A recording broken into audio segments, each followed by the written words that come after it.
Chapter 1. Missing Person. Chapter text: Dumbledore would be remembered by the wizarding world as a gentle, kind, and powerful wizard. A generational talent, compared to the likes of Merlin and Morgana, thoroughly rooted in the light. Very few wizards knew Dumbledore enough to know how much he kept locked away, never to be seen to the public. Dumbledore had come very close to murder. Arabella, Fig, and the Dursleys had no idea that the smiling, generally friendly and freakish wizard was trying his hardest to keep his temper.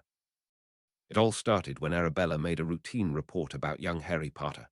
Dumbledore grew increasingly unhappy about the report's return to him. It painted young Harry as a bully, nothing like his mother, and more sinister than his father at such a young age. He skimmed, though, just happy to hear that Harry was safe and alive. The reports near Harry's 10th birthday became more sinister in nature, detailing the actions of a bully. Stealing toys, starting fights, picking on smaller children with his friends. Dumbledore replied to Fig, asking to observe the children directly. Dumbledore and Arabella walked down Privet Drive together, observing children of all ages. Arabella pointed out Harry Potter to Dumbledore. Dumbledore did not sense anything magical in the direction of her finger, so he continued to keep his attention near the swings. Arabella once again pointed at a group of boys, near the back of the park, talking to each other, and Dumbledore once again ignored her. Dumbledore tuned Arabella out and reached out with his magic to find other magical signatures. The old wizard ignored the minor magical power to his left and kept reaching out. Once again, he discounted the squib to his left and nothing. Arabella, you said Harry Potter is in this park? Dumbledore asked with a tiny, well-hidden hint of anger in his voice. Oh yes, I've been pointing him out. He's over there, Albus. Once again, Dumbledore discounted the chance of anything or anyone magical being in the corner she kept referring to. Bloody shame they renamed him. I wonder what poor Lily would think. Renamed him? Who renamed who? Oh, I've put it in the letters ages ago. They renamed Harry Potter to Dudley Dursley. They pass him off as their son. It took an incredible effort of restraint to ignore Arabella on the way to Vernon and Petunia's house. The rage grew when Vernon proudly claimed to have shipped Harry to an orphanage on the same day. Dumbledore, in an impressive display of grace, wished the family a good day and followed their instructions to the orphanage. At 10 years old, the most Dumbledore could do was conduct a wellness check. Pulling Harry would always be an option. It was hard to predict how Harry would spend his year before Hogwarts and how that would change him. The shadow of Tom Riddle loomed over his thoughts, but many witches and wizards had been raised in orphanages and turned out just fine. Most orphanages were very grey, dull and ratty, but this one was extremely vibrant and colourful, bursting with colour. Looking at this orphanage from the outside, you'd see a bright yellow wall decorated with the painted faces of smiling children holding hands.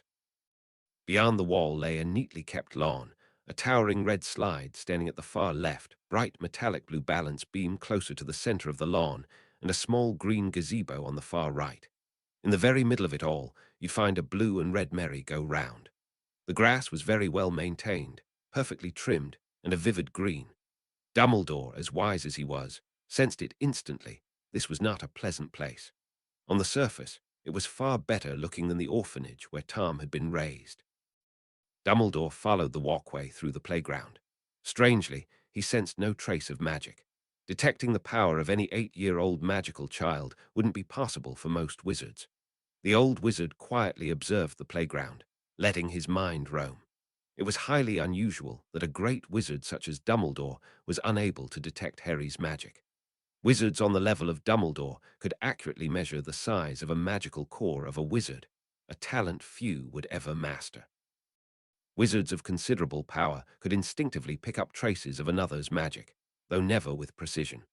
This perception was instinctive, uncontrolled, and difficult to interpret without practice.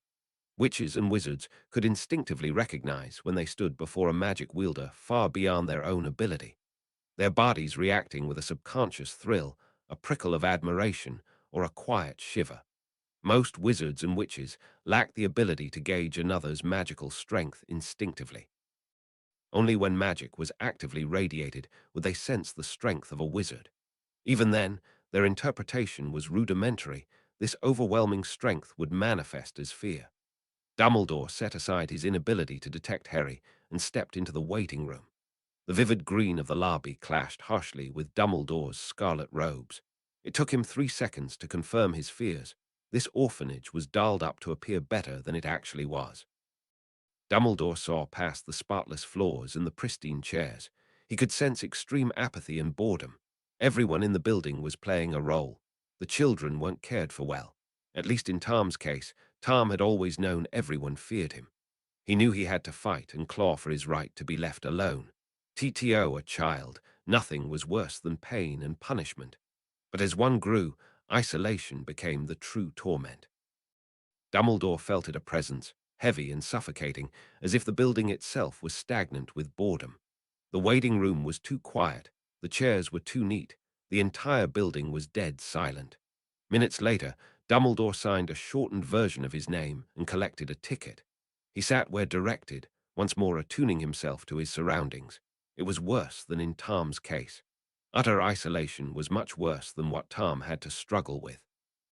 Dumbledore could feel it, pockets of despair lingering like a physical weight. It pooled heavily in the distant rooms, 2 floors above him, far removed from the children's living spaces. Isolation, as a punishment, the old wizard was quite amused at how similar this building felt to Azkaban. Emotions are powerful for a wizard. Confidence and emotional states determine the power of a wizard. He refused to see Harry become passive, weak-willed, and afraid. Tom had been raised a fighter, fierce in protecting what was his. His entire orphanage was out for him. There was no opposition to fight, no struggle, nothing but quiet obedience. Fighting led only to the darkness of a cupboard. The children were not kind, never kind, only defeated, only subdued. Dumbledore forced the thoughts from his mind and refocused. Magical signatures shift over time. Perhaps searching for Harry alone was a mistake. Dumbledore reached out, searching, not for Harry, but for any magical presence. 2 seconds passed, then 3. Suddenly, the old man surged to his feet. A fluorescent light shattered overhead, slamming into walls with bone-rattling force.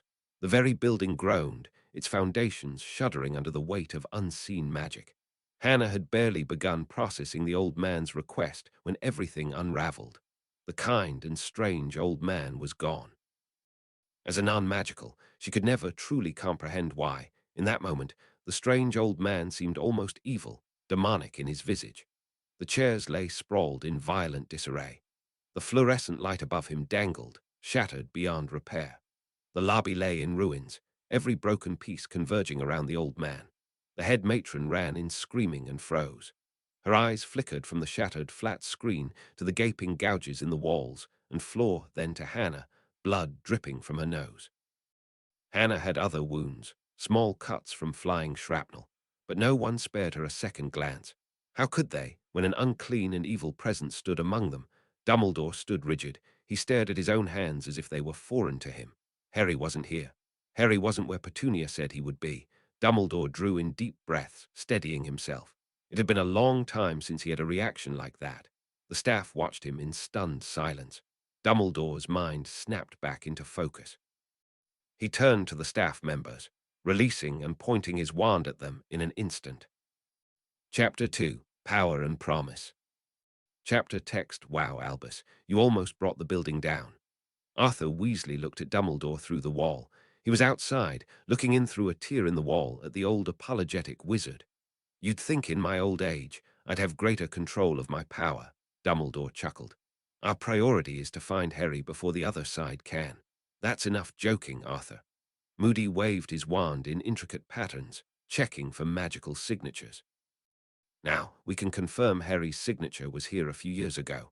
Shacklebolt and Marley are checking memories to figure out why he's no longer here.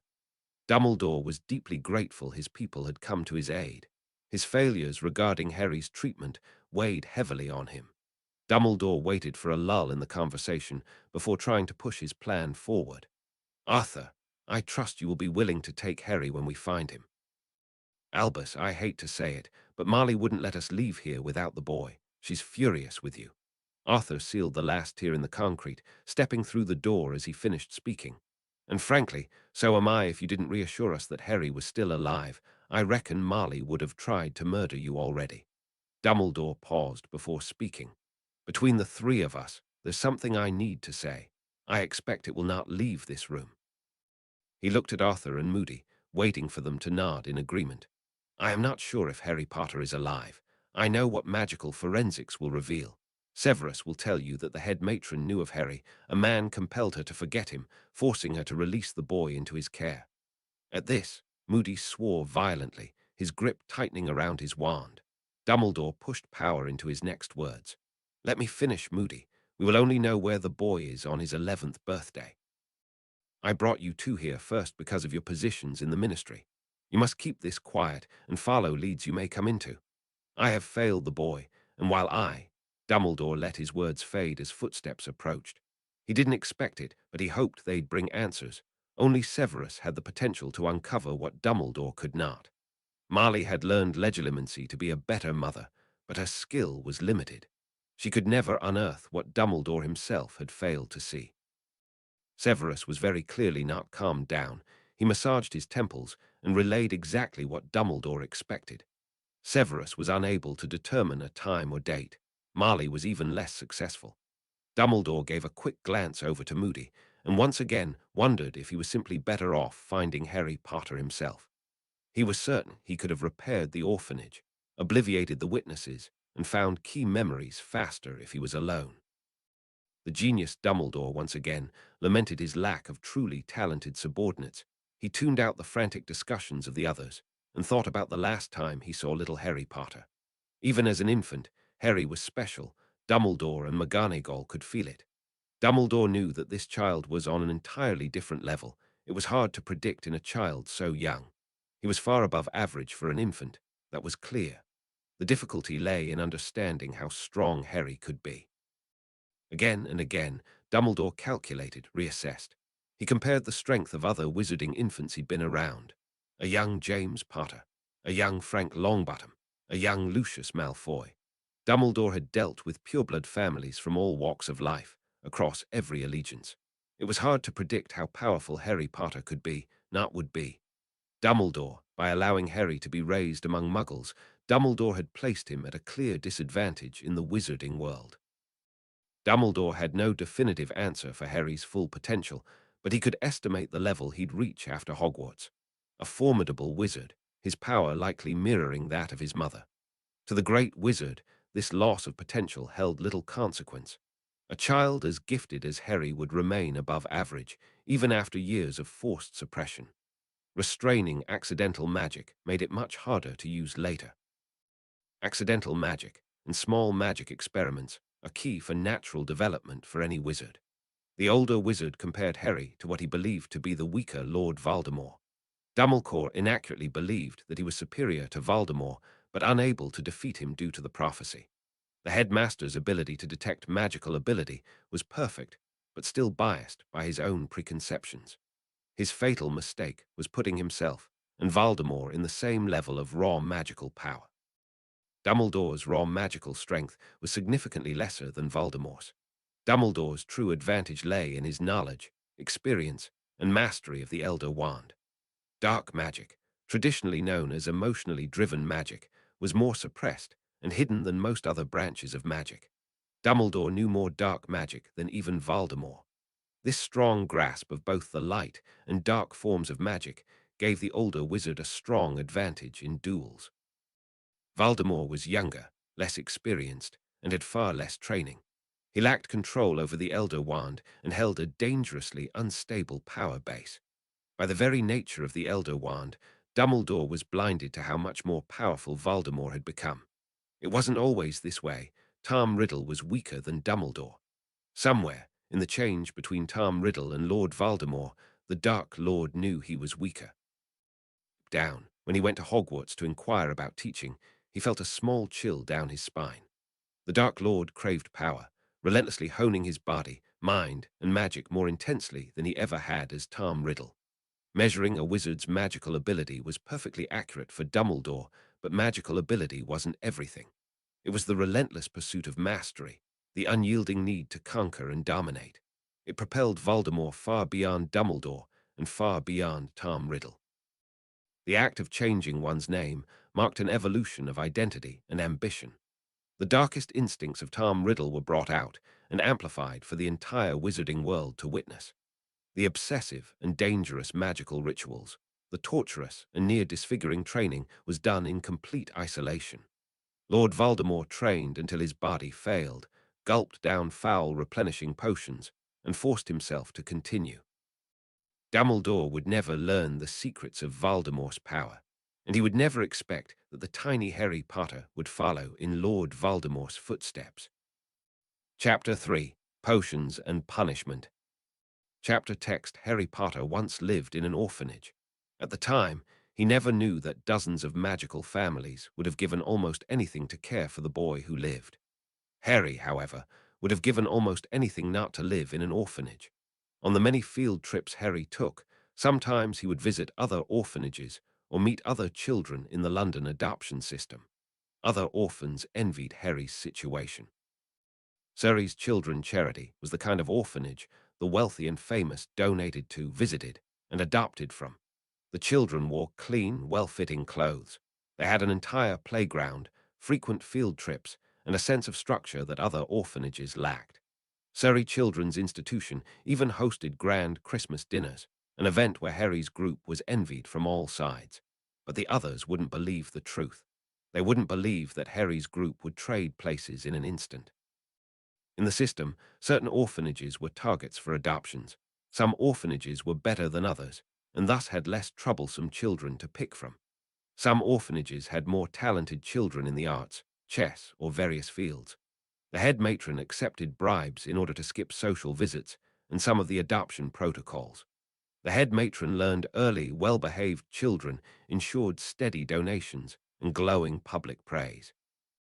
Over a decade, she carefully shaped her staff, filling its ranks with loyalists who shared her ideals or didn't report her methods.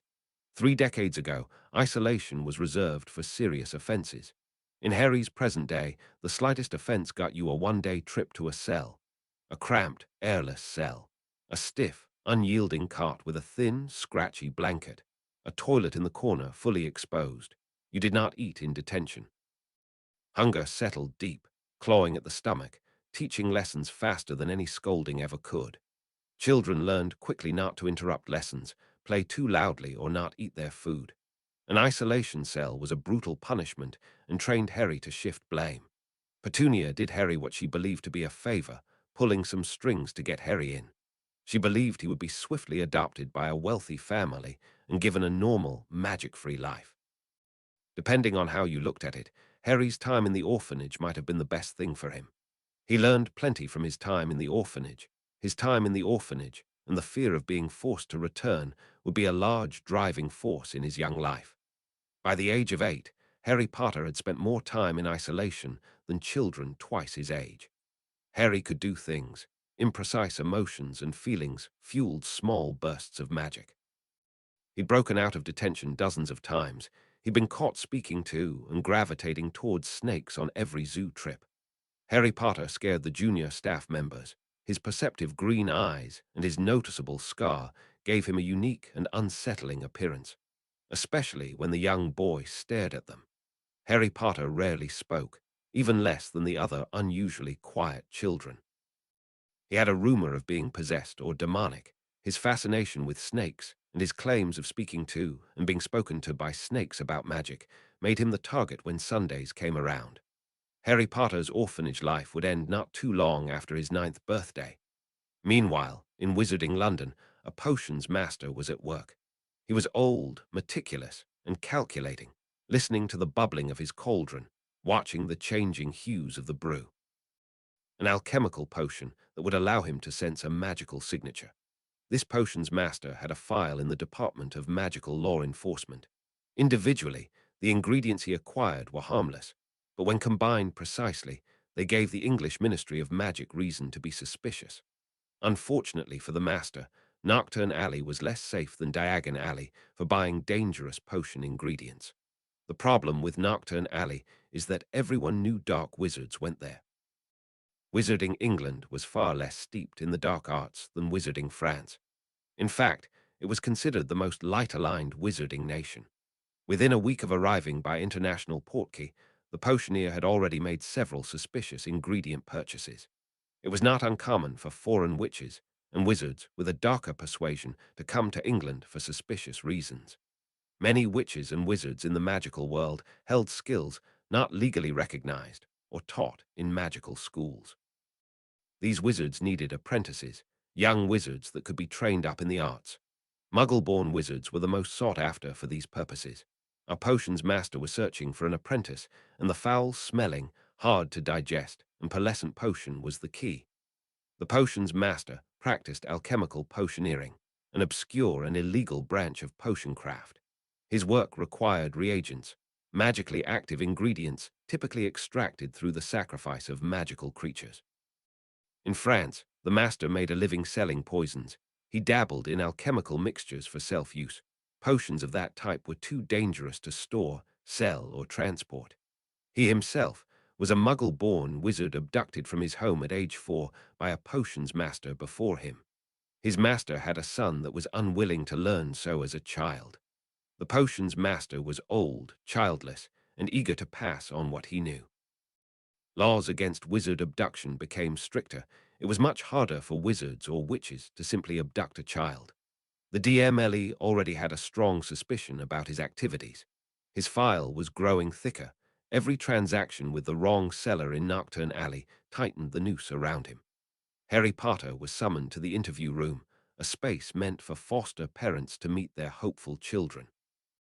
He'd never been here and never expected to be here based on the way the staff members spoke about him. Though the conversations weren't monitored, the door remained open. Unlike most orphanages, this one had glass walls instead of solid concrete, allowing the staff to keep an eye out. And so, his life changed forever by meeting the potions master named Raken. Chapter 4. Raken. Chapter text Harry's first introduction with Raken happened in the orphanage's visitation room. After a healthy but bland breakfast, Harry was given an order to make himself more presentable and make his way to the visitation room. He put on a perfectly tailored white shirt and dark brown trousers. He checked his knowledge of greetings, rehearsed his manners to himself in the mirror, and checked his hair in the mirror. He did these things with practiced confidence and ease, as he was trained to, but his heart was pounding, and his mind was shooting 1,000 thoughts a minute. Finally, he would be given a chance to be adopted. His mind raced with the thought of possible adoption. What would they be like? He considered the possibilities. He never showed an aptitude for piano or performing. He knew some children were adopted after orphanage events. Were they wealthy? If they were, would they expect him to act a certain way? He had seen other adoptions before, seen children leave with wide eyes and nervous smiles. Most never glanced back. Others hesitated and waved shyly back at the others. How had the head matron convinced them to take him? She usually gave glowing reports of the children who behaved best, had some noticeable talent, or got impressive grades. Did she lie for him? The boy let his thoughts run in circles as he walked, barely noticing his feet carrying him to the visitation room. The visitation room was an orderly space bathed with natural light filtering through half-drawn blinds. In the center of the room, there was a large, polished wooden desk, its surface entirely bare. There was a man in one of the two high-backed leather armchairs. Harry took in his strange appearance, only able to see the back of his head. He looked old, skinny, and exceedingly pale. Harry saw his dark brown coat, his jet-black hair which showed signs of graying near the temples. Harry was intrigued by the man. Something about the old man seemed familiar. Most of the room was see-through. He looked over at a staff member he recognized, and she herself was looking at the back of Raken's head. He took the steps towards the visitation room and towards the familiar man. Harry Potter walked into the visitation room. He felt the man's eyes follow every step he made. Harry avoided eye contact, keeping his head pinned on his seat. The second chair was smaller, fabric-covered with a muted grey tone.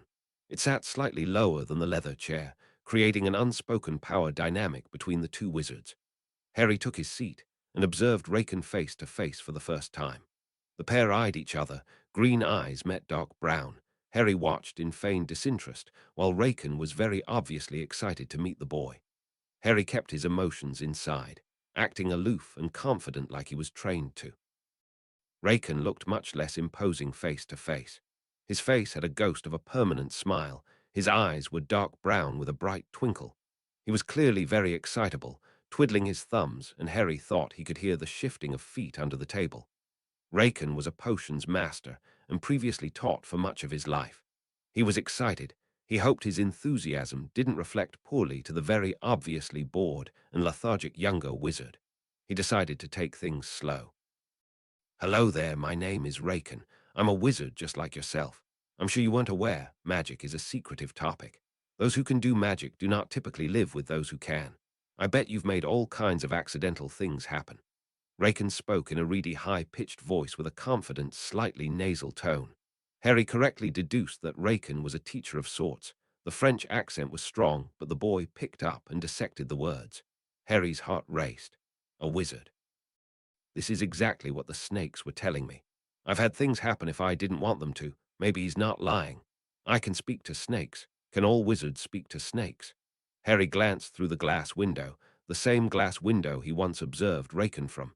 He looked at the staff member in the hallway, fearful that she could somehow hear this conversation, that this was some trick to reveal he still believed these things. I can make things happen. I thought I was crazy. When I told the staff, they called what I can do unnatural and punished me for telling fibs. Harry recalled the first time he tried to convince others he could hear snakes. He vividly remembered being called evil and demonic for making up such a story. The resulting time in the isolation cell seemed minuscule now that he knew his friends at the zoo were telling the truth about magic, about him. Non-magical people, known as muggles, often struggle to believe in magic. For our own safety, we live apart from them for secrecy and protection. Magic is a rare and extraordinary gift, and those who possess the ability to wield it are equally remarkable. I can take you away from here and show you how to use magic. It all lined up with what he was told before. The orphanage field trips took them all over London. Sometimes to Camden Theatre, sometimes to various school tour, but rarely to the various zoos within London. Harry would always escape the watchful eyes of the staff and visit the snake conservatory. Here, the snakes would tell him about magic, about the outside world, and about how special he was for being able to talk and listen to them. They told him grand things, unbelievable things, and it would bring him to the edge of mental collapse hearing those amazing things and being thrown to a cell after a bout of magic he couldn't control. Harry showed indifference to neutralize Raken's obvious excitement. "Any place has to be better than here. If you're going to teach me, you have to be good at magic. Show me something." "I'm not sure that I can. The Guardians seem to be quite interested in us. How about this? Agree to come with me, and I'll magic us out of here. I can make it so the matron doesn't remember you and allows you to leave with me." Harry thought it wasn't the most impressive magic. He was hoping to see a fireball or some other interesting piece of magical activity. He caught the eye of a staff member. They were watching the wizarding duo closely. "I don't want to stay here anymore. I want you to teach me how to become a wizard." Raken nearly giggled in delight, drawing his wand and bringing Harry's attention to it. Harry watched on in wonder as Raken waved it once at Harry, producing what appeared to be water vapor that playfully tickled Harry's nose. The younger boy wasn't aware of it, but Raken used a dark spell particularly useful to obscure the memory of a face to muggles. Now, Raken had no problems taking Harry into Muggle or magical London so long as he kept the enchantment up. Raken approached each staff member in the orphanage, Harry's small hand firmly clasped in his own. He overpowered his magic, erasing evidence of Harry's orphanage years from their minds. As he worked, Raken narrated each stage of the process with obvious pride and glee, demonstrating to Harry the power wizarding kind held over muggles. Harry Potter knew that one day, he too would command this power, shaping reality with nothing but his will and wand. A grin tugged at his lips as he imagined the possibilities, the sheer magnitude of what he would become. The snakes he spoke to never spoke of how much could be changed and bent with magic. The thought filled him with an undeniable pride, a gleeful certainty that he was stepping into a world where he truly belonged. That day, when Harry stepped out of the orphanage with Raken, he was excited to begin his new life. Funnily enough, the legend of Harry Potter wasn't well known outside of England. Raken lived an isolated life. He heard of Voldemort in the same way the French heard of Pemmel, the Turkish Dark Lord. Raken didn't care about Pemmel. enjoyed the extra sales of fake anti-dark magic tonics, and simply ignored all news of both Pemmel and Valdemar. Chapter 5. Dangerous Brews. Chapter text. So the acidity of a mundane potion doesn't matter. Harry adjusted his glasses and peered uncertainly into the potion's textbook. The book claimed to be for beginners, but was written entirely in French. Yes and no. Very rarely would a mundane, non-organic potion be acidic, but some transitive potions are basic in nature. The combination of these will influence the final pH and modify the effect and look of the potion. The potion master rattled this off, looking at the ceiling as he typically did when reciting from memory. Harry noticed Raken liked the yes and no answer. Rarely did any question about potions, and their reactions get a definite answer. Harry looked away from his book and towards the cauldron brewing silently in the corner. The shack they currently lived in was far away from magical London. The outside of the house appeared to be a cast aside, downtrodden, squatter's hut, and Harry's first reaction was to complain. On the inside, it was a much more livable and serviceable location with armchairs, high bookshelves with dozens of books about potions. Harry was new to magic and enjoyed walking over the threshold of the door and feeling the slight feeling of vertigo as magic warped his impression of the building. Raken's base from the outside looked like a small one-story shack with brown rotting logs and a makeshift flat galvanized roof. There were 2 empty spaces where windows were meant to be, and the front porch sunk into the muddy forest floor. Around the shack was a mangrove. The small plot of land that the shack resided on looked neat and orderly, but there was an invisible boundary, and beyond this boundary, tall grass and trees completely surrounded the small shack. The entire vision looked surreal to Harry, a neatly kept lawn complete with grow boxes surrounded by the wild and untamed forest. Harry's learning happened inside the shack. It transformed from a tiny wooden house to a luxurious 2-story library, potion room, and living space. Books about potions dominated the general area, but Harry's room recently picked up some new editions about greater wizarding culture and the various wars in history. Harry had a small room with just enough space for his cot, trunk, and a chest of drawers of clean clothes he took from the orphanage. "You paying attention there? Your potion is almost at a boil." Harry jolted out of his thoughts and focused on the cauldron he was idly staring at. He marked his place in the textbook, pushed himself out of the luxurious velvet red armchair, and walked over.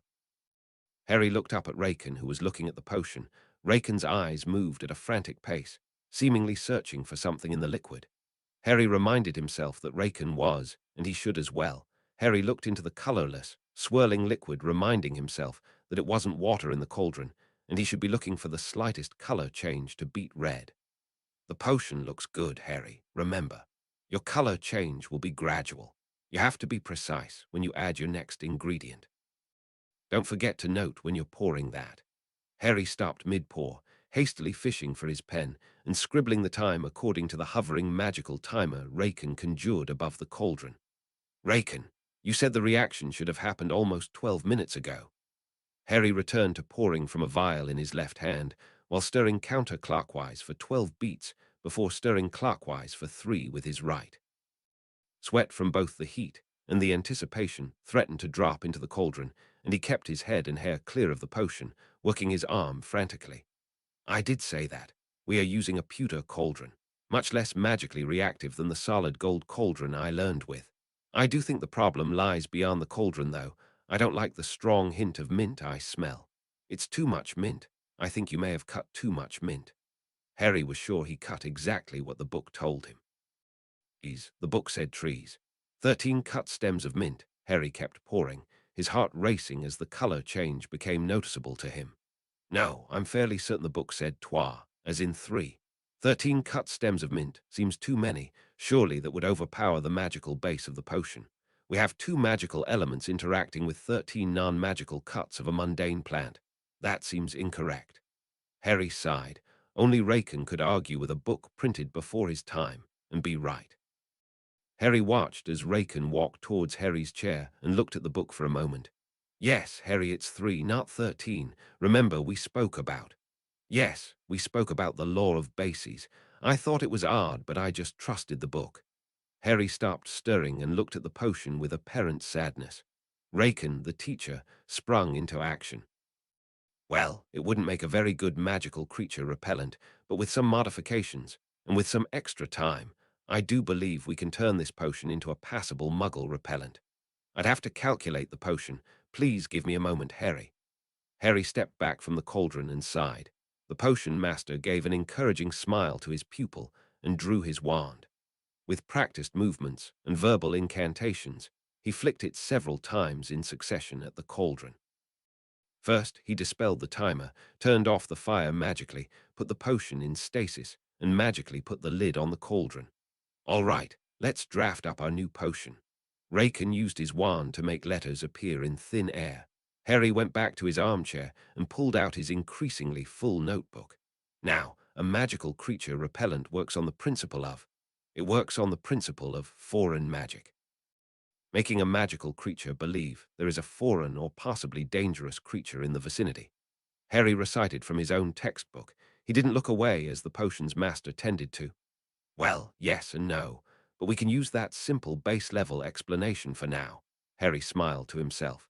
The yes and no answers once annoyed him, but it did excite him to know that there was always more to learn from Raken. Now, the important thing is that magical creatures are just that, creatures.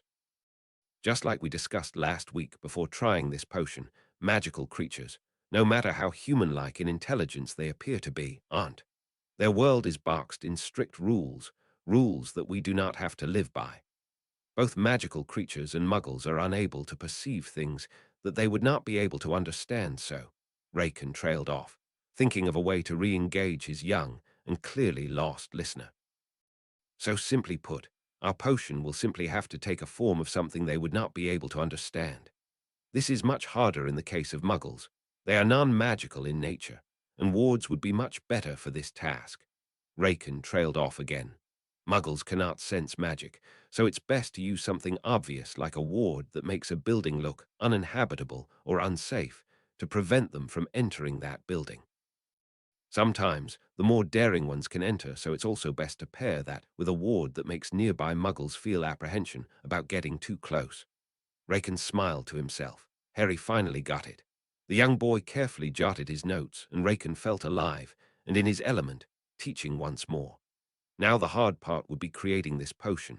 He was certain it was possible to make, just very foolish to try. Would he have to dose a muggle to make them avoid a specific area? How long would that last? Did you use a ward on the property? There's a small line that feels strange when I get close to it, like it's warning me from crossing it. When we go foraging, I feel it when we first leave. Yes, I do have a ward, but it's very strange that you'll be able to sense it. It's keyed to make people see more forest instead of the shack. That's a very useful gift, Harry. Could be useful when we get into the poaching aspect of this job. Maybe I can avoid more prison time. Raken shook his head and beamed at the non-expressive, quiet, and studious boy. Harry Potter smiled to himself, once again recalling the snakes who had assured him he was special. He sent a silent, thanks their way, before turning his attention to Raken's explanation of the muggle repellent potion.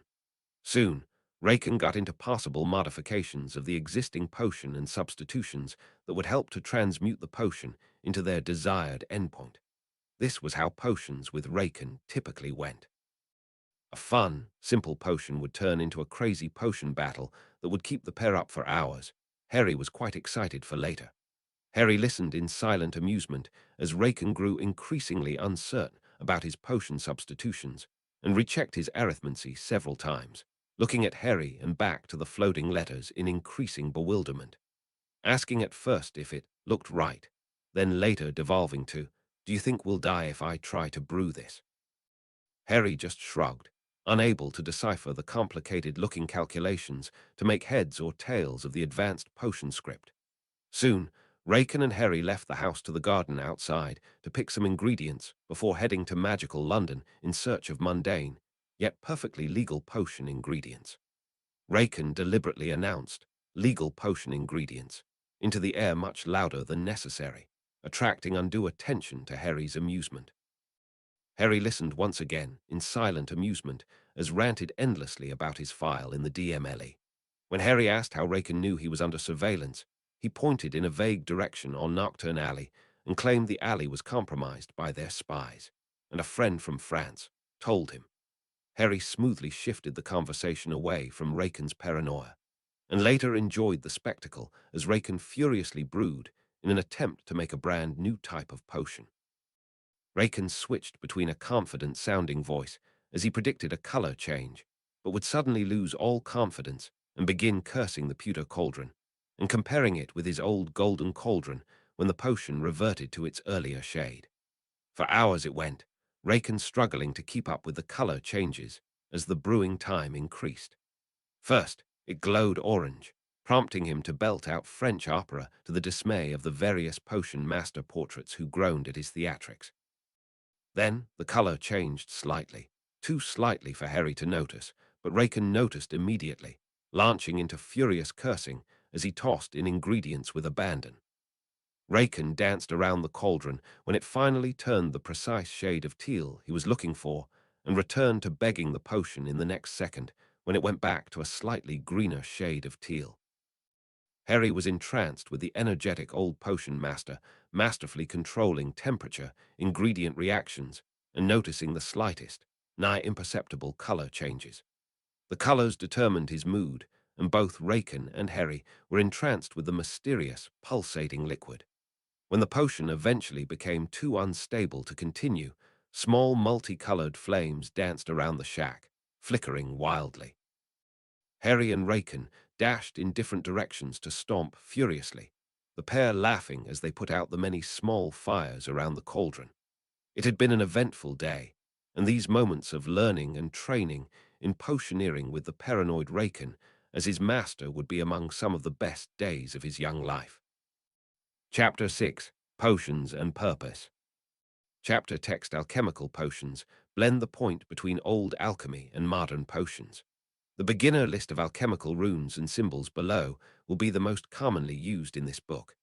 Harry read the initial chapter and looked down in horror at some of the most incomprehensible and foreign-looking scribbles imaginable. The French explaining the incomprehensible runes were itself hard to decipher. Harry sighed and went to the French dictionary. After 3 months of potion lore and living with Raken, he expected the introduction to alchemical potions and French to be easier. It took Harry 12 minutes of frantic translation to figure out that the very first rune he translated would be drawn differently in the case of an acidic, basic, or neutral potion. He would have to translate each rune 3 times depending on the pH of the potion. He internally grimaced and kept powering through. Potion script and runes came easily to him, so did herbology. Herbology and potions intertwined in a fascinating way. Raken promised to teach him more unique interactions between raw potion ingredients and their diluted components, but that came later. Right now, Harry was interested in what Raken considered difficult potioneering. Raken's idea of difficult potions wasn't what Harry expected. In several of Raken's personal books, it seemed like the type of potions Raken made were endurance tests. Harry struggled to keep temperature constant for 10 minutes, but the first 3 potions required a constant temperature, pH, and ingredient ratio for weeks. Weeks of waking up on a timer every 2 hours and checking on a potion that would go bad at the first possible chance. To Raken's joy, Harry proved to be a diligent and brilliant student, able to forage for ingredients, cut and process them, and brew them in a simple potion. He often caught the boy balancing a French dictionary and an extremely old and valuable tome on potion lore. His apprentice was a natural at potions and often challenged him with difficult questions, oftentimes forcing Raken to rely on quick calculations to answer. The wizard pair fell into a comfortable coexistence, bonding over their love of potions, runes, and herbology. Raken woke up one morning to find his apprentice holding both a French dictionary and an ancient runes textbook. "You studying up on?" Raken remembered the book's contents before continuing. "What is that? Is that my book on obscure runes?" "Yup. The French make it hard to process some of the runes and their meanings, though." A brilliant idea gripped Raken, and he wanted to involve his apprentice in the execution of the idea.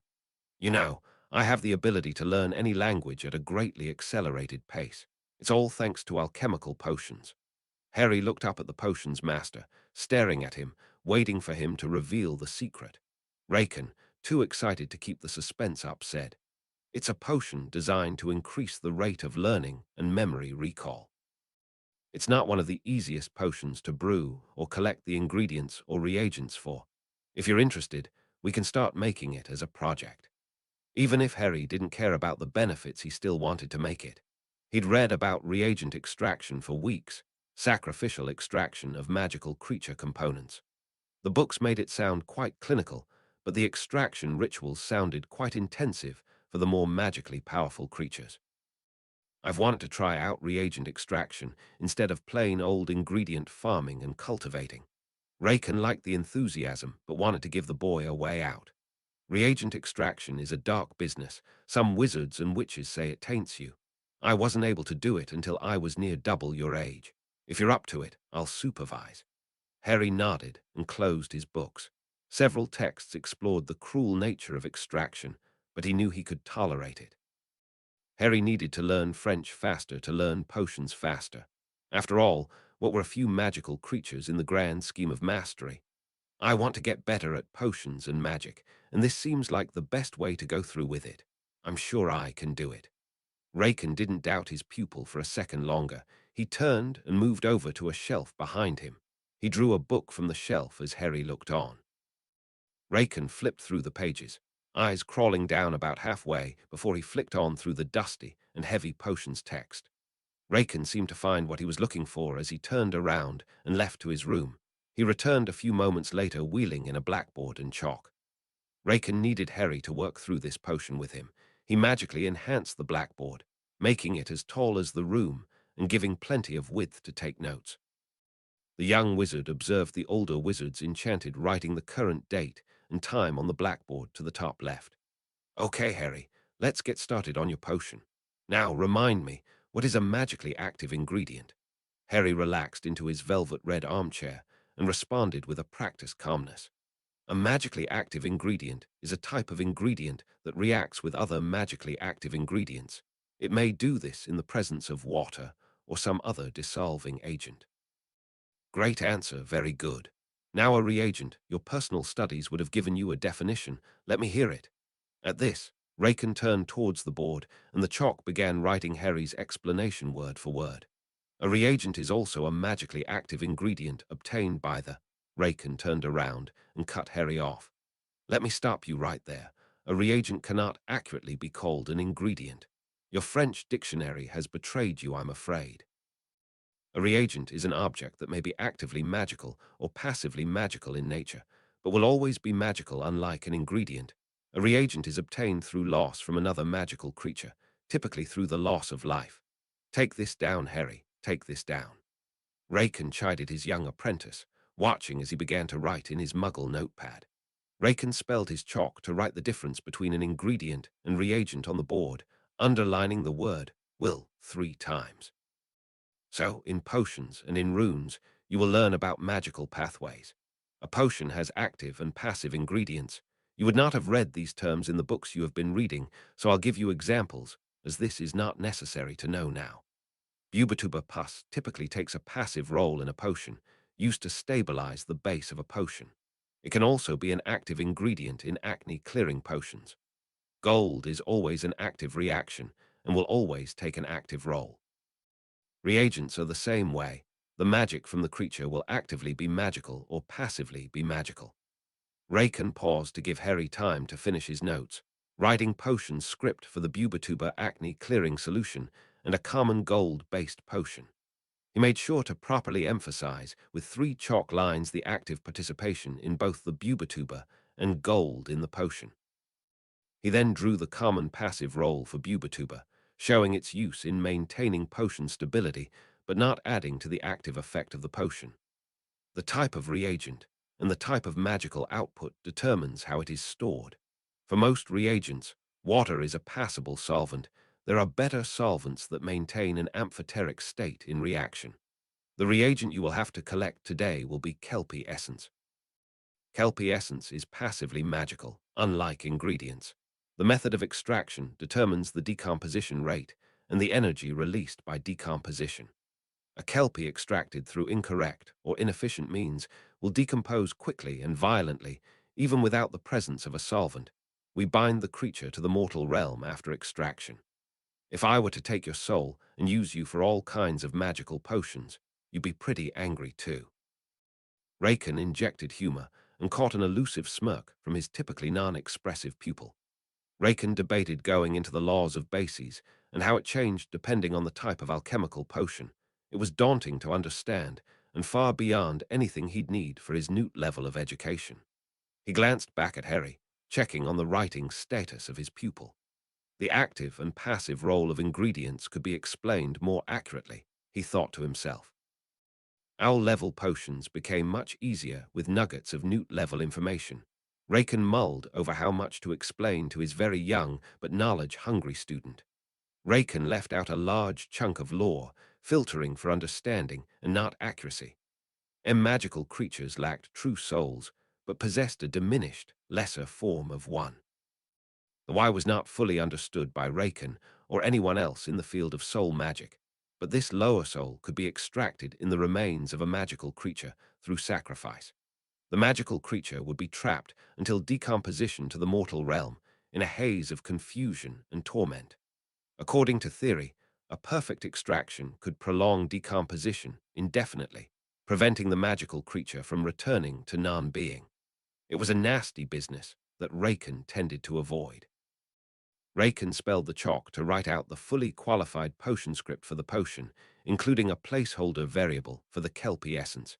He kept the explanations there, not wanting to broaden the horizons of Harry's knowledge too far yet. Raken looked over at his still furiously writing pupil and continued. Because we'll be using kelpie, our ingredients and brew will be quite simple. Most alchemical potions are just that, alchemical potions. These potions are usually brewed in stages. In this case, because I want you to do the potion yourself, we'll be making this potion in 3 stages. Raken's enchanted chalk swept across the board, neatly dividing the potion script into 3 comprehensible stages. Harry nodded with determination, pushing his glasses higher on his nose before scribbling notes at a quicker pace. Harry studied the first stage of the potion, recognizing the script not as a traditional potion formula, but as a kind of landing strip. Many potions, mundane, organic, or alchemical, shared a foundational structure. The first stage was a simple transmutation complex he had made dozens of times. Raken laid out the ingredients before turning back to the board. Understanding the silent dismissal, he began by filling the cauldron with water, emptying it completely. Harry looked up after his third emptying and watched Raken for a moment. The usually energetic and frantic man was deep in thought, absently scribbling and erasing potion script and runes, then thinking it over and ordering the magic chalk to transcribe when he was satisfied with his calculations. Harry never saw the old potions master concentrate so deeply before. Dense, intricate equations in all colors flickered through the air around Raken, far beyond the comprehension of most potion masters. Harry dried his cauldron, read through his notes, and started to prep ingredients.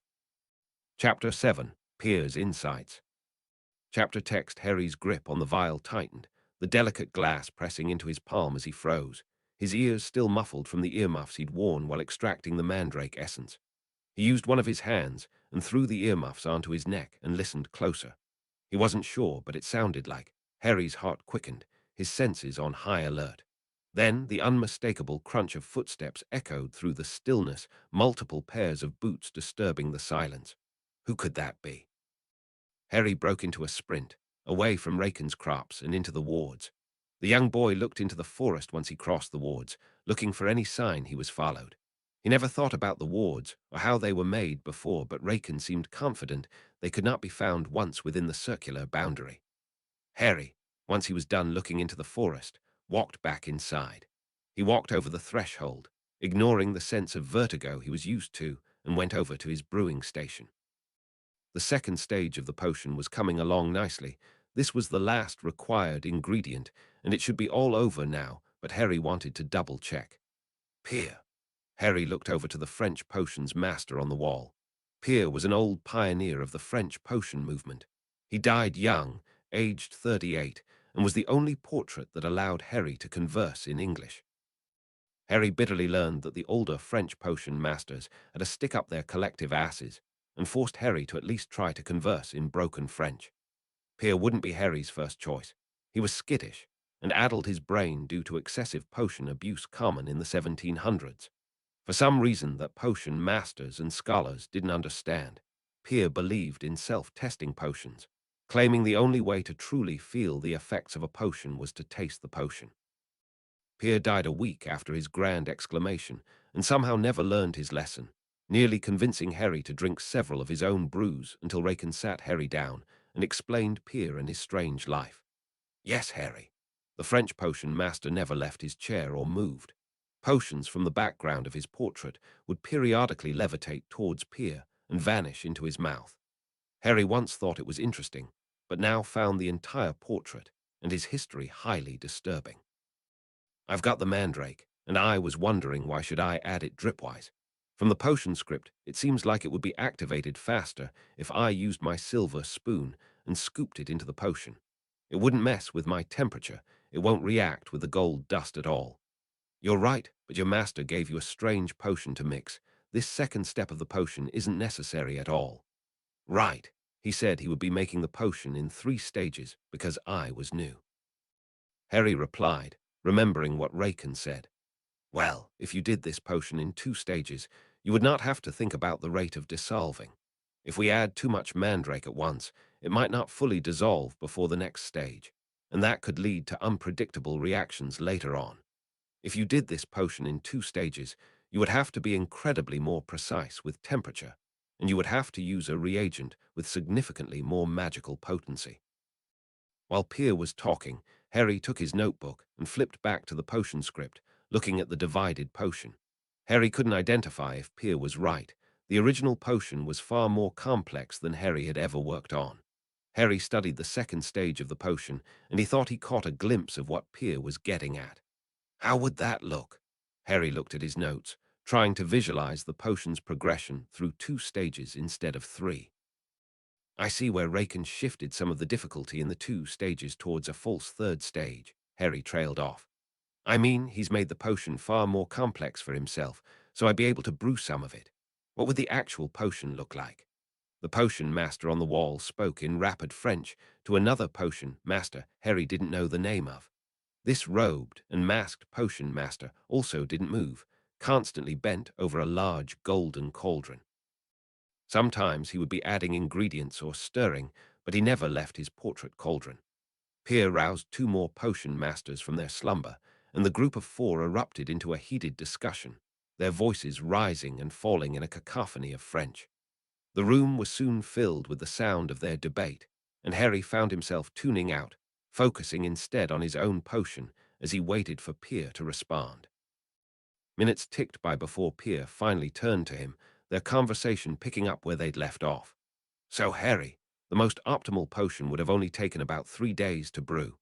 The first stage of the potion would have been purified blood moss, diluted essence of dittany, gold dust, and magnesium shavings with water sprite essence as a reagent for the solvent. Harry's instincts whispered negative things out the potion. That potion sounded to him like it just wanted to tear itself apart.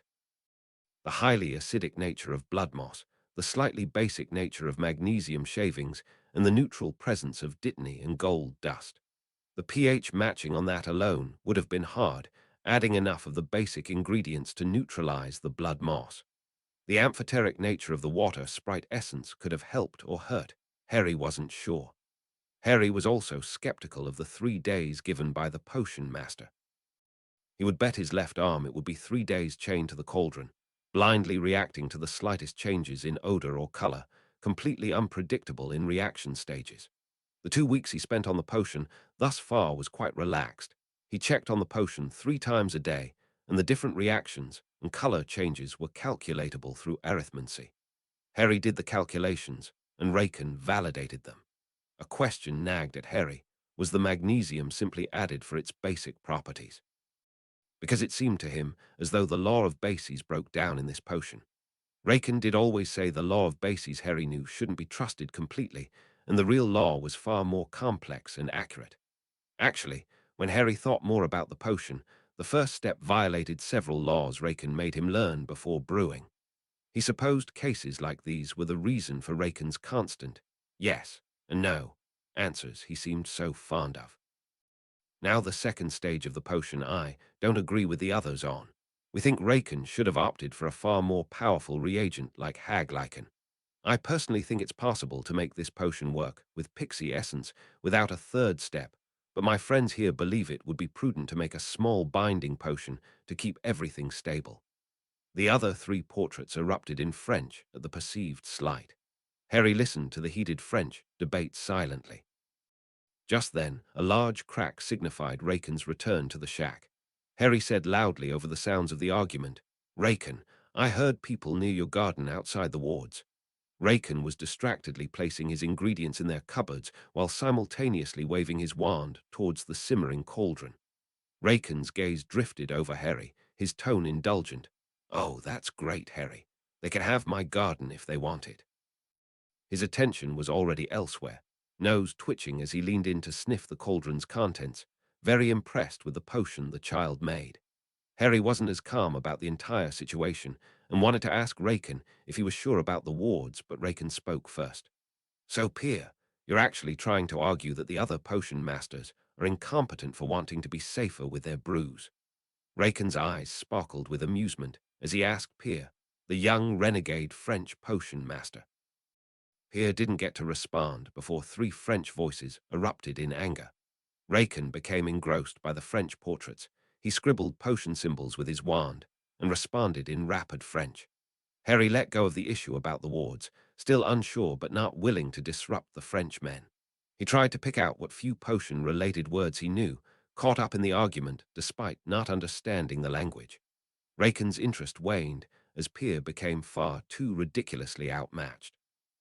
Harry had long since retired to bed, and Raken himself was exhausted. With a weary sigh, Raken rose from his chair and approached the massive bookcase that dominated the space. Here, Raken found the steps necessary for the extraction. He turned to the blackboard, looking at all the scribbles and writing contributed mostly by him and his enchanted chalk, but noticed some of Harry's unpracticed writing. The board was bursting with esoteric information about potions, all of it centered around Harry's first project. Raken's smile grew as he gazed upon the notes, his heart swelling with pride. The first note, at the top left of the board detailing reagents and their magical states, seemed much longer than the date suggested. Raken spelled his chalk to copy word for word what the book had to say about extractions, the tools needed for pixie extraction, and the sacrifice required. Raken promised to supervise, but he couldn't bring himself to. He wanted Harry to have this experience all to himself. He left the book on Harry's favorite chair and left a note explaining exactly what it was. Tomorrow, Harry would go out and complete his first real challenge. Chapter 8. Pixie Extraction. Chapter text. The pixie is a small, blue, imp-like magical creature native to Cornwall in England. Pixies are commonly found in abandoned buildings. Pixies have a lower level of intelligence compared to most other magical creatures and can be ensnared with magical blood. As pixies have no known living prey, wizard blood cannot be substituted out and must be used to attract them. Harry sat in the living room of an abandoned house. The floor and walls were filthy and covered in grime and spray paint. The green couch he sat on was hard and smelled strongly of rotting wood. The roof leaked, and the broken windows allowed cold English air to circulate, making the entire process of setting up the pixie trap even more tedious. Harry adjusted his glasses for what felt like the millionth time, looking straight down at the book in his lap and the strange, ornamental-looking wooden trap he made. The book was quite specific, using twigs and twine to create a six-sided figure. The book specified that this had to be made entirely by hand, but Harry had no wand anyway. He made a stable-looking hexagon with the twigs, wrapping the ends to interconnect them. Each branch had to overlap with the other one, ensuring there were no gaps when viewed from above. The book emphasized that even the smallest gap could compromise the trap's effectiveness. Harry readjusted his glasses and looked at the book once more. Harry went for the French dictionary and grabbed his notebook, decoding and comparing it with the English translation Raken provided. A gust of wind blew the French dictionary onto another page. The boy growled in irritation and turned the page back. He couldn't wait till he was done with this French language barrier. The moment came. Harry Potter took his very delicate and frail-feeling trap into his hands, wondering exactly how any pixie would fall into the trap and also fail to escape the trap. Raken assured him that the trap didn't have to be perfect, and the extraction wouldn't have to be either. They'll be using the reagent right away, and there were ways to boost the magical potency of lower-level reagents. Harry drew the knife Raken provided, looking at his reflection in the blade. Was the trap really well made enough? He wished Raken could. V helped him with the trap. The usually supportive and hovering Raken wanted Harry to experience this by himself. At the time, Harry appreciated the trust Raken put in him, but he currently missed the energetic older man's presence. Harry kneeled in the center of the room, away from the couch, placing the blade on the floor and constructed the holder for the trap. He carefully constructed the holder for the trap, a black metal stand with slender arms that elevated the trap vertically. The holder was designed to support the trap while allowing a funnel to be positioned below it, guiding any extracted essence into a vial below. Harry gently placed the trap into the holder. He froze as a twig moved slightly, but instantly settled back into place. Next, he positioned a funnel with a wide mouth below the trap, its narrow spout leading into a small vial. Harry inspected the funnel, ensuring the mouth of the funnel completely covered the trap. He cut his left pinky finger, coating the inside of the twig trap with blood and keeping that finger in the threshold of the trap. Soon, one of the electric blue pixies took interest in the blood. The very nature of the twig and twine trap disallowed multiple magical creatures to take interest in whatever attracted the creature. Only one electric blue pixie could smell the blood, and this one, to Harry's dismay, didn't rush to the blood as was described. The electric blue pixie flitted around Harry's head. The boy moved his head to follow the movements of the pixie, but the pixie paid no attention to anything other than the trap. It came closer to the trap, floating lower and lower towards the trap and the stand. For a heartbeat, the pixie hovered next to the trap undecided. A faint hum buzzed through the room, not from the pixie's wings, but from the trap reacting to proximity. Harry silently begged the trap to stop being so obvious.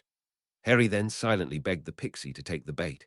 It looked like it was, growing slower and slower, floating lower and lower towards the trap.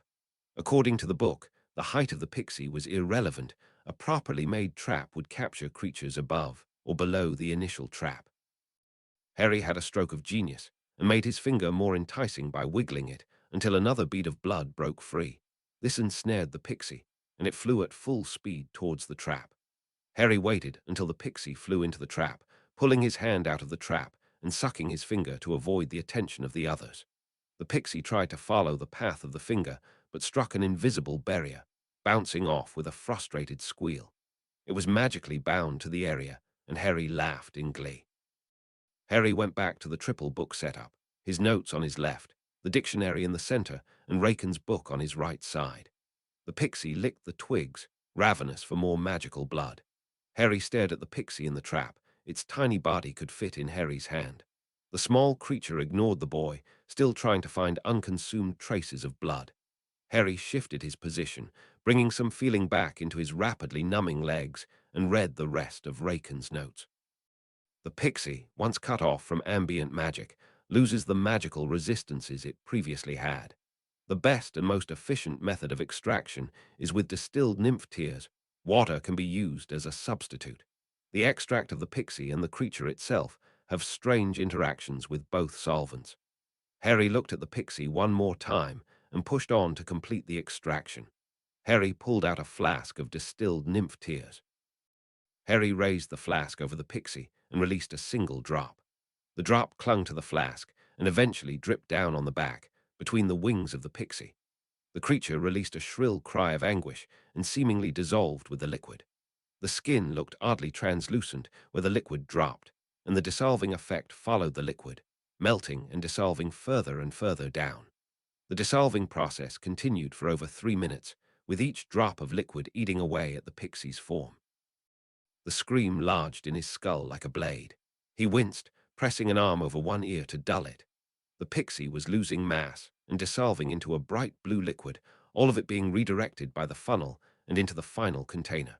It all seemed to happen as it was meant to. Harry looked down at his trio of books, no longer willing to look at the dissolving creature. As the pixie's cries grew louder, Harry's initial sense of triumph gave way to a growing unease.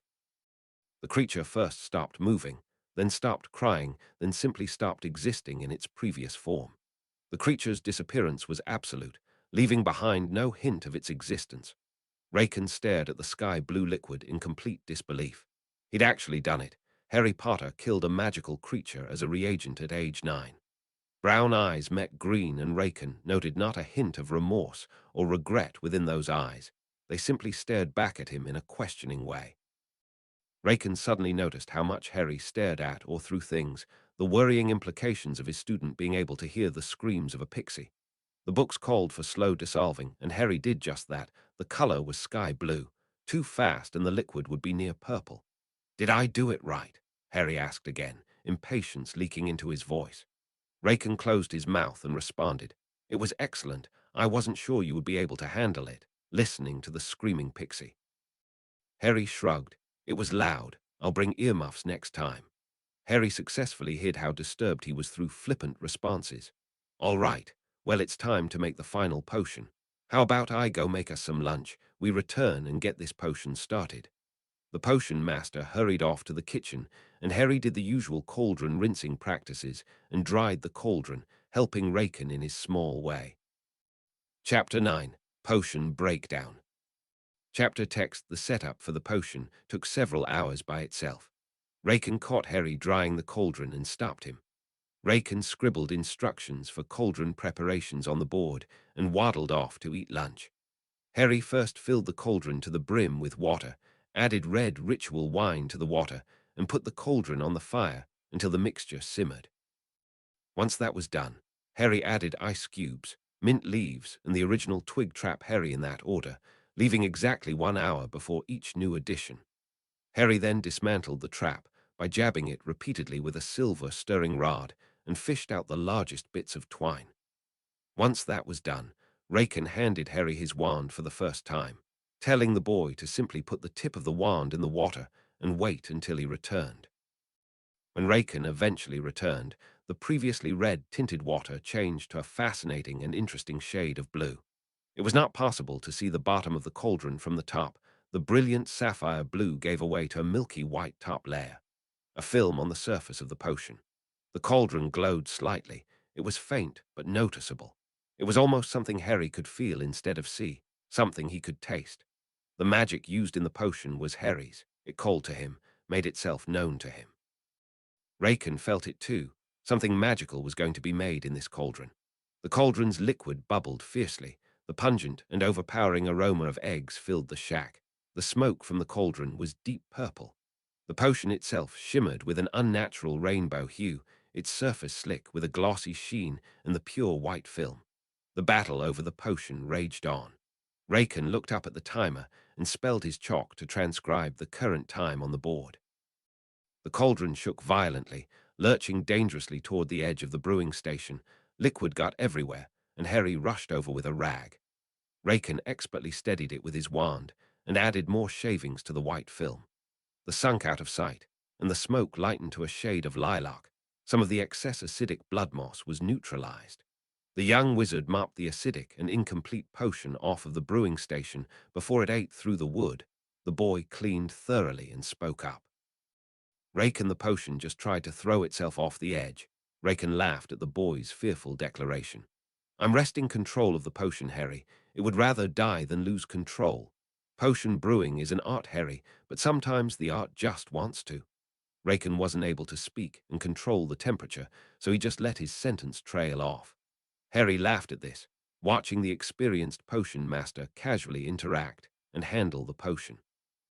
He recognized some brewing techniques, recognized why and when Raken added more gold to the mixture. The bubbling and sizzling potion was so complex, so many clashing colors, so many minute changes in color and viscosity. The number of temperature changes and reaction concentrations Raken kept track of was staggering. The young wizard thought this would be easier. When first started, the potion was calm, and similar in temperament and complexity to any of the potions Harry brewed before. When Raken threw the gold in, the cauldron erupted, growing increasingly unstable with each addition. Raken made another attempt to resume the lesson, undeterred by its two previous interruptions. Harry, back to what we were discussing. You asked about why the law of bases doesn't apply here. Now, the law of bases that you know isn't precise. It's not even close there. Raken's face tightened, and he suddenly started screaming in rapid French at the four portraits, making his student jump. The master noticed this and winked at him, refocusing on the cauldron. The portraits responded in kind, their voices rising to a cacophonous pitch that made Harry's ears ache. Raken's expert eyes never left the cauldron, where a minuscule darkening in the thin white film on the surface of the potion signified a catastrophic breakdown in stability. The cauldron hissed like a wounded animal, thick red vapor spilling over the edge. Harry took an instinctive step back, the heat prickling his skin. The air shimmered above the cauldron, warping like a mirage. Harry tried to follow the conversation as the French portraits screamed back. Raken backed away from the cauldron, dropping to his hands and knees. Harry watched his master reach for another cauldron and throw it on the fire. Raken started operating both cauldrons at once, eyes flicking back to the initial potion every time he prepared a new ingredient. Listen, the initial potion is breaking down. We spoke about how to contain potions in the event of breakdowns. Remember? Harry nodded. The heat near the cauldron was intense, the bubbling sounds nearly drowning out Raken. Smoke billowed in all directions, escaping through the shack's windows. He could barely hear Raken. The cauldron started shaking once more. Raken glanced at the first cauldron, visibly debating whether to add more magnesium. Raken was still speaking. Harry could no longer hear him over the unholy roar of the flame under the cauldron. Raken watched his now inaudible potion master scream at the top of his lungs in French. An eerie howl rang out through the room. I can't make this second potion in time. We're going to have to make some tough decisions, Raken said, his voice tight with urgency. The blood moss is strongly acidic, Harry. Pierre and I think it's reacting to something else in the potion. Our potion's base is compromised or contaminated. I can't decide which. Harry could not understand a single word Raken said. As if to elevate the seriousness of the event, the cauldron started shaking more fiercely. The smoke was an eerie blood red now. Raken fanned smoke away from his face, still looking for color changes. Harry was losing vision on Raken. The master added ingredients to both cauldrons while struggling for vision. The noise of the cauldron, the roar of the flames keeping the temperature constant, the acrid smoke was too much. His potion master disappeared entirely in a massive angry plume of blood-red smoke. Harry thought it looked suspiciously, as though there was a gold flash in the cauldron before the torrent of smoke billowed out. He wasn't certain, as he could barely see the cauldron in the first place, but Harry thought it fit the definition of passive magical energy contamination. But he didn't know. He didn't know anything anymore. He never felt so lost in his life. Harry's eyes stung, and his lungs burned. The air was thick with the acrid scent of burning herbs. He hoped Raken saw the spark, even though the smoke blew directly into his eyes. Harry caught a few French curses from the wizard in the smoke. Raken's eyes had caught the golden flash, and he knew exactly what it meant. Ambient magical energy contamination. Raken couldn't see anything other than the eerie blood-red smoke of the cauldron. Still, he moved precisely. He took 4 large strides away from the cauldron, putting distance between himself and Harry near the entrance. Reaching out, Raken opened a cabinet beside him, his fingers instinctively finding the familiar shape of the vials within. The 20 vials were identical in size and feel, their labels impossible for Raken to read in his current state, but he knew exactly which one he needed.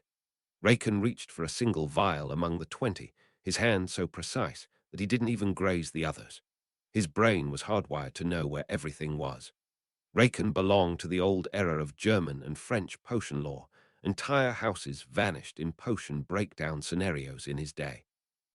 He practiced for months. He knew where everything was under any circumstances. Raken walked back to the unholy raging inferno of a cauldron.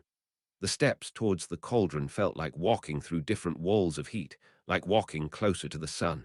With surgical precision, Raken emptied the vial in a clockwise motion, starting closest from him and spiraling it into the center of the cauldron. He shook the bottle twice and turned the heat way down. As the smoke began to clear, Harry's eyes widened in amazement. The blood-red hue gave way to the deep purple he had seen earlier, and he couldn't believe it.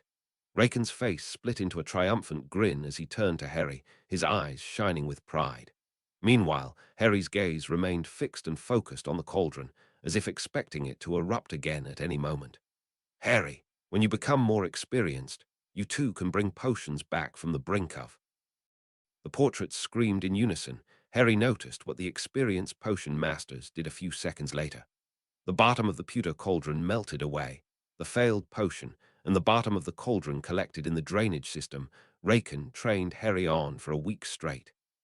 Raken's half-singed eyebrows disappeared into his hair in bewilderment. He looked at the label on the vial and paled. Raken did once know where every vial, every ingredient, every cauldron was located, but that was before he shared his brewing space with the young boy. Raken, Harry and the portraits of the potion masters stared at the rapidly cooling cauldron in shock. The smoke was still heavy in the air, but Harry could still make out the ghost of a smile on Raken's face. As they stared, Raken's expression shifted from shock to amusement, a ghost of a smile playing on his lips. "Harry, you wouldn't believe how close we were to dying just then," he said, his voice filled with laughter. Harry's eyes widened in response, and Raken guffawed, the sound infectious and joyful. "Harry, I wanted to go for diluted nymph tears to settle the magic base of the potion." Raken doubled over in laughter, much to the shock of everyone in the room. "You must have used something in that cupboard recently, but I ended up grabbing distilled water instead. It was so lucky I grabbed." Raken trailed off. "It could have been so much worse, Harry. You wouldn't believe the trouble we'd be in if I grabbed any of the other vials by accident." Raken staggered past Harry into the main room and sank into his leather recliner. Harry followed him in a similarly dazed state into his red armchair. Raken rubbed his singed eyebrows and his face, feeling more alive than ever. Raken continued in a hollow voice. "It was pure luck that I grabbed that vial. If I had picked any vial that wasn't the one I was going for or the water, that would have been it." Raken snapped his fingers. He had been so close to wresting control of the potion, never considering that it was reactive enough to respond negatively to the magic lingering in the air. The smoke in the air still gave everything a noticeable pinkish-red tint. The two relaxed into fatigued silence, thinking about their shared near-death experience. Raken made the potion a week later. Harry watched and involved himself in the interactive lesson. Harry still made the same effort to learn French, but words and phrases just seemed to stick. It took him a month until he was ready to converse with the potion masters in their native languages. He still spoke to Pierre most often, but conversed with the others when he found a topic he didn't grasp. Pierre and the other portraits became closer and friendlier with each other now that they had a new student to influence into their theory of how potions should be designed and brewed. Harry spent lazy days brewing portraits and listening to the Frenchmen talk about their potions experiences. Chapter 10. Birthdays and Rebirths. Chapter text Harry, as an orphan and not having any connections to the greater wizarding world, did not know his birthday. Harry Potter, even now, was a legend within London. While the streets whispered tales of the boy who lived, Harry himself knew nothing of his past or his family. This marked a truly unique time in history where the wizard living the life knew less about his own life than the average pureblood child. In an orphanage, if your date of birth is unknown, one is assigned to you as part of a best guess. For years, he was okay with this system until the snakes at the zoo questioned his lack of knowledge of when he was born. Someone had picked a day for him, not knowing what it meant, and Harry never had the heart to question it. Sometimes, ignorance was bliss, and what used to be a happy day felt bittersweet. In the many discussions Raken and Harry held, this uncertainty about his life constantly appeared. The young boy enjoyed staying with the potions master and enjoyed learning from him, but he wished sometimes that he knew who he was, why his parents left, and when he was born. To alleviate this, Raken offered to brew a birthday potion. The potion master completely missed the point and made Harry feel even more isolated. Harry celebrated his 10th birthday alone, not reminding the older wizard about the date. Raken was fun to be around and talk to about potions. The wizard understood or cared about very little else, so Harry kept their conversations focused around potions. His favorite thing to do was to investigate the forest and inspect the crops, so he did just that. Not even 5 minutes later, Harry ran back to the safety of the wards, hearing the combined voices of several adult wizards hot on his trail. This became a regular occurrence now. There were always several people in the forest outside of Raken's wards. When Harry made it inside the perimeter, he dashed up the porch stairs, through the sitting room, and into the brewing area. Raken looked up in acknowledgement and returned to scraping what was left of Harry's latest failed potion off of the bottom of a cauldron. Raken, that's the fourth time in 5 days there's been people outside the wards. I think they know someone is here. Raken nodded, absent-mindedly scrubbing harder. Harry, we discussed this. This land was warded almost 70 years ago. We're perfectly safe. It's the shopping runs that should scare you. Auras seem to know when and where I'm buying ingredients from. Raken nodded to himself and rambled on. A wizard can't buy potion ingredients without having auras staring at him from across the street. Harry wanted to get ahead of the paranoid anti-aura rant his master typically slipped into. Remember your file in the DMLE. I think maybe they know you're brewing dangerous potions. You went out and bought 12 galleons worth of aconite from all over Nocturne Alley. What legitimate reason does any wizard have for that much aconite? Harry asked, exasperated at the complete non-concern shown by Raken. Well, if you knew your studies, you'd know that harmless organic or medicinal potions typically use aconite for its active step. Why I can nom. Yeah, Raken. Even I know organic potions are much more volatile and can be transmuted into any number of explosive or toxic potions. Aconite just so happens to be the active ingredient in 10 different toxins. Pierre said, yes, but why purchase aconite when Murtlap is much cheaper? Murtlap is much cheaper and more potent for such uses. Why, I believe aconite has a much higher thermal and magical stability, which you would know if you knew your potions. Raken said the final sentence in a sing-songy voice, clearly thinking he won the argument. He cut his young student off and followed up with, but you're not wrong, Harry. Maybe purchasing so much in bulk isn't very clever of me. I figured I can just change my appearance again. No harm, no foul. Raken shrugged as though doing this was the easiest thing in the world. Through the polyjuice potion. That's detectable, right? Harry inquired, confused by what Raken had in mind for changing his appearance. There is an alchemical substitute. It's permanent, beats any known detection measure, and can be brewed much faster than polyjuice. It's perfect. I even have the reagent needed for such a potion right here with me. Boggart Lycan. The Boggart is a minor demon of sorts. It's magically powerful enough to get a sample and have the original live. The potion is quite easy to make and works over scars as well. Can you brew enough for the both of us to change our appearances? Will we be able to return to our original look? Sure, I plan to bring it up anyway. I was about to ask you if you'd be comfortable with it. As for your original look, you won't look exactly the same as you had before. We can change your hair color to blonde, your eyes to brown, and we can hide the scar quite easily. You can't change your height or weight. It's more limited than the polyjuice potion. You can't change gender, and your voice won't change. Harry processed the information and mentally pictured himself with different colored hair and eyes. He supposed it was smart to avoid looking like the same orphan boy that escaped. He wasn't enthusiastic about the hair color change, but he could live with the brown eyes. 2 days later, Harry and Raken looked like completely different people. Harry had blonde hair, brown eyes with neat hair, and an unscared face. Raken appeared similar to Harry, sporting the same blonde hair and keeping his eyes unchanged. They passed as father and son with a similar color of the eyes and hair. Raken tested his new look by taking Harry to Diagon Alley to pick up a new cauldron to replace the one that melted. Raken's eyes darted nervously, but no suspicious wizards appeared. His plan of changing his looks seemed to have worked. Chapter 11.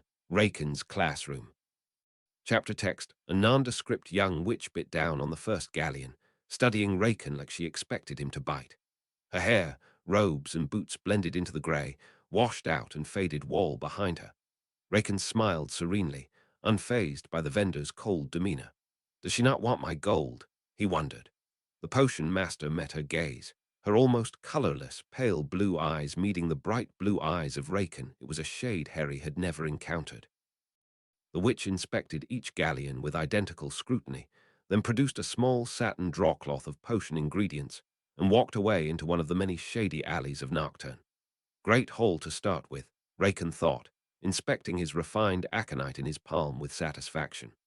Raken put his ingredient away, strolling across the misty, bedraggled street. It was a nasty, shady side alley filled with even nastier and shadier characters trying to scam each other. Raken thought it was the hub of wizarding London. It was the kind of place where shadows sold anything that would sell, and the air always smelled faintly of rot and magic. It reminded him of France. The French were darker, and underground purchases weren't investigated. In London, they would shut everyone down if they could. It was too much effort to crack down on the various controlled substances and their ingredients being marketed on Nocturne daily. This was Raken's home. These were his people, people who dreamed of one day brewing and consuming any potions they could think of. Here, potioneers weren't scholars. They didn't have jobs or stable incomes. They simply made whatever they could to get by. Before the potions master found Harry Potter, he was alone and empty, an emptiness that didn't suit a man once surrounded by simmering cauldrons and eager minds. Addicted to the crafting and designing of potions, he spent his youth studying and making a name for himself. He was once the youngest potions master. Before Severus Snape, the record had belonged to him. This need to teach and train the next generation came instinctively to all masters of various fields. It was the unseen, unspoken magic that kept old wizarding traditions and fields alive. As he grew older, Raken felt an increasing sense of responsibility to pass on his knowledge, to ensure the traditions of potion making didn't fade with time. Months before the potions master found Harry, he found his classroom in Nocturne. Raken was unlike anyone else in Nocturne. He loved to teach, and he loved to talk. His first DMLE report came in the form of a concerned letter from a Nocturne vendor who sold hair potions. A Hogwarts professor gone rogue, openly demonstrating how a simple hair potion could be turned into poison with the addition of aconite. The next several reports came from his obsession with acquiring the reactive and dangerous ingredient. Not used or stored in Hogwarts, aconite and ingredients of its class were actively studied at the mastery level, above newts. The sheer volume and quality of aconite requested were alarming, yet the offer of gold was so extravagant that it seemed to outweigh all concerns for safety and legality. The DMLE attempted to track the movement of these galleons, but to no avail. The man had never been seen entering Gringotts. The department got types like these all the time. They earmarked it for aura involvement and waited for the eventual spending to die down. Raken built quite a name for himself, waltzing into Nocturne Alley with wild gestures and a voice that carried. He lectured on restricted brews as though he were in a lecture hall, loudly protesting the strict potion regulations in his very obvious and distinct French accent. After his very public debate between himself and two vampires on whether dreamless sleep could be ethically weaponized, the DMLE marked him for capture. Unlike the vendors who'd sell you out for a galleon, the locals gave him a warning.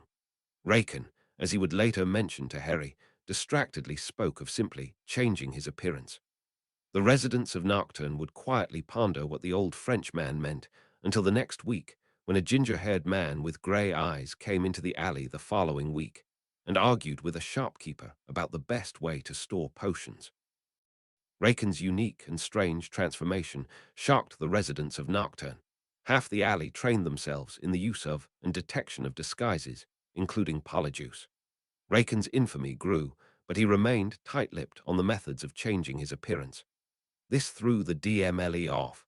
The auras read reports of a different-looking man who sounded the same and acted the same, but had no indicators for polyjuice or any other disguise. The investigation stalled and eventually faded until Raken brought Harry Potter to his home and stopped purchasing rare and exotic potions almost immediately, switching over to more natural and beginner-friendly ingredients for simple potions. Over time, with his young students' questions to answer and potions to grade, he became more subdued in public. The magical itch to train an apprentice was satisfied, and he slowly reverted to the quiet and subdued man he was. The day before Raken met Harry, he had reverted to his natural look. He was able to return to the alley as himself without being identified. Raken blended into the usual riffraff and frequented the various storefronts. His nasal tone seemed to disappear when he spoke at a normal volume. Only the vampire Coven knew what Raken currently looked like. When Raken first mentioned his supposed file within the DMLE, the young wizard was sure there were more pressing matters than a single potions master and his student brewing potions in the forest. Times changed. Harry learned about alchemical potions and heard people in the woods. He started to believe Raken's claims about the DMLE, but he still didn't think the pair of them had anything to worry about. An old potions master and a young student, surely they had more important things to find and people to capture. How important could the capture of Raken really be? Chapter 12. The Silent Ingredient. Chapter text. Harry rested on the comfortable red velvet armchair, head reclined, drifting peacefully on the clouds of sleep. Yet another night, Harry fell asleep listening to the four portraits and their respective discoveries in potion lore. The young wizard's dreams were dominated by visions of himself battling potions on the very brink of breakdown. In dreams, time obeyed different rules. Reactions happened instantly. The smell of sulfur mingled with rosemary and the ever-present burn of aconite. Harry battled several potion breakdown scenarios at once with ease: magical instability, nil product failures, pH failure. In his dream, the blonde wizard masterfully handled 3 cauldrons at once while the portraits, and most importantly, Raken nodded in approval. Sometimes, in his dreams, he would notice how quickly his brain adapted to having blonde hair and brown eyes. It looked natural, like he looked this way for his entire life, like the mirror had always shown this version of him. The alchemical base of Boggart Lycan molded his thoughts and mind to accept his current appearance as his true one. The genius of Raken's additions to the illicit potion helped young Harry avoid dissociating when looking at himself. The potion was rare and powerful. There were no known side effects for a child of Harry's age because no child of his age had ever tried it.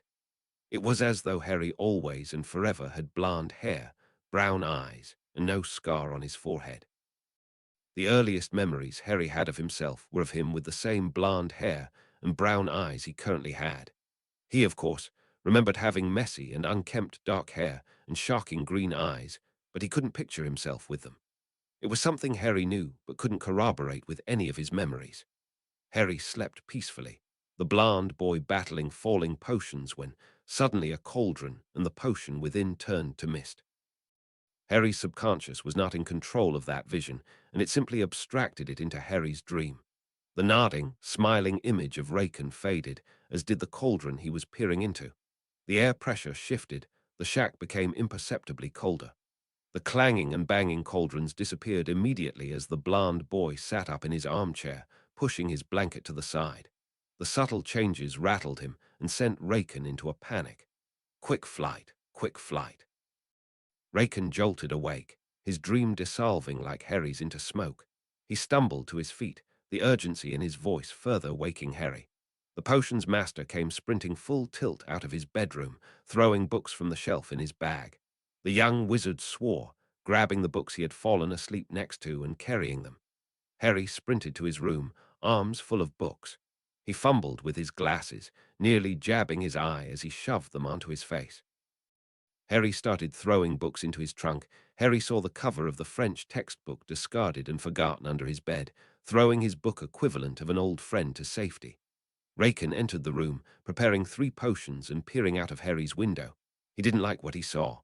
"Did you get the portraits?" Harry asked, unwilling to lose access to that much potion knowledge. No time, no time. I had to get books. It's the aura called Dawlish and trainee auras." Harry cursed to himself. He was going to mispeer. Harry stood and nodded to Raken. Raken threw a potion through the doorway. Raken tried to apparate but failed. An anti-appartition ward replaced the old secrecy wards. Raken pulled a vial from his robes. The liquid was mud-colored and viscous. Harry thought he heard the sounds of boots, of shouting and intermingled voices. It sounded exactly like the people he heard outside the shack for weeks. The potion Raken threw was a highly unstable, extremely corrosive and flammable mixture that ignited in the presence of air. The bottle was spelled to be extremely fragile. The slightest touch, disruption, or loud noise would break the vial, turning anything near the potion to charred ash. The pocket the vial rested in was spelled to make it the inverse. This high-risk strategy of storing extremely harmful potions for combat situations caused many of Raken's colleagues to spontaneously combust at the slightest imbalance between the two forces. The potion did exactly as it was meant to upon impact with the half-raided bookshelf. French literature blazed in the other room, and the wave of heat was intense, even from Harry's room. Raken eyed the mud-colored potion warily. The ingredient list would make any brewer blush: dragon's blood, centaur extract, blood moss, bloodroot, 10 galleons worth of aconite, troll blood, essence and extract, by mass. Raken had taken this potion twice before, and each time he had promised never to take it again. The old wizard estimated he had lost 20 years of his life by taking the potion. He wasn't far off the mark. Harmful didn't begin to cover this potion. Raken threw his head back and felt his magic instantly weaken as his body dumped magic to heal the unnatural damage inflicted on his mouth and throat. Raken choked and gasped while Harry watched, unsure of what was happening to his master. The heat grew more intense, both inside of Raken and outside. The shack was disintegrating. The flames licked at the support structures, threatening to crush, then burn the wizarding pair to death. The weight that had settled after his first failed attempt to apparate suddenly lifted. The pair vanished and reappeared in Muggle London, far away from the burning shack. The property to be investigated was well known to the DMLE, a possible brewer dealing in dangerous or illegal potions, operating behind illegal wards. It was John Dawlish's job to investigate and possibly detain the potioneer. The head aura nodded his head, and the wards slipped and fell, replaced with more modern anti-partition wards. Dawlish walked trailed behind the advancing trainee aura force. A torrent of fire broke out not 10 seconds later. The magically fueled fire raged, and despite the team's best efforts, the shack was reduced to cinders. The smell of burning wood, the forest, and the unmistakable smell of aconite tinged the air. The wards around the shack were down, but Dawlish stood with one foot on both sides of the wards, testing the magical balance, trying to determine how long the wards were up. The sharp smell assaulted his nose once again, roused by the frigid English air that not even a heating charm could help with. The experienced aura looked down, noting the actual physical boundary that cut off the unkempt wild forest vegetation, leading to the neatly kept lawn of the property. There was a break between the two. Visible dirt formed a line between the outside and the inside of the ward boundary. He took to one knee, tracing his finger in the exposed dirt, and felt the slight pull of magical energy coming from the boundary ward. The ward scheme was old. This property lay hidden for decades. The odds of this burning shack hosting the new brewer interested in aconite would have gone down to nil if it wasn't for the pungent aroma wafting from the house. It made little sense to him why the wizard risked burning himself alive. The brewer must have known he wouldn't be caught in the fire in the event anti-apparition wards went up. The wards weren't particularly strong or well cast. It left a visible boundary line in the dirt. Dawlish finished his preliminary investigation. He stood up and walked towards the men and women he was in charge of. Dawlish pegged this place as the most likely base of the brand new potioneer that hit the London streets a few months ago. "How is it possible for you to fail to set up an anti-partition ward?" John Dawlish said to the lone trainee aura. The final year trainee auras looked towards the lone second-year trainee, the man wilting under the glare of 20 trainees, and Dawlish. The burning house burned behind him, casting a spectacular backdrop between the full moon and the dark underbrush of the forest. None of the currently present auras had any way of knowing that the ward worked perfectly. Raken's initial attempt was prevented. The potion interacted with Raken's magic, destabilizing and eventually dispelling the ward. The second-year wizard did not believe for an instant he failed to cast the ward, but he had no alternative to provide. Dawlish walked closer to the still blazing inferno, away from the auras, mentally taking notes of dead clumps of grass. There was a metal pipe towards the rear of the house, which showed the largest patch of dead and wilting grass. He strongly smelled hints of more aconite and blood moss. He was now certain this was the base of the Diemler's latest possible illicit potions brewer. All right. Dawlish clapped his hands and turned towards his team. What we're looking at here is a potential smuggler, illicit potions brewer, or dark wizard hideout. We don't know what this is yet. Work together. Tell me what you see. The group of 20 neatly fractured into 2 equal teams of 10. One team went to work, putting out the fire, while the other team began casting advanced spellwork detection charms. The lone second year struck out solo, inspecting the failed wards of the premises, preparing a detailed report for Dawlish. The lead aura continued his own work, inspecting the small garden at the front of the house. The mundane herbs were commonly used in potions of a lower complexity. A potioneer dealing with and buying bulk aconite has no reason to be growing simple potion herbs. The garden looked well tended to. The crops looked well harvested and maintained. Something about that didn't sit right. The magical reconnaissance group of 3 detected a single adult wizard. The distance of the house from the wards did make this detection vector unreliable. Dawlish correctly predicted the presence of a younger witch or wizard, learning to brew potions, but not magically significant enough to detect as an individual magical entity. Sir, I've noticed multiple dead grass patches near the windows of the structure. We're running potion trace analysis now. A distant female voice on the other side of the still smouldering building stated. Dawlish recognized the voice of Lucille, a dedicated aura specialized in potion analysis and deconstruction. He hoped he'd hear from the leader of the potions group. They typically did good work, but he was not impressed with the test they chose to use first. Excellent. I want potion decomposition tests done next, and have that be your primary test from now. Aconite was an extremely unstable organic ingredient. A decomposition test would show how long it took the aconite to break down and would reveal characteristics about the potions it was brewed with. Lucille found the first patch of dead grass near a window and immediately broke into routine, ignoring the smell of aconite dominating the air. He walked around the building to find a small group of 3 waving their wands at a single patch of dead grass. The auras inspected thoroughly, finding traces of ingredients and identifying its purpose in the potion. He watched Lucille wave her wand at a patch of dead grass and moved on, not interested in learning what he could smell. Sir, the building is safe for us to enter. If you don't mind waiting, my team can construct more complex structural wards. Dawlish recognized the bassy and authoritative voice of Julius, the leader of his currently all-male salvage and evidence auras. It was a fancy title that meant very little. They were less advanced ward and curse breakers. The DMLE depended on and fielded these auras the most. The general nature of their training made them a Swiss Army knife and useful for any non-combative situation. Very good. We'll wait for the wards. Take it slow. Lucille and Julius discussed who would be going into the building.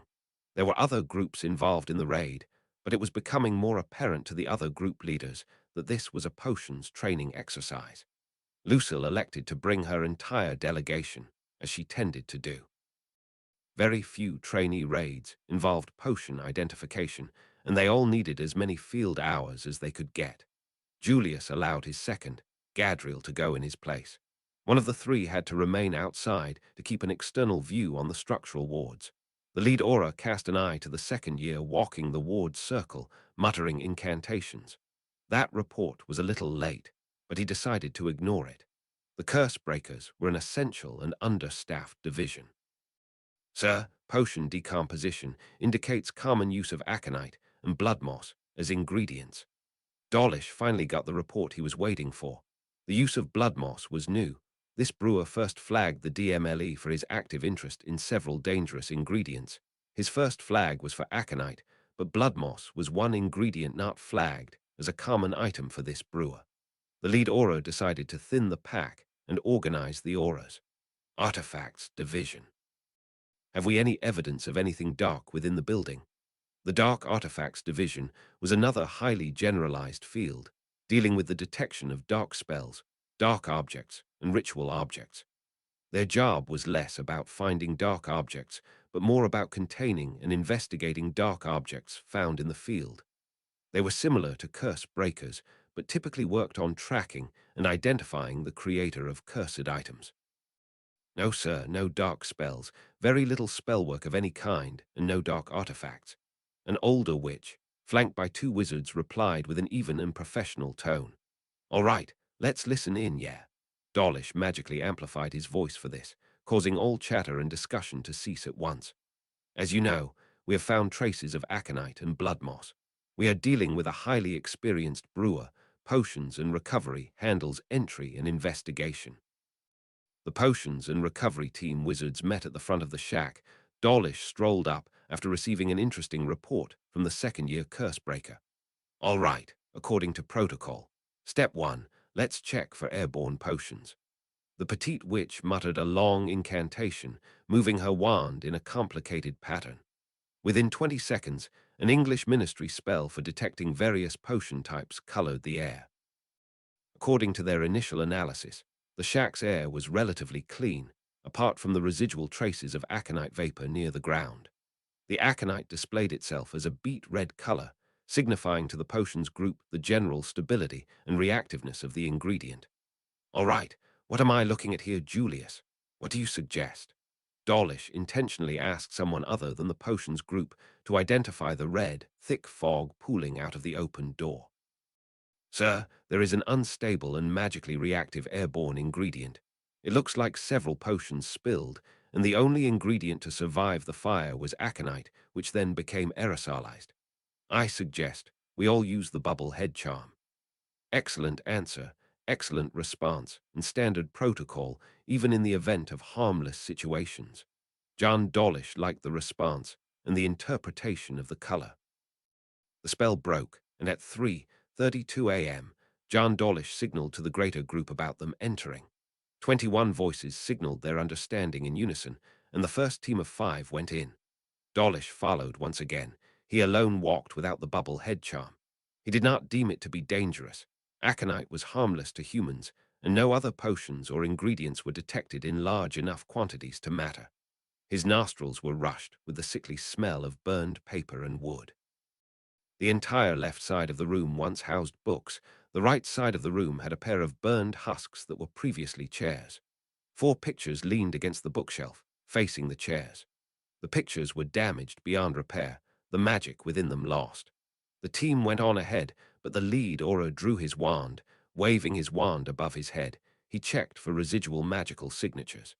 This was a more refined method than was used by magical recon. He validated his own theory. There had been a younger witch or wizard present. Dawlish put his wand away, visually investigating the bookshelf. The shelf was decimated. The books were unreadable. Dawlish remained in the room, recalling his French lessons and noting the titles of the damaged books for future research. In the brewing area, the potions trio inspected cauldrons and what was left of the brewing equipment. They discussed their findings, confused about the strange decomposition pathways of the potions. Normally, potions decompose or react according to the most magically active or potent ingredient. A weaker but still slightly magical ingredient like goblin toe trimmings have fallen out of favor over the centuries, as it required an overwhelming amount to do anything in a potion. A heavily magical ingredient like dragon's blood required a single drop to actively react. For some of the potion traces, they could not identify a specific ingredient. Aconite, Merlin. This guy loved aconite. Lucille spoke quietly to the other 2 wizards, all 3 huddled over the same potion collection drain. Aconite, as the primary active ingredient, gold dust, magnesium strips or filings. I think it's strips, but no, he had to have used filings, not strips of magnesium. The filings would react faster. There's no way he would have kept brewing. The second of the potions trio had equations swirling around his head, similar to how Raken calculated and drew in the air. Okay, let's assume we're even dealing with magnesium to counteract the acidity of the blood moss. Why did he add water, and what is our missing ingredient to bind the blood moss and aconite together? The third interjected, tired of the other 2 bickering over the small details. The case puzzled the trainee auras. They believed they had an unrecognizable ingredient, an intentionally failed potion, and a potion that used hazardous ingredients without immediately combusting. Desperate for their field hours, they spent 20 minutes investigating the differences between the novice potions brewed by Harry and the clearly more expertly made potions, utilizing unrecognizable ingredients. They were out of their depth, unfortunately. The knowledge of alchemical potions is fiercely guarded in the wizarding world. There were entire potion families that could only be detected by the highest levels of ministry investigators. There was no approved aura course to identify, detect, or defend against Raken's potions. The air was not safe to breathe. Reagents wouldn't leave traces for the aura's spells to find, and as Raken had told Harry, they weren't ingredients. They were keys to doors most wizards didn't even know existed. Lucille, we should tell Dawlish something's not right with these potions. How can we fail to detect the ingredients of a potion? We might be dealing with brand new ingredients here. The second said the final part in a rush, and the third nodded her head in the dimly lit space to agree. Lucille wasn't ready to call the investigation just yet. An unlikely voice helped push the trio toward a mutual consensus. The two salvage and recovery wizards were seen as less intelligent. More brawn than brains, many trainee auras in other departments forgot that the different specialists all got the same grades from Hogwarts and had the exact same teachers. Sorry to interrupt. I overheard your conversation. I know you tend to focus on the chemical side to detect ingredients, but our structural wards do detect a magical signature that could be what you're looking for. The trio wheeled on the aura. Lucille spoke first. You're saying that you can detect the pull and the push of the ingredient, just not the ingredient. Something like that. I'm dealing with pure magic with my wards, but whatever this is, it behaves like magic more than an ingredient. Maybe we can identify this ingredient from its magic. The trio invited the duo to help them, measuring the magical structure of the entire potion, completed or not, and charting the ebbs and flows of the signature. The group of 5 walked out of the brewing station, into the main sitting room, finding Dawlish cataloging and removing books with some of the other trainee auras. The 5 wizards were the last to report. They happily told Dawlish about the ingredients they couldn't detect, their plan and methodology to detect its signature, and even the roles each played in their respective potions. Trainee auras, now that's fascinating. You had no contact with vials, cauldrons, or anything. Dawlish brushed off the enthusiasm radiating outwards from the small team. He did not like this. He didn't wait for them to answer. He couldn't hear the affirmative response from the team. Dawlish's instincts screamed warning. It was all upside down. 100-year-old French books using dangerous potion ingredients like candy. He didn't like the feeling in his gut, unidentifiable potion ingredients, unknown reaction pathways. The use of aconite itself was a red flag. It's why they even bothered to expend manpower to find this place. It felt like an assignment you didn't take trainee auras for. It felt like he stumbled into something the ministry should have taken a closer look at. Everyone listen up. We're leaving. We're not going to touch anything, not a single thing. We have unidentifiable potion ingredients, use of highly dangerous potion ingredients. The head aura led the trainees out of the house. The head aura marched the trainees out of the house. He felt exposed without the bubblehead charm. He quickly did a head count and directed the trainee auras to remain and begin writing their reports. The lead aura conjured a patronus and sent it straight to the top of the DMLE chain of command. By the time the ministry unspeakables arrived, the first rays of sunlight were beginning to break over the horizon. The unspeakables ran a fast investigation and spoke to Lucille and her team under the watchful eye of Dawlish.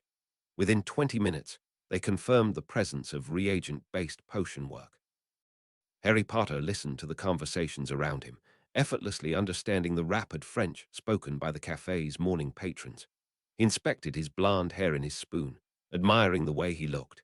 His spoon reflection of him sported blonde hair, brown eyes, and most strikingly, did not wear glasses. Harry smiled, thinking of how his old pair of glasses nearly fell into cauldrons when he first started brewing. Raken sat across from Harry, enjoying a hearty French breakfast. It was the following morning. Harry and Raken spent the previous day cleaning and brewing potions for Raken's potion store. The potion master had stayed up all night, brewing an elixir to improve Harry's poor vision. He rationalized the steep ingredient and reagent cost by treating it as a birthday gift.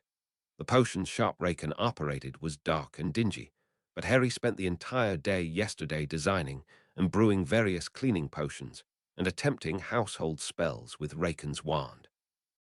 The pair enjoyed the relaxed morning, no longer having to hide within a forest and able to relax in the middle of wizarding Paris. The older wizard spotted a stack of the Daily Prophet newspaper for sale. Excusing himself, he walked over to the counter and purchased one. Raken went back to Harry, and the pair devoured the front page. 5 trainee auras dead. Aura Dawlish in critical condition. An early morning raid on a suspected illicit potions lab has left 5 trainee auras dead, and several others hospitalized after a sophisticated magical trap claimed its final victim yesterday. Unknown to the auras, the blaze had triggered an airborne potion designed to activate through heat exposure. The potion, highly unusual in its composition, specifically targeted those using the bubblehead charm, which is standard DMLE field protocol for hazardous environments. Investigators believe the trap was deliberately designed with auras in mind. The latest victim, 22-year-old trainee Gadriel McTownley, succumbed to his injuries late yesterday afternoon at St. Mungo's Hospital for magical maladies and injuries. Senior Aura John Dawlish, who was also affected by the potion, remains at St. Mungo's. He is expected to recover, according to hospital staff. Interestingly, John Dawlish's decision to forego the use of the bubblehead charm is attributed to his lack of serious injuries. The attack has drawn concern from both the Potioneers Guild and the International Confederation of Wizards, who are now closely monitoring the investigation. DMLE officials have not confirmed whether the suspect had prior connections to regulated brewing institutions. No arrests have been made at this time, though tracking efforts are ongoing. The wizarding world is reeling in the wake of the tragic incident. In response, the Ministry of Magic has announced plans for a formal memorial service to be held at the Hall of Heroes this Saturday at sunset. Shops along Diagon Alley and Hogsmeade have lowered their banners in silent tribute, and enchanted candles now flicker on street corners across wizarding London. Owl posts have been inundated with letters of condolence, and a public remembrance wall is being erected in the atrium of the ministry. The entire magical community watches in mourning. Raken folded the paper quietly. He didn't speak for a long moment. Then, as if nothing had changed, he took another bite of pastry. Harry said nothing either, but his spoon trembled slightly in his hand. Chapter 13. Perfect Potions. Chapter text. Harry Potter stepped out into the cold French morning as the chill of the winter months lingered over him. It was early, only 6:30 in the morning, but he wasn't alone. The lone baker across the street had his back to him, dressed warmly and enchanting his shop window to announce the day's specials. The sweet scent of freshly baked croissants wafted from the shop, mingling with the soft glow of the baker's luminescent pastries. The sound of soft chatter and clinking pots came from the nearby cafes, where wizards and witches gathered for their morning routines. Harry's scarf, richly woven with deep red and pink coloring, matched well with his brown trousers, black robe, and white trainers. The young boy looked down the street, observing the early morning bustle of wizarding Paris. It never got old to him, the casual magic, the strange feelings he had when walking the streets of France. He felt the elation in his chest during his sporadic and short trips to Nocturne Alley, but it was amplified and more pronounced here. Somewhere behind him, a bell chimed softly as another shop prepared to open. The city was waking up, and so was the magic. Magic called to magic, and Harry's responded with quiet joy. It was like his magic breathed easier here. There was something intoxicating about wandering the streets on foot, exchanging words with the shopkeepers who knew Raken by name. This morning, Harry enjoyed standing on the sidewalk and observing the various other vendors prepare for the day. The clean but ice-covered streets became more crowded as potential customers hurried to complete their shopping early. Raken Street was tucked just beyond the main thoroughfare of wizarding Paris, just a few cobbled turns from the city's magical center, a quiet gem near the city's magical heart. His store neatly tucked into a side street known for its upscale restaurants and cafes. The kind of street that the French auras routinely patrolled and the politicians frequented. Before the young wizard could blink, it was 7 o'clock, and it was time to prepare for their own rush of incoming customers. The wizard drew Raken's wand, and with a tap on the front wall, the wards noticeably relaxed towards staff members but not customers. A soft hum of magic emanated from the air. The strong scent of citrus, lavender, and oak filled the air. The enchantments peeled back, revealing the storefront as if it had always been there. The storefront became visible once more, the white marble exterior walls with the large eye like windows. Large, magical letters appeared right after, hovering high above the store. Unlike the neat, precise white script Raken conjured when calculating, these letters were massive, brightly lit, and multicolored. They flashed, visible in the heart of wizarding France. Perfect potions. A potion for any ailment or condition. Custom potions prepared inside. Next, the green curtains blocking the potion display cases drew to the side and vanished. Potions in every hue shimmered behind the glass, glowing faintly as if lit from within. Small bubbles floated from the liquid to the tops of the vials, while smoke, matching the color of each potion, wafted from the uncorked bottles. From the multicolored vials, each potion produced a tiny hint of colored smoke. These colors condensed, forming several different colored dense ropes of smoke. These ropes of smoke danced in a slow rhythm with the flickering sign, each colored strand pulsing in time with the letters. The smoke arced upward, forming a lattice of color that connected the vials to the sign in a seamless magical circuit. The entire display created the illusion that the sign bled into the potion bottles, a larger river broken into smaller waterways. The intricate potion work and enchantments were costly. Raken's smokestacks and vibrant signs produced a breathtaking spectacle, especially at night.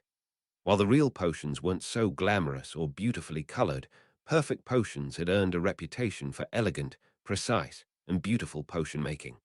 The shop was the pride of the French potion scene and was recognized throughout Europe. The young wizard never tired of watching the slowly rising smoke trails. It was awe-inspiring. The collaboration between the Gringotts Goblin team and Raken's group of witches and wizards took 5 years to design the enchantments that made it all possible.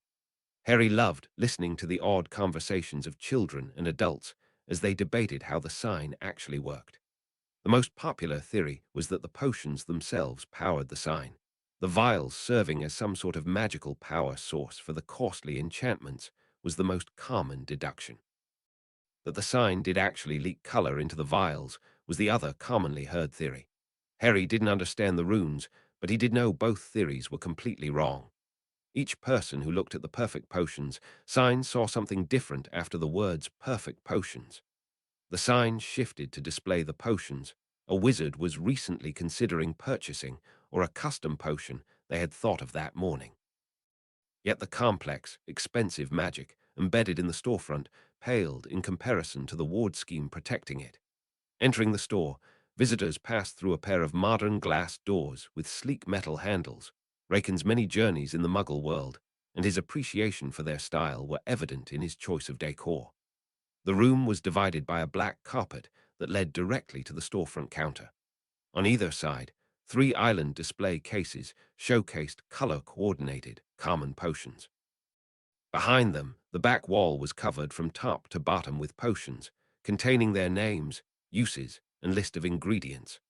Over 200 labeled potions were always on display. The polished marble floors and carefully maintained ambient spells made Raken's store far more impressive than any other shop on the street, securing its status as the premier potion vendor in Europe.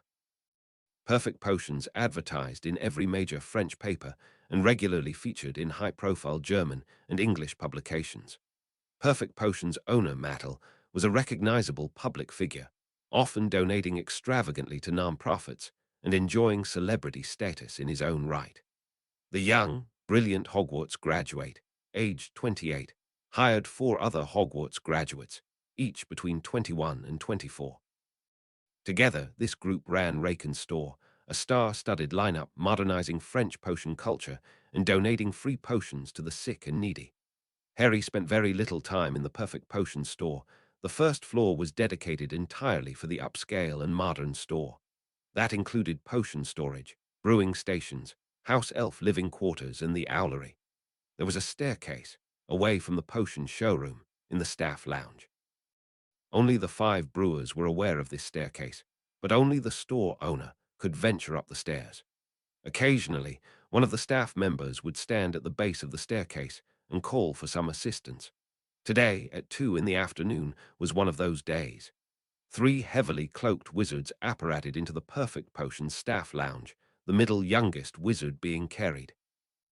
Mattel heard the intrusion and investigated, taking one look at the famous pureblood heirs and the disoriented younger man between them. Harry, brewing on the second floor, heard the call from downstairs. Harry contacted Raken and relaxed the wards. Mattel came up the stairs first, escorting the 3 return customers behind him. With a succinct bow towards Harry, Mattel turned on his heel, making his expensive fur cloak billow behind him down the stairs. Harry resisted the urge to laugh. He liked the pompous owner enough. Mattel and his staff members taught Harry when there was downtime, but the witches and wizards always failed to hide their displeasure at the real operation Raken ran. It was another of those things Harry would never understand about Mattel and his team. They threw barbs and cautionary tales about restricted potions and their harmful effects on society while running a full store funded by those same potions. If it wasn't for their ironclad, unbreakable barns, Harry was certain one of them would have sold them out already. Raken raced down the stairs, and Harry lost his train of thought. A wizard, recently past his boyish years, screamed in agony. His hands and legs spasmed, and his fingertips were bloody, the nails ripped off by the metal examination table he lay strapped to. His shirt was off, and he was covered in sweat. His eyes rolled in his skull, and his mind was stretched to its limit. Harry frantically read through a book, sitting in a stool right next to the screaming boy. He turned page after page, not actually reading anything on any of the pages. Raken frantically poured colored water into other vials of colored water, making a less strongly colored liquid. He cautioned the cloaked wizards and Harry away, pouring the perfectly mundane colored water on the victim's chest.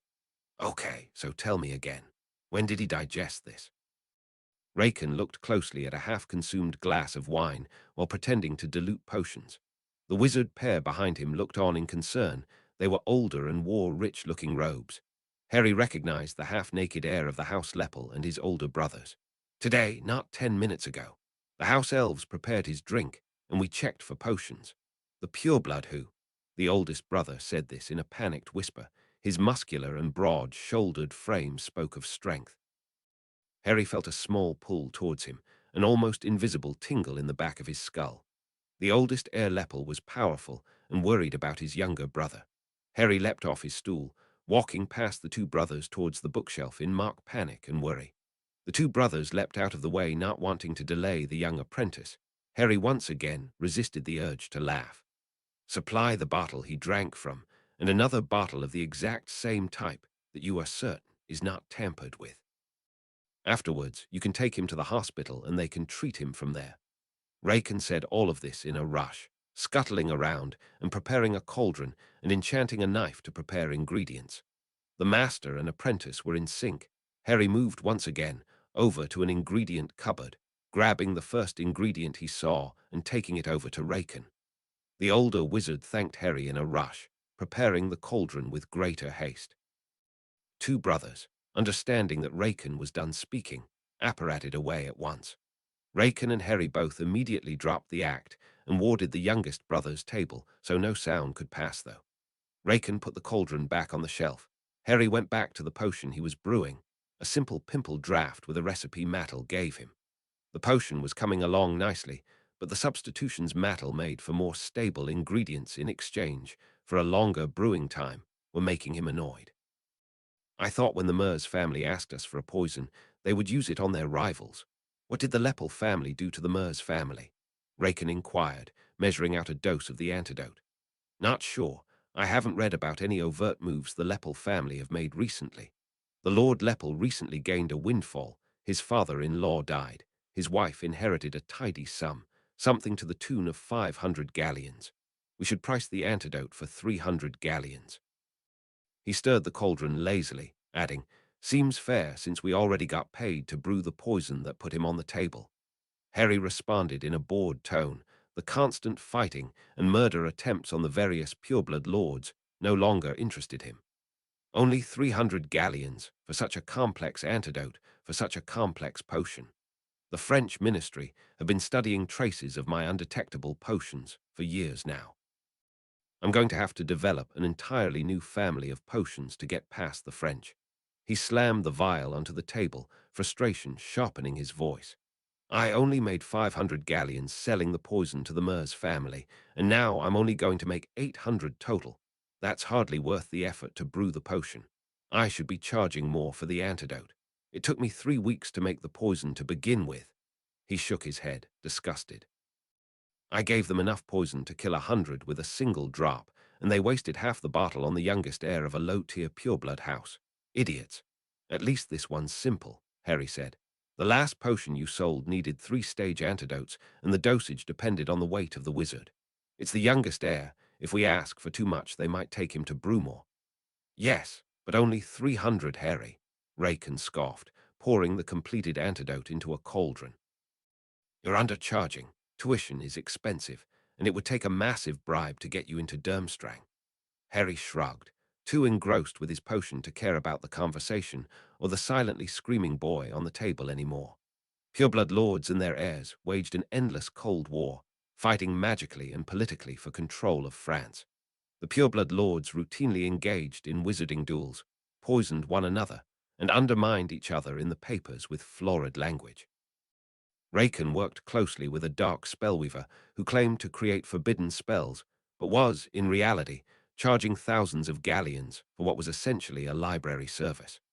The pair supplied poisons and devised unique methods to inflict undetectable and untreatable pain. The French Ministry of Magic was steadily advancing toward detecting Raken's currently used family of undetectable potions. The pureblood lords and their galleons helped in acquiring more esoteric ingredients, but in the end, it was a game between one wizard and an entire ministry of potion masters. The constant infighting among the upper echelons of wizarding society funded Raken's false store, much to Mattel's displeasure. When Harry first came to France and met the Perfect Potions team, he couldn't believe that such pleasant people knowingly worked with Raken's shady business. Their smiles had been warm, their handshakes firm, their lab coats pristine. To Harry, they looked like the kind of people who brewed remedies for children, not run a cover operation with Raken. When Harry voiced his thoughts, the older wizard broke into laughter and showed him Mattel's resume. Mattel had wanted to work at a company that valued the community and provided free wolfsbane for people afflicted by lycanthropy. Harry laughed as well, imagining Mattel bound by unbreakable vows, trapped in a contract that forced him to run a false operation designed to conceal the very soulless greed. He had once hoped to escape in the potions community. The memory was too funny, and Harry couldn't help snorting, breaking the silence of Raken pretending to brew an antidote. His mind drifted, pulling away from the phantom echoes of Mattel's idealism and settling instead on the immediate scent of mildew and burnt time that clung to the shop. Raken's real store was a dim, narrow space where the floorboards groaned beneath each step and the air clung to the skin, thick with the sharp tang of rare, volatile potion ingredients. The potions on display were all of different dark, unappealing colors. Pierre once said the appearance of a potion hinted at its use. Harry knew now that he was right. Raken scuttled around the half-naked, poisoned wizard, forcing him to swallow various brews meant to confuse the French healer's potion diagnostic tests. He didn't need to do this. His family of poisons reacted, then decomposed upon hitting the tongue. He did it to confuse the healers. Some of his previously undetectable, but now detectable poisons had uncertainties in detection. Some mundane, benign potions were falsely flagged as hidden poisons. To help confuse the detections the French healers deployed, he sometimes intentionally made clean wizards report to the healers while showing signs of Raken's poisons. Sometimes, this strategy triggered a French ministry review of specific reaction pathways, and once it even allowed Raken to recycle a previously compromised potion family for several months. While Raken dosed the now stunned heir, he thought about his competitors and their methods. A sharp flicker of worry struck him. If Jarin had gone back to using Murtlap as an activator, the fake potions could bite both of them in the ass. Harry's brew stabilized, and his eyes landed on a small information packet detailing the ingredients required to turn the displayed potions into other, more illegal potions. This brought him back to one of his more common discussions with Raken's team. The discussions around modifying barely legal potions into highly illegal potions. Sometimes Harry brewed with the morally bright and optimistic Perfect Potions team, learning from them and interacting with the house elves. Raken once told him that every year, some Newt-level graduates deliberately avoided large potion companies, hoping to work for a better cause.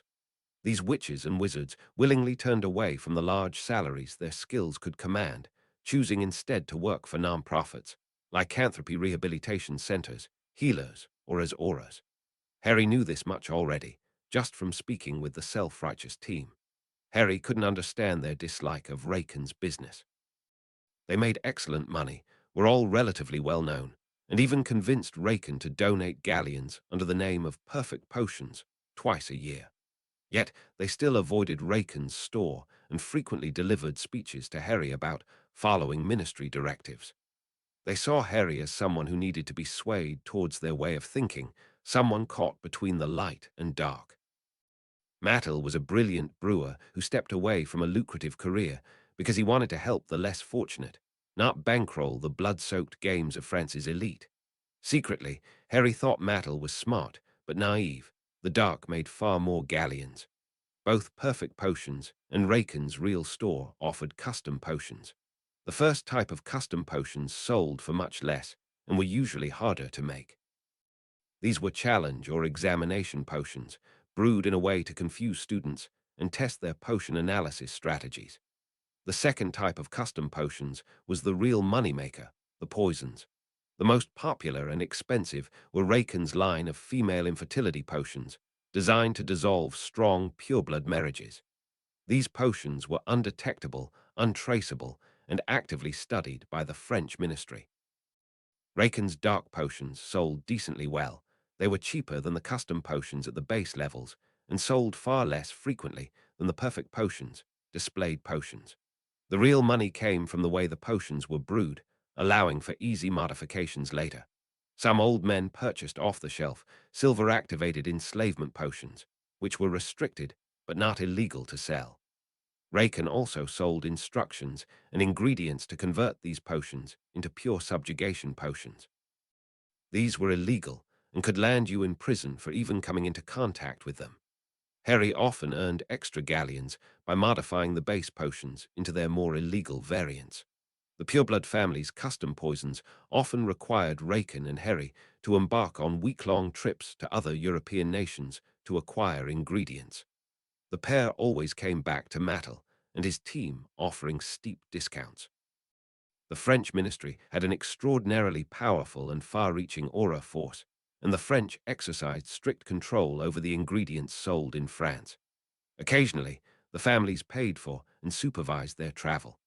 Harry had experienced this only once, but the powerful bodyguards fielded by the Mers clan had helped him notice his affinity for strong wizards and witches. Sometimes, he felt a small pull toward a cloaked witch or wizard. He had felt it when he first met Raken, but not anymore. Instinctively, he now knew it was because Raken was the most magically powerful person he had encountered at the time. Harry Potter was becoming more powerful. The wizard was 10 years old, closer to 11. Raken allowed Harry to use his wand to practice domestic spells. Harry picked them up quickly, shocking both Raken and the Perfect Potions team. The Perfect Potions team was well acquainted with Raken and his changing appearance, not blinking an eye when he introduced Harry to them. Raken introduced the boy simply as Harry, omitting the last name entirely, but none of them would have recognized the name Potter anyway. When Harry first visited France, the strongest witches and wizards were the uniformed auras patrolling the streets. Later, as Harry became involved in the real business, it was the cloaked witches or wizards who radiated quiet confidence. Then suddenly, the small pull became larger. It was no longer a random pureblood family member or one of their enforcers. It was a beautiful German witch, hired by the French ministry to eliminate the head of a dark cult that had originated in England and spread into France. She and Raken worked together to plan the perfect delivery method for a pre-brewed poison. Normally, Harry cared little outside of brewing or information gathering. The discussion about confounding house elves and swapping bottles of wine bored him. He listened to every word she said and felt the subtle pull of her magic. Her thick German accent made some words hard to catch, but the way she made him feel kept him in the room. She noticed his unusual interest in her. The German witch did not for an instant confuse Harry's interest as young love or any such nonsense. She was powerful by any metric of magical ability, a known killer who catalogued every flaw in Raken's ward schemed the second she made her way up the staircase. She knew the boy would become powerful and that he could already sense a flicker of her magic. She debated the merits of bypassing Raken's intent-based ward scheme, killing the potion master and taking the boy. She would correctly bet her wand the potion master took the boy. She thought about killing everyone she met, fantasized about it even. She pictured the old potion's master screaming and begging for his life on the floor. It's what made her so good. The second, she noticed the little boy and his potential, the potion's master transformed.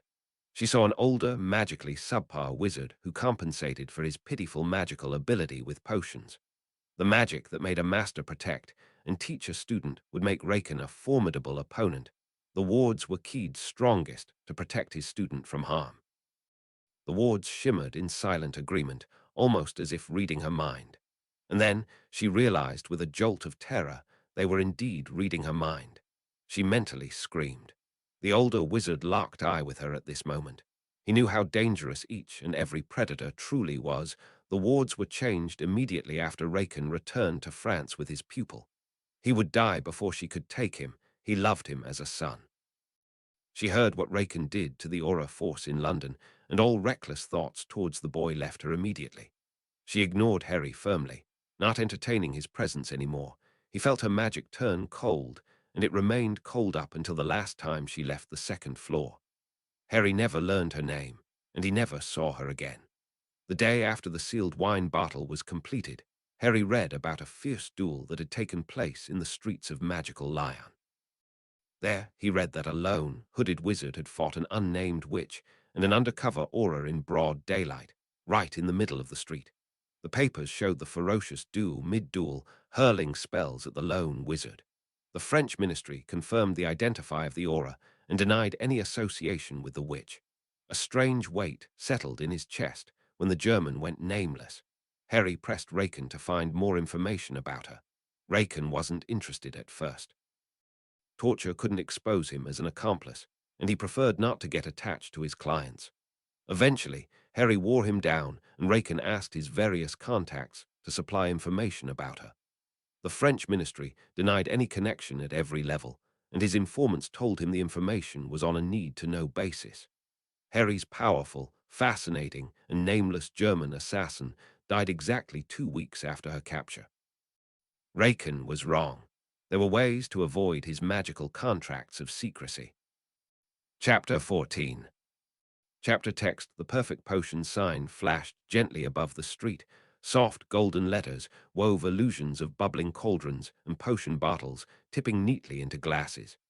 As always, people gathered with their heads tilted upward, quietly watching the sign cycle through its usual animations. The sign and the potions within drew tourists. It was always fascinating. Different people had different colored light reflected on their faces. The sign did not rely on a simple illusion to change the content of the sign for each user.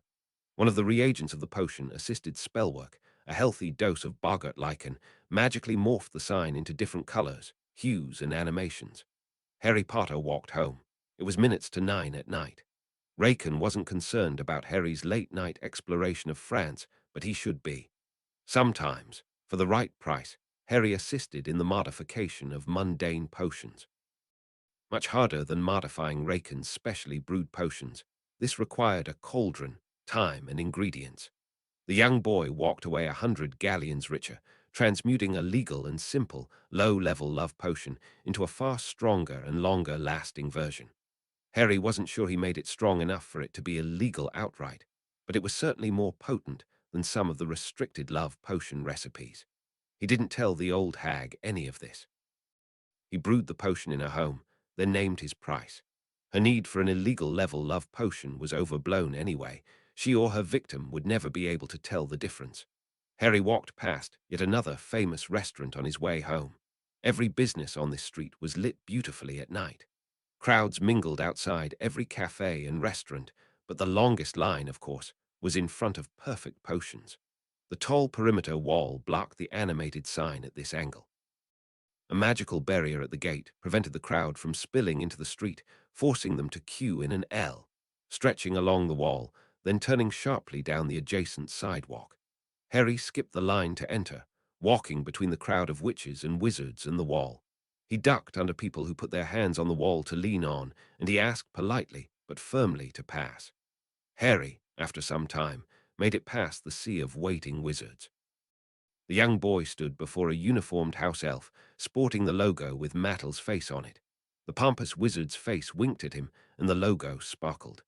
Harry was just about to step over the threshold when he noticed how red everything looked. It was odd. The back of the elf's head was tinted red. The white suit the elf wore had a red sheen. Harry looked at the storefront, unaware of the outright hostile stares the assembled crowd was giving him. Only the red potions currently fed smoke towards the sign.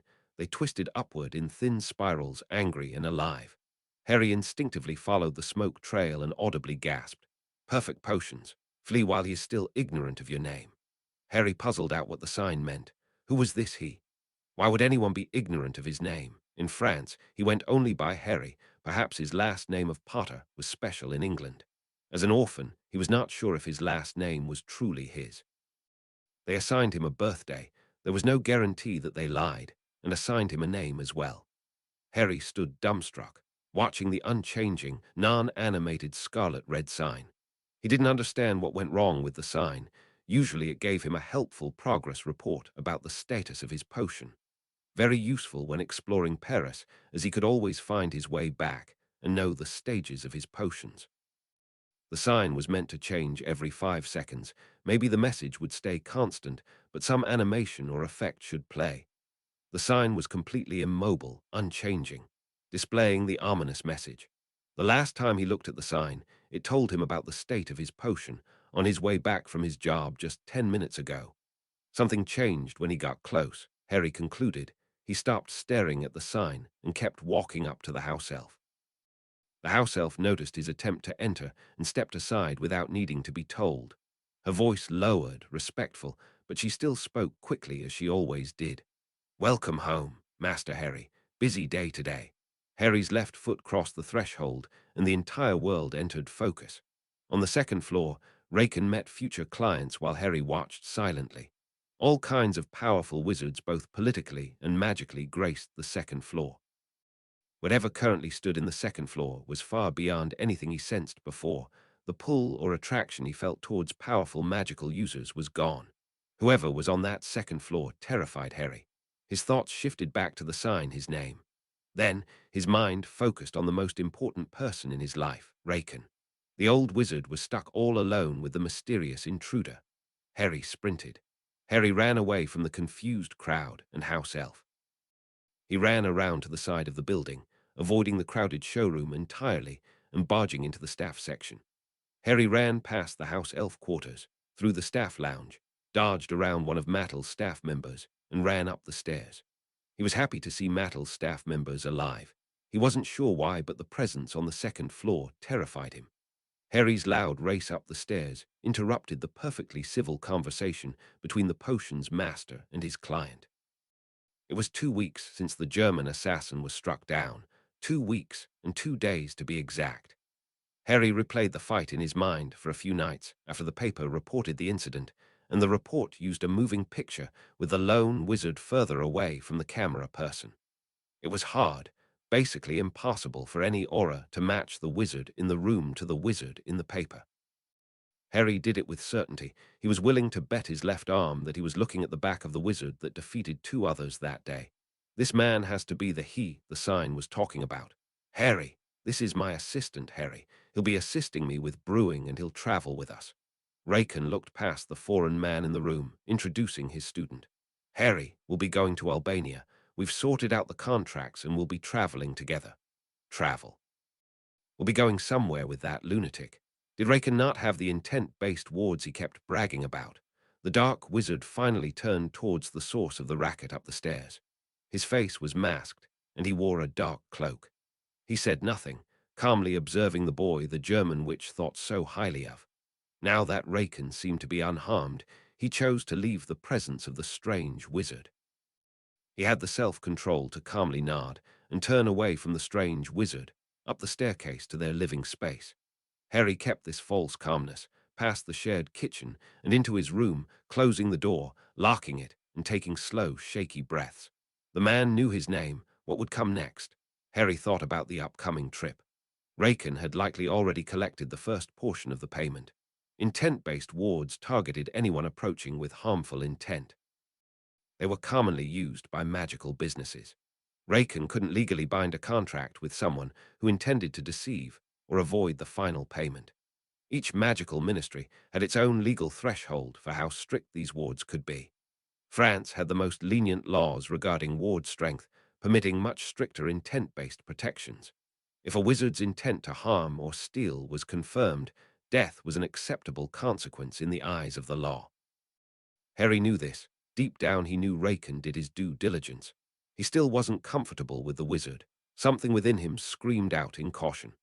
On their last mission, Raken offered Harry the chance to stay in France and keep an eye on Mattel. Mattel had a habit of giving extravagant discounts whenever Raken was away. Harry hadn't thought much of it at the time, but now he was seriously considering staying behind. The thought of Raken traveling alone with the man scared him. His thoughts remained turbulent until he went to sleep thinking about the strange sign. Magical European politics was a far more corrupt and devious arena than its Muggle counterpart. The French politicians knew about Raken's real operation, as did the highest-ranking French aurors and the pureblood lords. Everyone knew perfect potions was little more than a front, and they all understood that a potentially dangerous rogue potioneer was working under the cover of the aura-audited Perfect Potions brand. They, along with everyone else on Raken Street, strongly suspected he was responsible for the deaths of the 5 auras in England. Raken never addressed the rumors, never confirmed or denied them. Unfortunately for everyone involved in Raken's racket, as it was sometimes unofficially referred to by wizards in the know, the English also had knowledge of the potioneer. Nothing could be proven, and Raken's status as a French citizen placed him far beyond the unnaturally far reach of Susan Bones from the English DMLE. The German witch, unfortunately, became a pawn in the game between English and French law enforcement. Among the French, it was believed that Raken kept a potion constantly teetering on the brink of catastrophic failure. At first, Perfect Potions appeared to be a strangely well-funded but legitimate business, displaying the standard containment wards expected of a low-risk apothecary. The true purpose of the store became clear after a public arrest warrant was issued for Raken in the United States, tied to the confirmed murders of several American diplomats. 1 week later, Perfect Potions sent discreet correspondence to the top families, offering a permanent, undetectable solution to any problem. Raken did not consider himself a killer, he just brewed potions and sold them. The existence of Perfect Potions as both a tourist attraction and the source of some of the most genius-level poisons did not sit well with the French ministry. Raken was a man of the soil, a French national who didn't cause problems for anyone other than the people he poisoned. The French turned a blind eye to Raken's activities at the highest levels. They feared Raken might one day do exactly what he would later do to 5 English auras in a quiet forest. The problem was that he operated in the heart of Paris, and the ingredients he had access to could inflict generational damage on both wizarding and Muggle populations. It was a frightening, unstable, and potentially catastrophic situation for the French.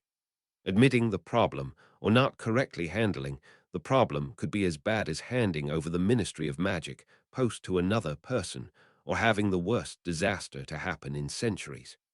No one wanted to be the one to confront him. The German assassin had been officially hired to eliminate a cultist, the very same cultist who was now leaving Perfect Potions with a signed contract and several thousand galleons less to his name. Her delivery method was a Raken poison, encased in a bottle. A single sip, a single drop would kill the cultist. After the cultist's death, her next task was to infiltrate the French Diemler's investigation and uncover any evidence, from the department or its healers, that they knew who had brewed the poison. If such proof was found, her report would help the English authorities initiate official sanctions against France for their role in covering up the deaths of their 5 auras. If the French ministry was not involved in a cover-up, the next plan would be to reverse engineer both isolated poisons and to identify whether the same potioneer brewed them. The English investigation, spearheaded by Susan Bones, knew Raken was the culprit and wanted him. The French, with operatives lodged deep within the English DMLE, moved to prevent this. Elements within the French political structure sympathized with Voldemort's ideology. These men directly informed the cultist about the possible poisoning. This convoluted chain of events led to the death of an unrelated street-level aura and the German assassin. Upon capturing her, the dark wizard sensed tightly bound wards securing her soul and mind. The German witch came from a family of assassins who worked in both the Muggle and magical world. The wards were designed to prevent information retrieval, even under torture.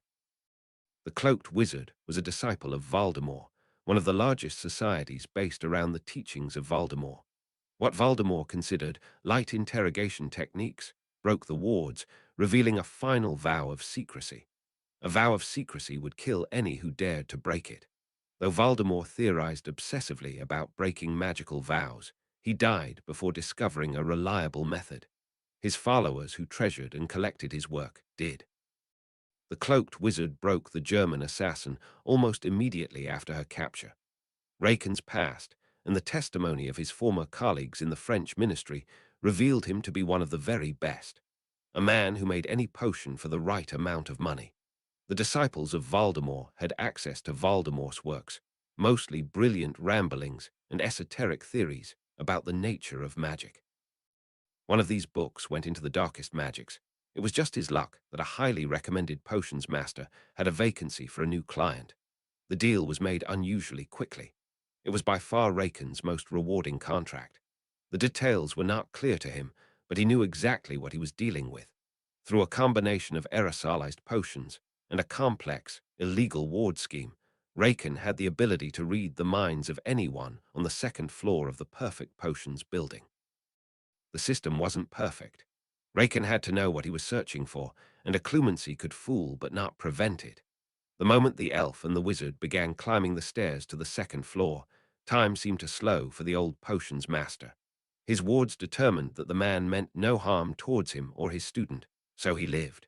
The Perfect Potions ward scheme also used intent-based wards, but they differed imperceptibly upon leaving the show floor. The 1st floor wards were overly lenient, allowing wizards to strike staff members without resistance.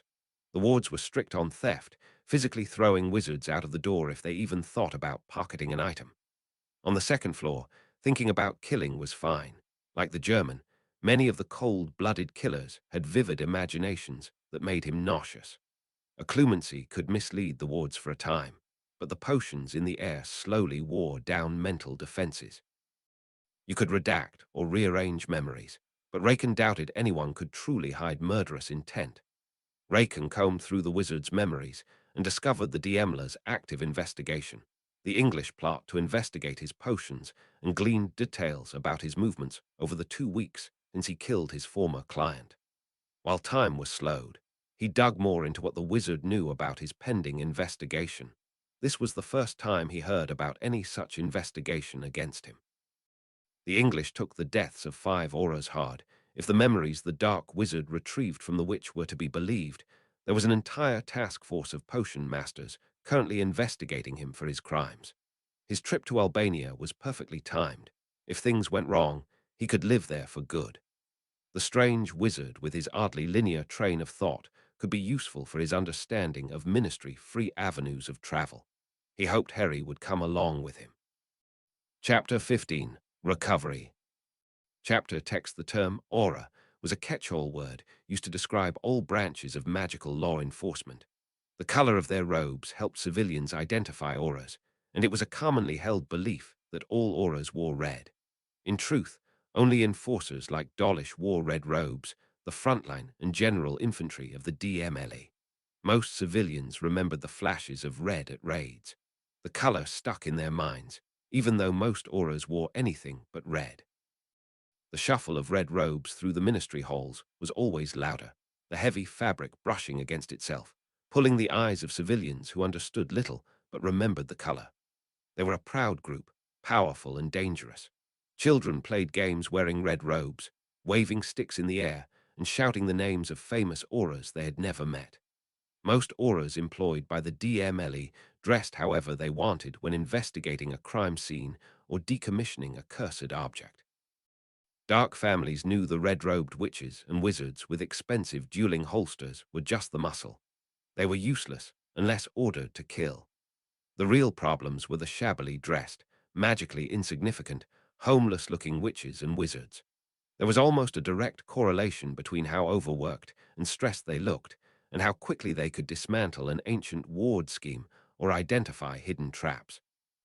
Auras were extremely diverse, and scholars from all walks of life joined to help keep others safe.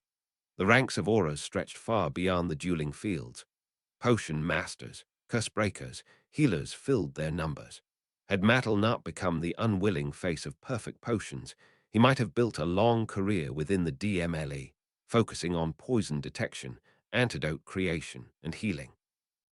Mattel would have spent his days hunched over bubbling cauldrons in ministry labs, identifying rare poisons and drafting emergency response manuals for field healers. Many staff at St. Mungo's were technically auras themselves.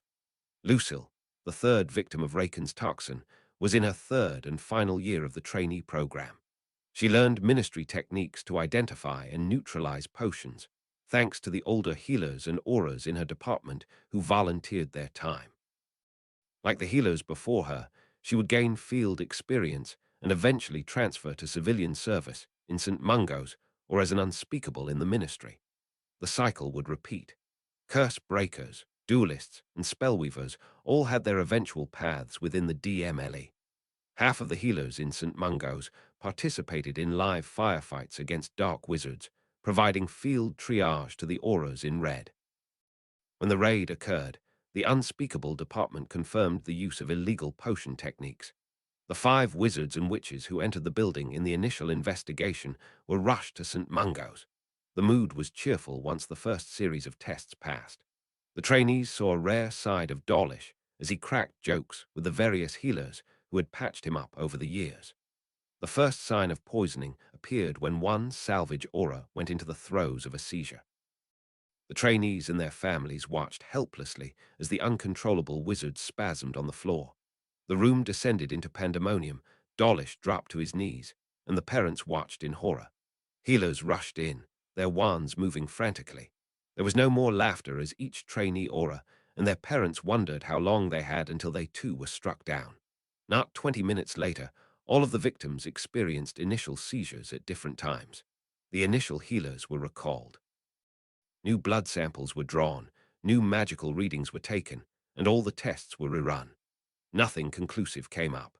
Wands passed over pale skin, thin threads of glowing script unraveling in the air, each diagnostic spell dissolving harmlessly when nothing was found. There was no abnormality in the blood, no detectable poisons. In the absence of a single conclusive cause, a generic series of antidotes for common poisons was administered to the victims. 12 minutes after the antidotes were administered, the first wizard to collapse showed signs of organ failure. At this, St. Mungo's contacted the Potioneers Guild, summoned Professor Snape from Hogwarts, and requested the assistance of former Professor Slughorn. The head potion master and the hospital administrator both submitted official requests to the DMLE, asking them to consult with the French and German ministries for their known samples of undetectable poisons. In the end, it was impossible. Raken had used reagents in his potion, and alchemical potions were rare, complex, and exceptionally difficult to detect or understand. The truly vicious part is that Raken only used reagents to prolong the suffering of his targets. In France, he did not use reagents for poisons. They were overkill. He had several families of poisons undetectable to the archaic English detection protocols. The staff did everything they could to keep the patients stable, while the potion masters ran tests on blood samples. Professors Snape and Slughorn withdrew from the investigative team as soon as the term reagent-based potion was mentioned. Now, the focus shifted to why Aura Dawlish responded to the effects so differently. He was comatose and showed signs of brain injury, but was alive, even 2 days after the trainees died. A day after Raken Harry and the Dark Wizard stepped foot in Albania, Dawlish emerged from his coma. He lay there, feeling no pain, his gaze fixed on the white ceiling. His brain failed to commit anything to memory. He stared at the ceiling. Dawlish's emerging consciousness tripped a series of complex wards, and at once the ward's intensity grew. The room's calm atmosphere was disrupted by the sound of footsteps and murmured conversations as medical staff hurried to his side. Next thing he knew, Dawlish heard the soft murmur of healers. A day passed, and his mind was ready to explore the strange world he found himself in. His room had a pleasing green theme. The walls were a light pastel green, while the curtains to his left were a much darker shade of moss green. The sun filtered in. Dawlish looked past one of the incomprehensible healers next to him, admiring the way the sunlight illuminated the visitor chairs. They, too, were green cushions with a dark wooden frame. His head felt like lead. His thoughts were non-existent. At this point, he was little more than a spectator to whatever was happening around him. He didn't know where he was, didn't know his own name, didn't know why a dull ache lingered in his chest. He was flanked by 4 witches in matching green robes, 2 on either side. They asked him questions he couldn't begin to understand. On his second day, Dawlish stared blankly, watching the women in green robes hold up their fingers. On the 4th day, his name returned to him. Aura John Dawlish. It sounded right. It sounded like a respectable name. A single healer entered his room less than a minute after he woke up. He decided to tell her his name. Somewhere deep down, he liked this healer. The healer in question had chocolatey brown skin. The Aura noticed she had a strange habit of placing her wand in her hair. He was about as smart as a toddler at this point, but deep down he knew that was bad. The wizard watched the witch point to unintelligible words while holding fingers up. He felt bad about disappointing the witch and decided to introduce himself. The bedridden man made a valiant attempt at speaking. His words were slurred and came out in the wrong order. The words were not understandable to any human, but with one quick glance at a magical monitor to her left, she saw the words he tried to say and scribbled frantically in her book, contacting the consultants and other healers on the Dawlish case. The healer clarified his title was Aura, not his first name, but it was an excellent start. The petite, dark-skinned witch asked questions designed to engage his memory. This was the best sign of recovery yet. She asked more advanced questions like his job or his address. When the wizard did not respond or look at her, she went back to the normal rubric, speaking like she was talking to a child and asking him for his name or his age. Still no response. 2 healers popped into the room excitedly looking at the man. Dawlish watched his favorite healer shake her head sadly, and he himself felt sad. As one last try, the healer drew her wand from her hair. The hair flowed down her shoulders freely. She showed the wand to the Aura, hoping to trigger his memory. He looked at the stick she shoved in his face and looked away, uninterested. Dawlish was left alone and spent most of the day counting the stitches in his bedsheets. He remembered things once again, but his memories did not return in any sharp way. Currently, it was just small pieces of names and places that didn't fit together. Dawlish's favorite healer introduced another visitor. It wasn't the first person the former Aura had seen. Names like Amelia Bones and Tommy Lee had surfaced in his lethargic mind. But this was the first visitor with an ulterior motive. Something in his chest tightened, a dull echo of instinct awakening from sleep. He could sense danger from this visitor, not through intellect, as he was operating on the level of a toddler, but through instinct. Something about the way the visitor stood just outside the threshold, eyes appraising the walls and floor. The healer walked in first. Something about the way the visitor stood, just beyond the entrance of the room, felt wrong, too rehearsed. He wanted to warn her. Deep down, he wanted to warn the witch to take her wand out of her hair. The room felt slightly colder, almost imperceptibly so. The man no longer followed the healer. She could not sense the subtle building of power behind her. She walked up to the aura, her back to the visitor while chattering away in a sing-song voice. Dawlish stared blankly at the witch, unable to defend their pair of them. The pressure shifted, and he knew it was over. Aura Jan Dawlish was an enforcer, the general branch of auras that focused on street work, the dueling and capturing of magical criminals. He had a distinguished but short career, working with some of the greatest auras of his time. His reports were detailed, accurate, and used as an example of what auras document. His initial statement was given on the scene to the unspeakables. He gave a full written statement hours before slipping into a coma. This visitor could have accessed the memory of the unspeakables or pulled the signed and sealed report written by Aura Dawlish. The DMLE did provide both of these things to the visitor, with the caveat that the memories be heavily redacted. The visitor peered into the room, analyzing Dawlish's condition. The healer, Jasmine, smiled at the recovering aura and walked toward the bed, introducing the visitor in her usual soothing tone of voice. The visitor could almost hear the internal struggle in Dawlish's mind. Maybe, once his job was complete, the aura would finally find peace. The moment Dumbledore's foot crossed the threshold, every recording device and protective ward in the suite failed. Because of her proximity to the wards, Jasmine felt a subtle disruption in the wards linking her to Dawlish just before everything faded. The petite witch collapsed to the floor like a puppet whose strings had been severed. The wizard prevented the wards from alerting the remaining healers about the aura's condition. Dumbledore watched Dawlish's eyes from the doorway. Dawlish had been trained to eliminate threats.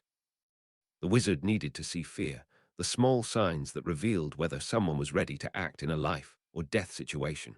The aura's lethargic brain slowly processed what happened to his healer.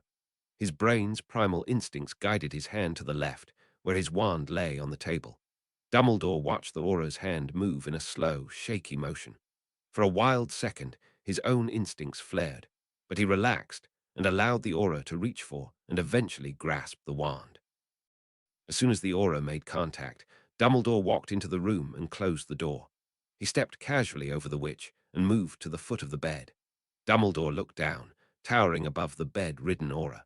He held the wand backwards, the handle pointing towards the powerful wizard.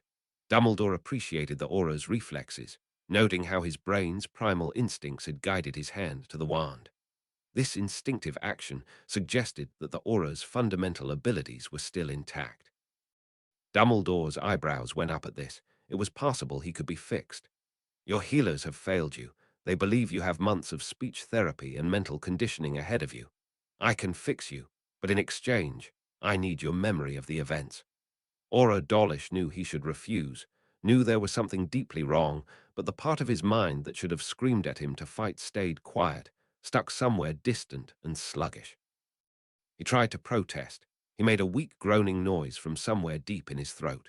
He felt the other wizard's magic pressing in around him, foreign and thick, wrapping itself over his skin. His mind, trapped in slow confusion, simply watched the stronger wizard reach deeper into him, the magic swallowing him whole while he sat frozen in his own skin. Dumbledore compelled his body to obey before delving deeply into the already shattered mind. The aura's blood pressure spiked, his nose bled, and his already battered brain suffered another shock. What was nearly 5 minutes for Dumbledore felt like an eternity for the broken wizard. Albus Dumbledore walked away from the bed, where the aura convulsed violently, his limbs striking the mattress in rapid, uneven bursts.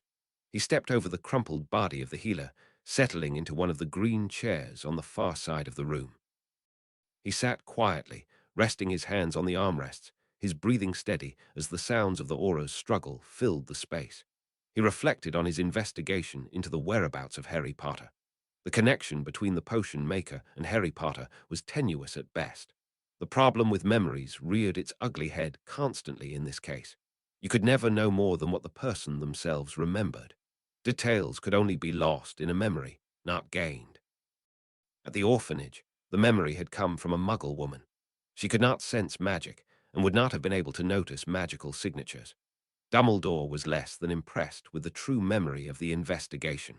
The redacted investigation memories from the unspeakables were quite similar.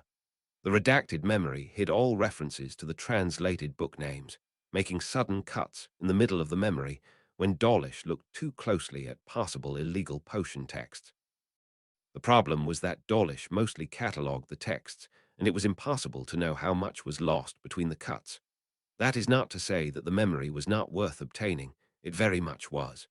The case memory provided by the DMLE included an unspeakables walkthrough. Dumbledore, through this memory, recognized a pair of magical signatures. The older wizard lived in Hogwarts and was therefore surrounded by magically powerful children. He incorrectly pegged Raken as being a child. The potion's master was weak magically. This nearly derailed Dumbledore's entire investigation. The edited version of Dawlish's memory omitted his initial assessment of the magical signatures and his inner monologue. The original memory included his own analysis on the pair of signatures. Dumbledore listened as Dawlish's analysis contradicted his own conclusions. Dawlish's experience with more common witches and wizards, people with average levels of magical power, made his reading more reliable. Dumbledore listened for a few minutes before his attention wandered back to translating books. Through Dawlish's eyes, he watched Dawlish focus more on illegal French books. After thinking of the aura's investigation, he remembered the living, breathing aura in front of him. Dumbledore focused on the quietly seizing wizard and cast another spell at the aura, controlling the fit.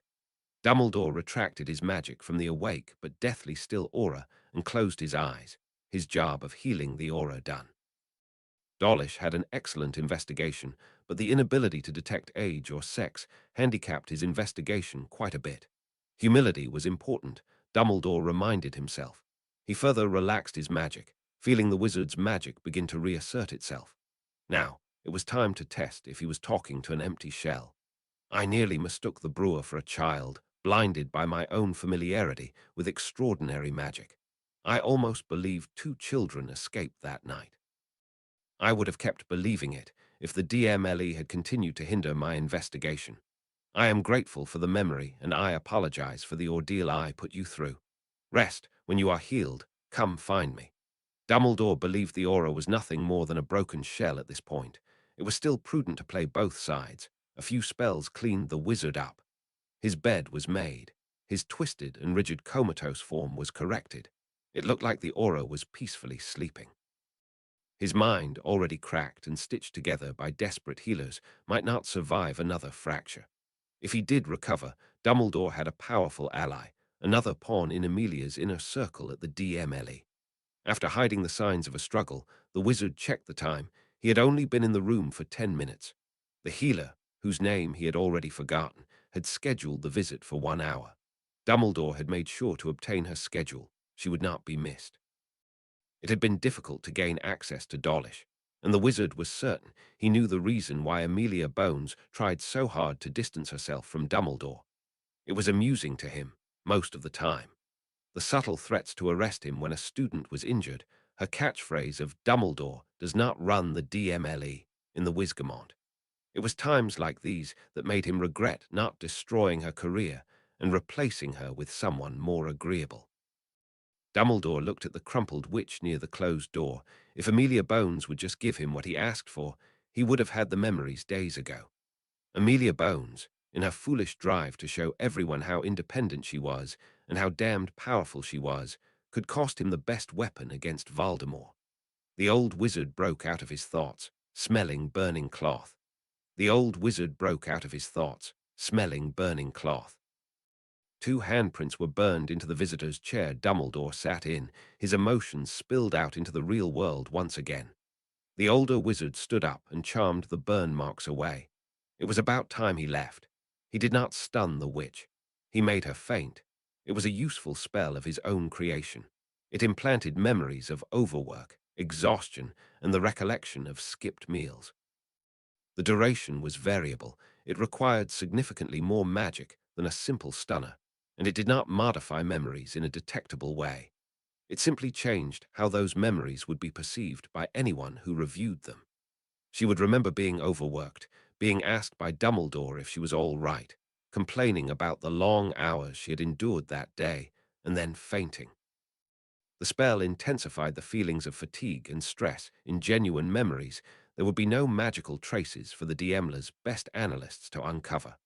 Only the memory of missed meals and the burden of long shifts would remain. It was unfortunate, the road that had to be travelled all because of Amelia Bones. Dumbledore shook his head and revived the witch, leaving just before she woke up. Chapter 16. The Road Ahead. Chapter text. Harry and Raken sat across from each other in a compartment. Raken had his face buried in an ancient textbook, while Harry looked out the window, ignoring his book about Pier because of motion sickness. The pair sat in uncomfortable blue bus seats with red patterns. Above them were Greek ads for various Muggle companies. To Harry's dismay and Raken's excitement, the Dark Wizard's latest mode of transport was Muggle. Harry wriggled in his seat again, watching the cars outside the window. It was dark, almost 8 at night. They had just managed to catch the last bus on the route, and the Albanian border lay ahead. The hum of the engine was soothing, punctuated only by the occasional hiss of the air brakes or the soft murmur of other passengers. The wizarding pair could understand both the other passengers and the bus announcements at the stops. The last time Harry had been on a bus, he was still in the orphanage. The smell of damp seats and the metallic rattle of the bus pulled him back to those grey mornings in London.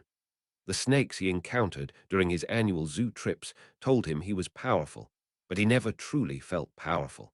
His use of domestic charms impressed Mattel, but it was not impressive to Harry himself.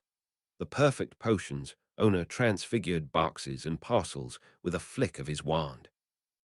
Harry was unable to transfigure or enchant anything, no matter how long he borrowed Raken's wand to practice. No matter how carefully he thought about the transfiguration, the objects in front of him remained unchanged. He supposed the power the snakes spoke of was the ability to sense witches and wizards, particularly strong ones. Sometimes, Harry wished Raken could sense the dark wizard the same way he could. Harry had broached the topic of the things he felt, but Raken always said he felt no such thing. Even when he explained it over and over, Raken would only mention potions to alleviate the effect, leaving Harry to carry the unsettling feeling alone. Harry was keenly aware of when the wizard was near them, and when the wizard left, he always felt more at ease. Whenever the dark wizard drew near, Harry felt a weight pressing against his skin, like the air itself was thickening around him. It was a purely magical sense that he could not explain to Raken, regardless of how many times he tried. Now that Harry was thinking about the strange man, he thought about the horrible trip the man had taken them on. This Muggle adventure through Greece did not surprise Raken. Raken claimed the border to Albania was protected by magical wards. Only Albanian residents or magicals with an approved reason to travel to Albania were allowed entry. The non-magical methods of entry were perfectly suitable for their use, but the area was patrolled by auras. Once Raken explained this, he stopped complaining about the bus and its lurching, nauseating movements through the streets of Greece. The trip from France to Greece had not been much better. The Dark Wizard had been unable to produce a single unregistered international portkey. They used unregistered domestic portkeys to travel from one side of France to the other, and rented broomsticks when the only alternative was to pass through ministry-controlled channels. In Greece, even local magical transport was tightly monitored, every fluke connection tracked in an attempt to make traveling through Greece to the Albanian border harder. This explained why they had to take a series of buses to reach the Albanian border. The bus finished its final trip for the night, the brakes hissing as it came to a halt. Not long after, Harry felt the sharp tingle on his neck, that telltale electric pressure that always warned him when the Dark Wizard was near. He turned towards the Dark Wizard, one of many leaving their seats and walking towards them. Harry neatened his hair and tried his hardest to unwrinkle his clothes. He looked over at his master, noticing the older man was not aware. "I think we're here." Raken snapped out of his trance, hearing his student speak for the first time since the 3-hour bus ride had begun. He peered out of the same window Harry had spent most of the trip staring through. It was dark outside. Luckily, they had an inn pre-booked in Albania. Just a short walk across the border, and a portkey would be waiting for them, hidden somewhere on the Albanian side. Oh, of course. How was the trip? Raken stretched his hands over his head and smiled. He quite enjoyed listening to the Muggle music playing over the bus radio. The wizarding pair put their books away and stretched their legs while remaining seated, allowing the other bus passengers to walk past them. I couldn't handle the motion sickness. I couldn't read the book for very long with how the bus moved in the traffic. Ah, that's quite all right. The topics covered in that book are years away from any practical use for you. Peirce's laws don't matter until Newt level. After Newt level, when you go for your mastery, you go into designing potions instead of just brewing them. Even then, those laws are seen more as suggestions than facts. Harry allowed the low shuffle of departing passengers, filling the narrow aisle to pause the conversation. Raken spoke of Harry going for potions mastery often. Mattel and the Perfect Potions team only had Newt levels at potions, and Harry thought they did all right. Sometimes, the young boy thought about his future in potions, and studying for years at a higher university as an apprentice to have a chance to become a potions master didn't seem like the right course in his life. He didn't want to tell Raken this, not yet anyway, so he sidestepped the mention of potion mastery. Harry rubbed his temples, the leftover queasiness still tugging at his stomach as he spoke. Why are Peirce's laws still taught? There's so many laws that have loopholes or exceptions. Well, potion law is not a hard magical science like runes or spellweaving. The laws we learn, even those from hundreds of years ago, are all fundamentally correct. It is generally accurate that the more reactive an ingredient is, the more unstable the reaction. This law existed before Peir and before modern potion making. Peirce's reinterpretation of this basic law took into account the crude ingredient refinement techniques available in his time. It was without fault then, but our methods of purifying ingredients make this basic law fail in some select circumstances. Remember, the quality of ingredients and the techniques change over time. Some ingredients even go out of fashion. I haven't brewed with house elf ears since. Raken trailed off, looking up at the illuminated ceiling of the bus as he remembered the good times in his potions career. Before creature rights became mainstream, before the fines associated with using immoral ingredients cost more than the potions you could sell with those ingredients. Soon, the dark wizard reached their compartment from his seat at the back of the bus. He stood still, waiting for them to step in front of him. Both Harry and Raken got up, moving ahead of their silent traveling companion and standing behind an elderly lady who was speaking to a younger woman in front of her. The trio shuffled towards the front of the bus, waiting for their turn to leave. So how do you keep the real laws in your head? If Peirce's laws were disproven in specific use cases, how do you remember the exceptions? Well, our knowledge increases. We no longer work based on straight observation like the old days. We can measure potency. Raken paused to fish in his pockets for the bus tickets. He was most familiar with the Muggle world and had kept the tickets. The trio departed the bus, stepping out into the dark night, illuminated by overhead street lamps and the headlights of passing cars. The cold air bit at their faces, the faint scent of wet asphalt mixing with the exhaust of passing cars. The trio's conversation paused as the other passengers got off. The bus hissed and rumbled away, leaving them in its smoky wake. Just like in France, the bus never took passengers into the bus terminal, dropping them across the street. They walked together towards their destination. Now, to answer your question, each ingredient and some reagents have a known absolute magical potency and a reactivity score associated with them. You did chemistry growing up, so think of it as a highly inaccurate magical version of the periodic table. Unlike Muggle chemistry, our understanding of the strengths and potencies is mostly guesswork. We brew thousands of incomplete potions using different indicators and active ingredients. The color changes help us determine how many of which ingredients reacted, and we use that to estimate their relative strengths and potencies in the mixture. Raken gestured loosely with his hands, as though sketching an invisible chart in the air, his fingers tracing the shape of a table that didn't quite exist. Harry supposed that made sense. Their entire point of arriving when they did was to get ingredients and brew the first stage of the potion when they were most potent. Harry did read a French rune textbook theorizing that the magical energy of some ingredients fluctuated not only by the quality of the ingredient, but also by the time. He continued, some very magically active ingredients will not react with another ingredient on the second Wednesday of every month, and others might not react when it's a full moon. Reagents are like that, but worse. Some reagents will not react if you look at the cauldron, some do the opposite. Some require you to sing over the cauldron. Some even demand that you buy a brand new cauldron before they will brew properly. It's not something I or anyone else fully understand. We use Peir's laws because they are just as accurate as anything else most others can come up with now. Harry had a very ominous premonition about his use of the words, most others. Almost en quer, Raken started on the tangent Harry wanted to avoid. His master had a very interesting quality of becoming attached to specific topics. The Raken manifesto of measuring the relative magical strengths, potencies, and reaction pathways of common, uncommon, and unnatural ingredients was genius, Harry grimaced, recalling the menacing 1,000-page textbook. The textbook was the deranged French scribbles of two nearly insane potion masters at the cutting edge of the French potion scene. It had been magically copied, and through copious bribes and threats, pushed onto the greater French and German wizarding society. The book contained verbose technical reports in tiny, unintelligible French or German, depending on which of the two wizards was writing at the time. Words were frequently covered by the rapid scribbling of advanced alchemical equations.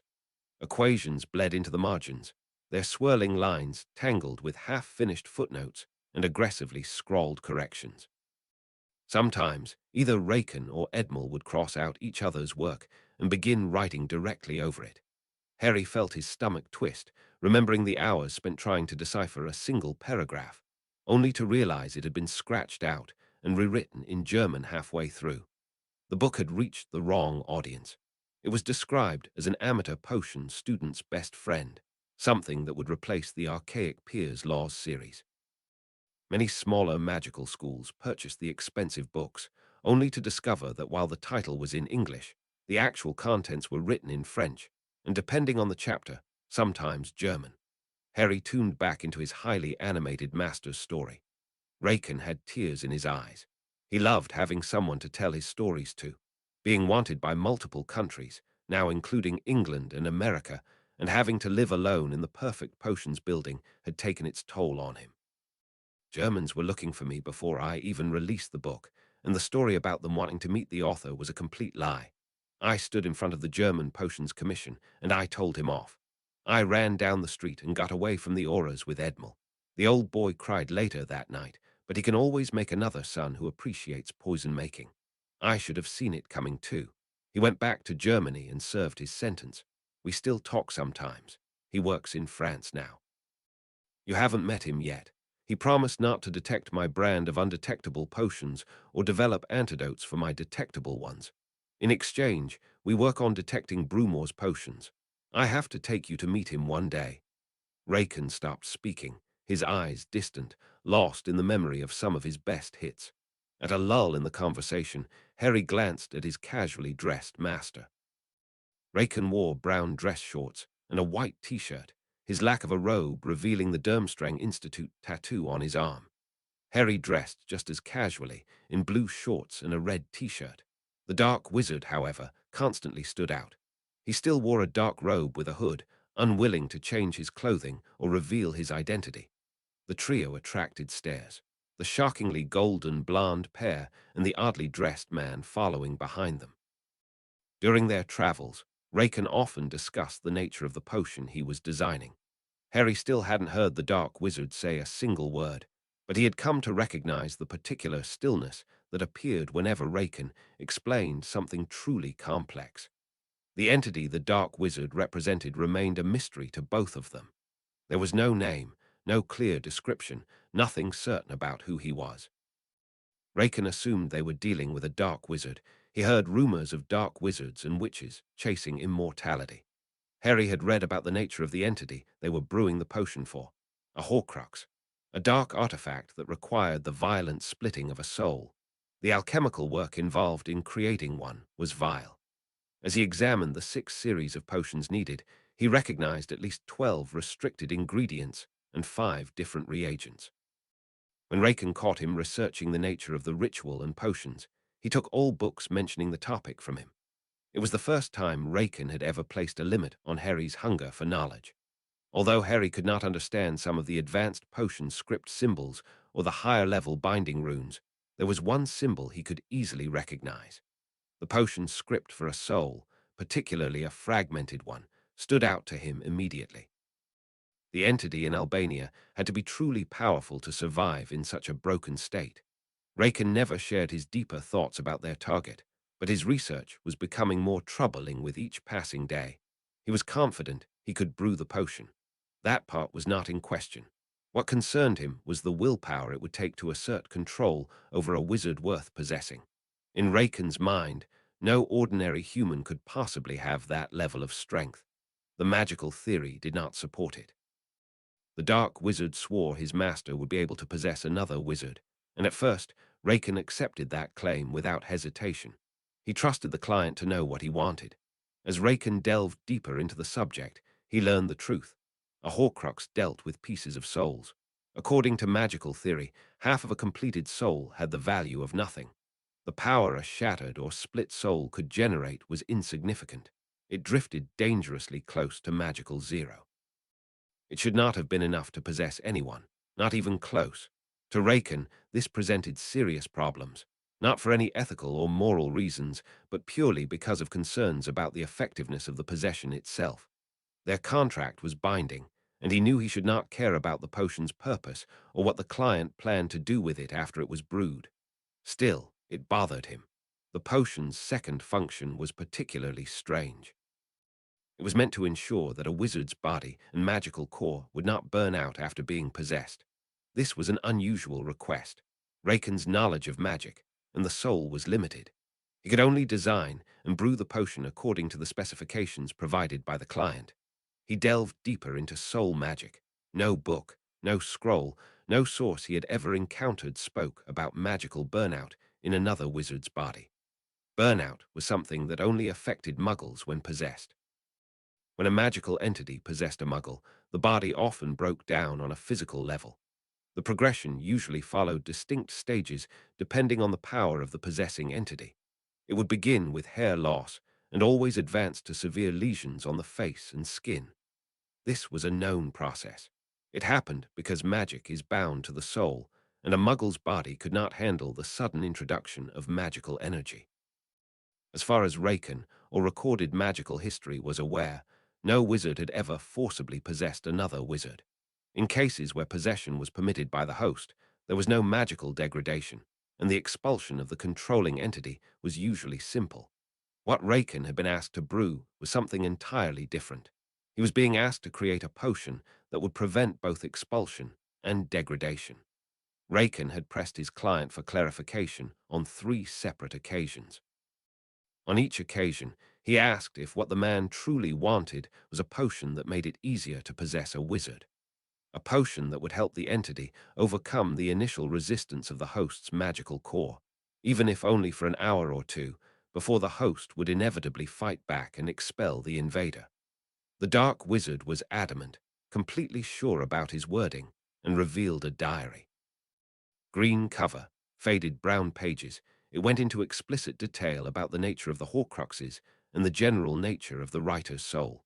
The dark wizard tapped the back cover of the diary twice, revealing a letter that confirmed what the dark wizard said. The writer of the diary was certain. He believed his magical strength was so overwhelming that even a fraction of his soul could overpower the undivided soul of any witch or wizard. The journal documented each stage of the Horcrux creation process, including the various changes he made with each ritual. Raken nearly choked when he read it. The wizard had undergone multiple rituals, splitting his soul into smaller and smaller pieces each time. The arithmancy was sound. The writer was highly experienced, carefully recording each ritualistic potion and its ingredients. Raken's breath caught when he noticed a Potioneer's Guild stamp on the pages that covered the potion's work, a mark of official recognition and expertise. The name was omitted, but the stamp remained. Raken carefully checked its authenticity using a series of spells that all guild members were taught. The stamp confirmed that the potion's work had been verified by a higher potions authority, someone other than the original author, at newt level or higher. The absence of the name was common in illegal works. It was a precaution to prevent auras from tracking down the verifier. Each stamp was unique, and through his own membership in the guild, Raken would be able to compare the stamp against the registry to find the potioneer who had validated the work. There were hundreds, possibly thousands, of potioneers with newt-level mastery, but the stamp was magically binding. To verify a potion with a guild stamp, the verifier had to fully understand the work. They had to be capable of defending their verification under magical scrutiny. Only a potions master could follow the detailed, complex equations written in the journal, and Raken did not know of a single potions master with that level of knowledge. Raken and his circle of scholars focused on potions, antidotes, and magical detection sequences. Their work revolved around detecting and creating undetectable poisons, whether in liquid form or as aerosols. Within his guild, Raken did not know of a single potions master who could have verified the work described in the diary. Raken truly disliked the term dark magic, but he could not deny that this knowledge was dark. It stood far apart from the safe, lucrative careers most potioneers pursued. The verifier and the author of the book ventured down these magical circles simply for the fun of it. They enjoyed pushing magic to the brink. They simply did it for power. Raken could not verify this work. It was out of his depth. He could, however, do what the dark wizard requested of him, using the book as a guide. Both Harry and Raken were sure they were bringing back something that should not be allowed to live again. Still, it was interesting for both of them.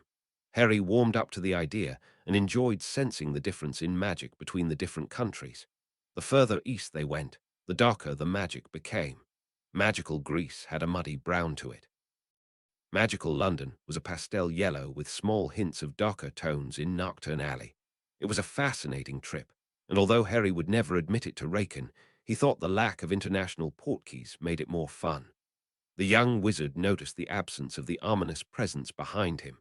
He was certain he felt something else, perhaps another wizard. Harry turned around and saw the shadowy wizard trailing far behind him and Raken. He also noticed a short, red-haired witch who seemed unusually interested in the cloaked figure. Harry processed this quickly and faced forward, walking slightly faster, which indirectly made his master speed up as well. Similar to how his proximity to strong witches and wizards helped him identify the magical signatures around him, traveling with the Mers clan, and currently the Dark Wizard helped grow that ability. This marked the first time he could sense someone magical, not the ominous pull towards the strongest wizard he knew. This was an actual mental radar that went off when around a fellow wizard.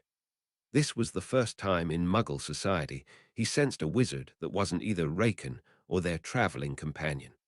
Harry Potter sped up the walk, once again forcing Raken to keep up. The older wizard was speaking once again. Harry tuned him out, trying to navigate the pavement and trying to focus on the two magical people behind him. The menacing dark wizard disappeared from his notice entirely, a feeling in his gut that vanished. A few seconds later, the other magical did the same. The young wizard was certain the dark wizard was about to kill another aura. The Greek-Albania border was a common pathway for dark wizards venturing to Albania. The nation had no ministry of magic and no officially recognized aura presence. Travel to Albania from Greece was strictly controlled by the ministry, and wizards traveling by Muggle means were identified and questioned. While the Greek ministry weren't the only ones to apprehend dark witches and wizards on their way to Albania, they were the last to adopt the practice, only opening another aura department for this purpose 2 years ago. The training for these wizards were subpar, and at times, auras worked without a partner. These auras worked undercover, not wearing any identifying clothing. They had total authority to kill any wizard who resisted arrest. Aura Vasiliki Papadopoulos, a 29-year-old witch assigned to identify magicals attempting to travel to Albania. From behind, the pair looked unmistakably like father and son, with the same golden hair catching the streetlights. Their easy stride and mirrored posture made it feel natural to assume a family bond. They stepped off the bus and moved into the night, walking and talking. A moment later, a third figure emerged. His long, dark robe swept the ground as he disembarked. He looked so out of place, another wizard not even attempting to blend in. The aura followed in stealthy pursuit. The dark wizard allowed the potion student and master to walk ahead of him. The pair's discussions about potions and the soul, though fascinating at first, grew dull over time. They were close to Albania. He was close to completing his mission, and he could not afford to be lulled into a false sense of security by Potion's talk. The night was calm in the residential quarter of Greece. They arrived on the predicted day. It was a full moon. The Potion's master and student would each go their separate ways to get the ingredients they needed. He was almost surprised everything went as smoothly as it had. The wizard felt a small tug, similar to how it felt when the boy stared at him. A magical presence, a poorly concealed one. He slowed his steps, allowing the two to walk on further ahead of him. Of course, with every plan comes complications. He couldn't begin to count the number of factions against him at this point. Almost every magical organization wanted him, and his plan to resurrect Voldemort had made him a priority target for several English secret societies, while his high-profile murders had earned him the attention of pureblood lords and their heirs. Surprisingly, this was the first problem they had encountered. He had honestly expected Dumbledore to intercept them. The leader of the Light single-handedly killed several of his brothers over the years. His decades-honed instincts told him that this person wasn't one of his more dangerous opponents, and certainly not one of Dumbledore's people. Ironically enough, Dumbledore was generally aware of the current location and current mission of the Dark Wizard. The attempt to resurrect Lord Voldemort started 2 years after the fall of the Dark Lord. Dumbledore was aware of his current journey to Albania, but his informants did not convey the other 2 wizards he traveled with. Duel kept their distance, and the cloaked wizard kept a respectful distance from the other 2. Had Dumbledore not currently been searching for Harry Potter, he would have killed the wizard himself in France. Fate smiled upon both Raken and the disciple of Lord Voldemort. They lived because Dumbledore searched for the same boy they carried with them. The cloaked wizard casually made a left into a side road. This road featured houses on both sides, small single-story affairs with cars on either side of the street. The pavement was missing. There were open drains on either side of the road. The wizard walked alone for 20 seconds on this straight, narrow road. Once more, he felt the pull of a magical presence behind him. His estimation of the pursuer went down another notch. He went on autopilot, no longer thinking about the walk. He calmed himself and focused on the wizard behind him. The person felt magically significant, likely an aura if he had to guess. Auras weren't trained in the art of concealment. In Muggle society, a powerful aura would stand out. There were a few cars on his side of the street. He walked past one and looked discreetly into the rearview mirror of the closest car. A witch, shoulder-length bright red hair, short, thin. She wore a dark robe, similar to his. It was too dark to identify if it was made for dueling, but her black combat boots definitely were. Her hands were hidden. She was likely holding a wand. His instincts once again screamed aura, but one not wearing a uniform. He wasn't sure due to the poor lighting, but he was certain the witch caught him looking in the mirror. With his back to the witch, he was at a strong disadvantage, but he felt confident that any wizard being that magically obvious earlier would telegraph their initial spell. Auras tended to rely on fast spellwork and power to duel. Any spell she cast would stand out given the lack of magic in the surroundings. Up came another parked car, a white modern-looking sedan. If the witch truly noticed him looking into the mirror the first time, she would certainly be looking for it now. It was on her to make a move. He slowed slightly, looking at the mirror. Just then, he felt a surge of magical energy from the witch. He turned around rapidly to see firsthand what her plan was. He just caught the sight of her turning on the spot and disappearing. The sound of apparition came from behind him. He heard the pop and felt another surge of energy. It was a novice tactic designed to quickly end a duel, favored heavily by auras, particularly enforcers who preferred fast, direct duels. They had a very honest dueling style, and these kind of apparition tricks were the most they relied on in training.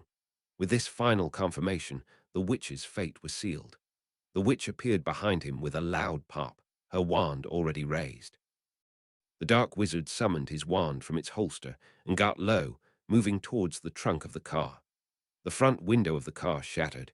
The distinct red light of a stunner pierced the windshield, causing the alarm to ring out. Another jet of red light struck the vehicle, this time shattering the driver's side window just above his head. The dark wizard got even lower, leaning on the side of the car, crab-walking behind the trunk of the sedan. The witch angled her approach, moving parallel to the car's length rather than straight toward it. wand held at head level, trying to find an exposed leg to stun. The wizard peeked through the cabin of the car, and watching the witch's movement, he adjusted his position, shifting to the right, closer to the exposed drain. He was in a bad position. If the witch was powerful enough, it might have been possible for her to push both him and the car into the drain. He had to discount that possibility. If he was fighting with a witch that powerful, he wouldn't still be fighting. He had to halt her advance. Her plan of walking around the car to duel him directly favored the direct dueling style of auras. The dark wizard raised his wand arm and stayed low, firing a stunner at the approaching witch. She deflected it and responded with another stunner. It struck the trunk and fizzled out, sparks scattering across the metal. The witch continued advancing at the same steady pace and direction. The dark wizard fired another stunner from cover, which he deflected again before returning fire with a shot that passed over his head. Still, she kept moving forward, predictable, just like the others. He braced himself. Then he stepped out from behind the car and fired 5 stunners in quick succession, each slightly to the right of the last, and each moving at a different speed. He had underpowered the spells intentionally, controlling their velocity to obscure his next move. She would have to deflect the volley. Her stance was poor. She would not be able to halt her movement and dodge the first spell in time. A magical shield was out of the question. It would require too much magic to stop 5 stunners. Immediately after firing the volley, the wizard dropped to the ground. From under the car, he saw her poor stance foul her attempt at dodging. He cast a cutting curse, overpowering the spell immensely. The curse shot out faster than any spell shot by either wizard in this duel this far. The spell shot forward, carving through the back tire and rim before severing the right leg above the kneecap and the left leg below. Before she could scream or process what had happened, a stunner struck her. The witch dropped to the floor a bloody mess, and from his position he cast another cutting curse straight through her body. The only sound was the whine of the car alarm and the thud of her body hitting the ground. The sharp smell of burned rubber toyed with his nose. The wizard got up quickly. The entire duel happened in less than 10 seconds. He noted the use of the cutting curse was overkill. The variation of the spell speed confused her. The spells were strongly cast and accurate, but her fundamentals were lacking. The dark wizard summoned her wand. It rolled away from the bloody, dissected former aura. He did not feel joy for this murder. It was too easy. The wizard walked the way he came, back towards the Greek main road. The next day, the dark wizard sat in the breakfast lounge of the Albanian inn. He didn't eat. He waited. By the time he had arrived in Albania and used the portkey, it was nearly midnight. Both potioneers had left hours earlier. The inn was located in magical Tirana. The capital was beautiful, and the early morning breakfast rush had left the inn crowded. Somehow, the duo he had traveled with could understand the local language easily. He, however, couldn't make out a single word spoken near him. Last night, the pair had prepared for their first extractions.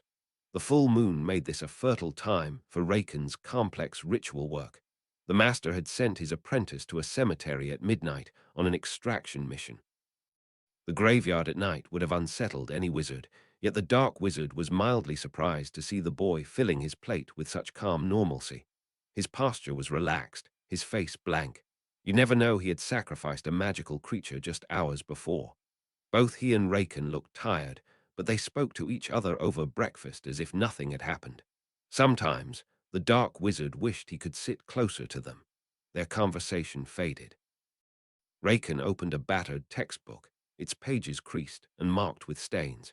Harry unfolded a newspaper and scanned the front page with a tired frown. The room buzzed with morning chatter and the soft clink of cutlery. At their table, silence returned like a shadow. The dark wizard became lost in his own thoughts. They had a busy day ahead. He and the potions master needed to purchase potion ingredients to begin the first stage of the brew. The apprentice had a several-day-long extraction task ahead of him. The wizard wasn't sure of the details, but it seemed Raken had no problem leaving his apprentice in the unknown wilds of an Albanian forest without a wand for 3 days.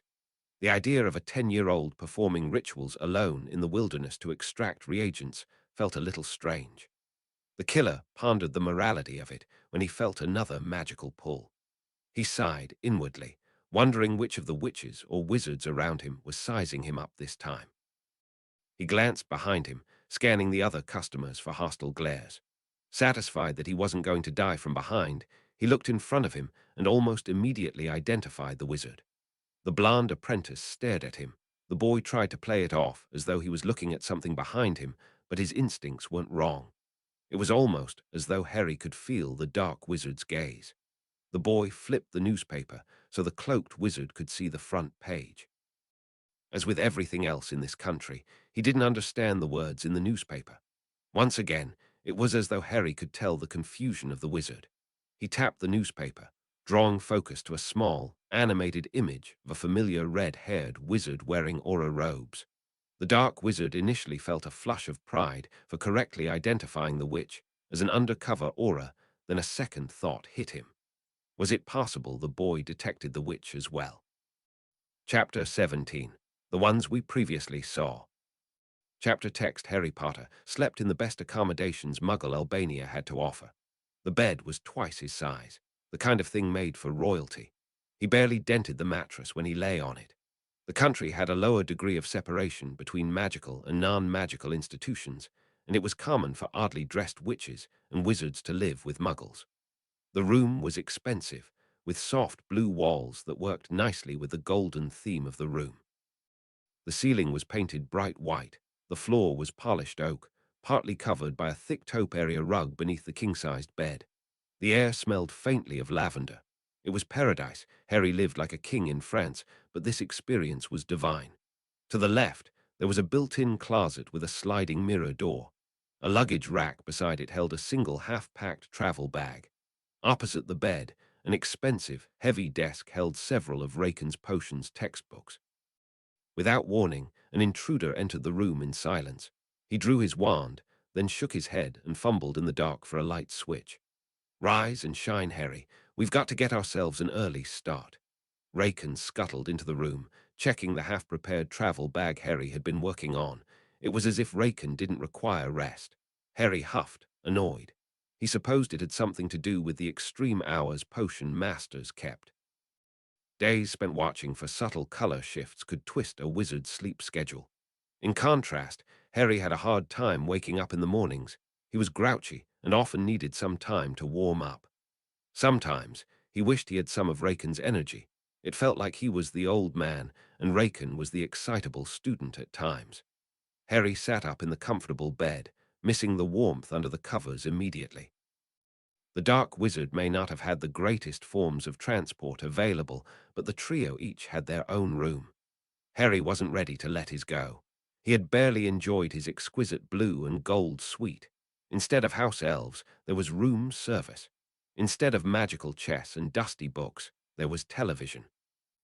In Albania, all the shows were different, but in the few minutes he'd managed to watch before falling asleep, he saw wizards portrayed as old men in blue robes and witches dressed in black, flying on broomsticks. It was interesting, in its own way. Albania was an interesting country, magically dark, according to Raken. He hadn't been given the chance to enter magical Albania to explore yet. He was hoping to get some free time to explore. The free time he was given was dedicated solely to sleep. He was tired.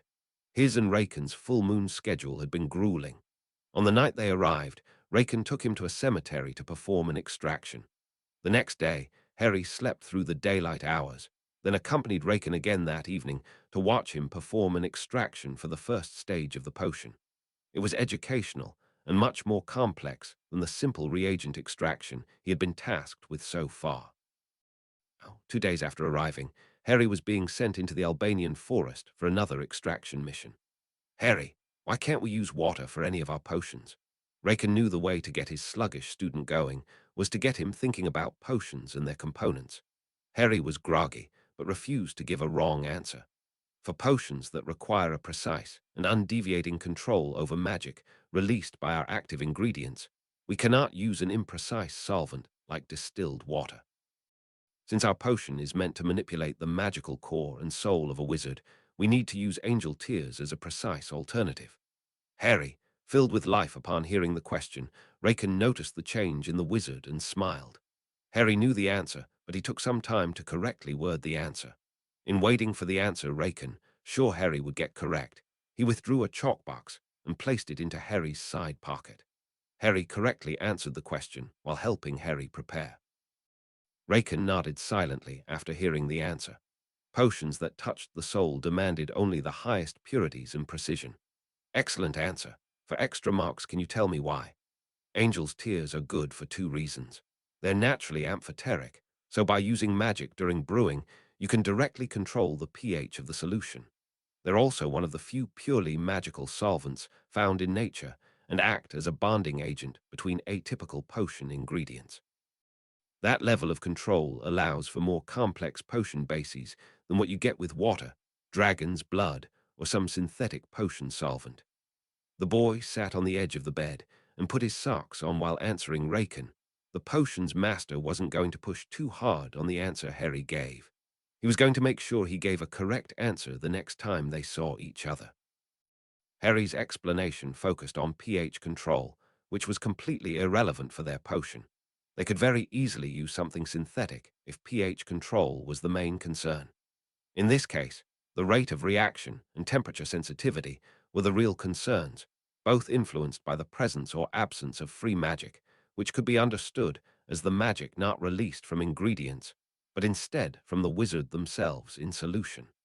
Raken wanted more than general textbook answers.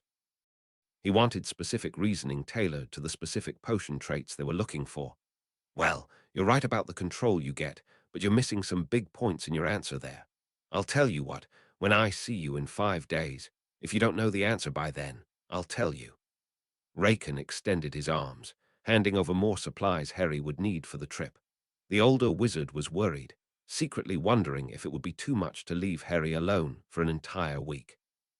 Reagent they needed was critical, and while it didn't have to be collected under the full moon like the reagents Raken had to extract, it was still time-sensitive. Raken needed to brew the first stage of the potion soon. He could not collect the angel's tears and his reagent. The boy was smart. Raken checked the forest carefully for signs of magical inhabitants. The areas marked for Harry to stay in were safe. Raken had been about Harry's age when he went on his first multi-day reagent expedition. His student had it easier, but he couldn't help worrying. Raken reassured himself. He would help Harry set up, ward the tent so its protections followed wherever it went, and the boy would likely go back to sleep immediately after they were done and sleep until the sun was out. The darkness outside was absolute, the clock reading 4 a.m. Harry stood up for the first time and accepted a beaker from Raken. Etched on the glass was property of Durmstrang Institute. Glass shimmered magically in the light, enchanted to be unbreakable, a ghost of a past Raken never spoke of. Harry, we've got to go. I have to extract a reagent and then go inspect the ingredients we'll be using. Raken reminded the boy about his own busy schedule, turning his back to the boy to organize the textbooks on the table behind him, a habit the potion master had when he was nervous. Harry noticed Raken's sloppy packing and his stacking of Harry's pile of potions notebooks according to size. He knew he master was nervous, but he wasn't. He was excited about this expedition. He was going to be critical to the success of a potion for the first time. The potion truly required Harry's help, not just because Raken's modifications had made it necessary.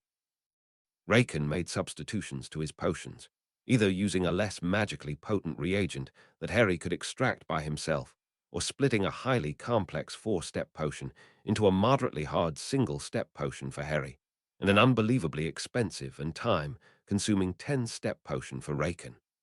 Truly being needed, not being shoehorned in at the expense of Raken's time. In the shack, when Harry first met Raken, he believed his simple herb potions helped his master. He believed Raken split steps of a potion so Harry could assist. Now, he would actually assist. The potion was too far from Raken's expertise and field of study for him to even guess at a possible substitution. The recipe, outlined in the book, demanded a substantial amount of angel's tears. He still felt deep down as though he wasn't actually being helpful. Harry's practical knowledge of potion lore did not match his knowledge of theory. His explanation of angel's tears demonstrated this. He also thought Raken could, and probably use an off-the-shelf ingredient solvent synthetically created by another wizard to control the pH of solution. Oddly, if Harry had expressed these thoughts, demonstrating his understanding of potion dynamics, Raken would have been happier to hear his answer and explain the true use of the reagent in solution.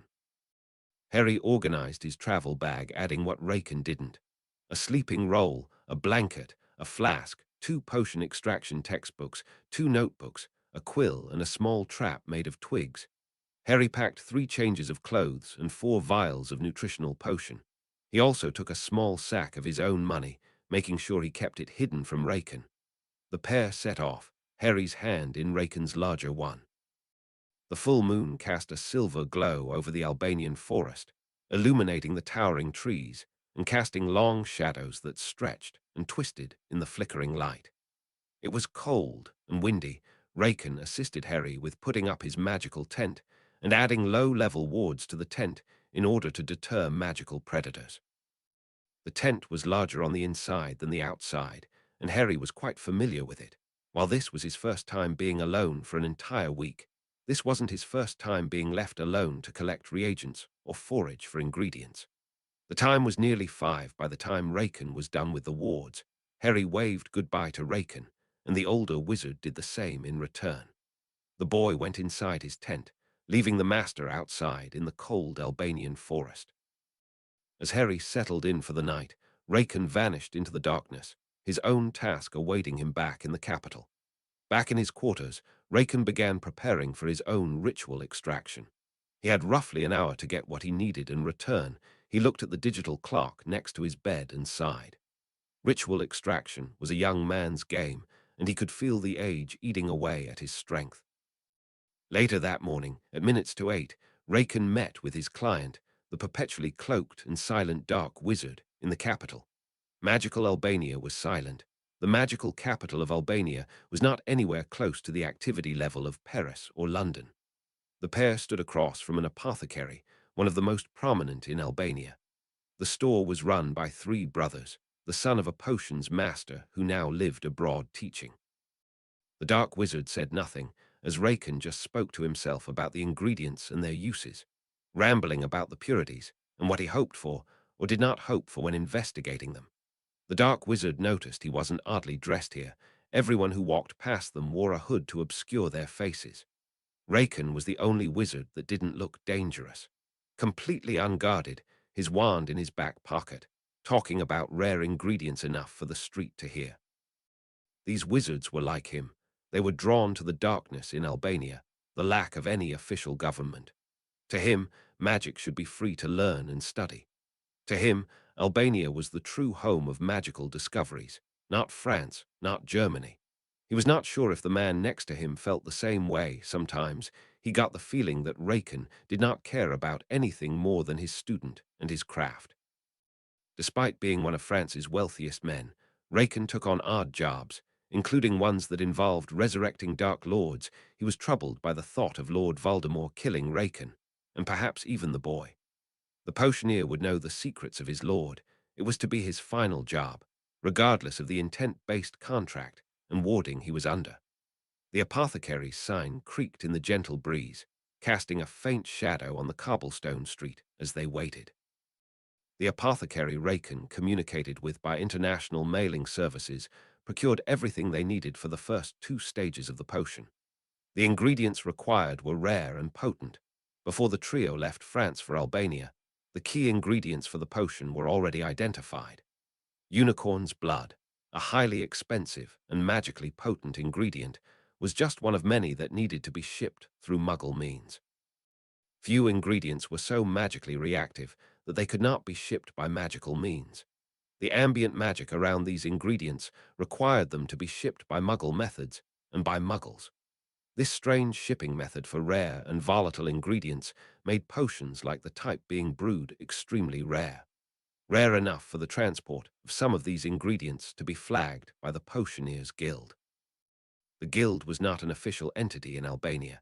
It was very hard to set up a regulatory body in a lawless magical society. As Albania was the home of unlawful magical experiments, there were wizards loyal to the guild within the nation.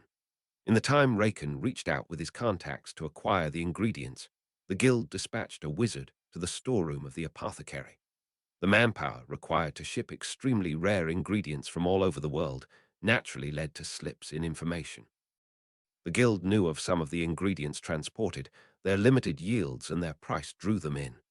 In the end, they knew of 7 confirmed ingredients, arriving in Albania by Muggle means, the cost of transport and overhead to be settled in person. The ingredient list known to the guild was highly limited, 7 ingredients, each organic and volatile in nature, each transported in vacuum-sealed and heavily warded containers. The unusual thing about magic is how dependent on knowledge it was. A powerful witch or wizard would be nothing without the knowledge of spells. Albania's wizarding population is among the most highly educated in magical theory and practice. The Dark Wizard was correct. Much of the world's magical knowledge came from heavily warded, unethical labs hidden deep in the Albanian wilderness. The German, French, and Spanish magical revolutions and their eras of magical dominance were quietly built upon the backs of immoral, illegal, and dangerous experimentation. Those tasked with dispatching operatives expected greatness from whoever stood behind the order. A cure for lycanthropy, sped up by the ability to actually capture and experiment on wizards against their will. A cure for dragon pox. Certainly, the lack of bureaucratic paperwork involved in studying a contagious disease would help. The operative, a potions master himself, expected great things just by reading the ingredients list. The man was 46 years old, a man who was born in Albania but spent half of every year as a senior healer in Germany. This assignment came in at a perfect time, just 2 weeks after he came home from his rotation. He was selected specifically for this. The 7 ingredients were all used medicinally, and there was good odds he knew the wizard involved. Just as Raken had his circle in toxin development and detection, this potion master had his own circle in healing and medicinal potions.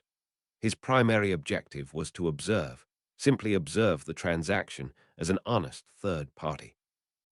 The ingredients had to be tested for purity and any signs of degradation due to magical transport or tampering. His job was to assist as an official liaison between the Potioneers Guild, the potions master who bought the ingredients, and the supplier. His secondary objective was to assist, simply asking to be privy to what was being studied or brewed.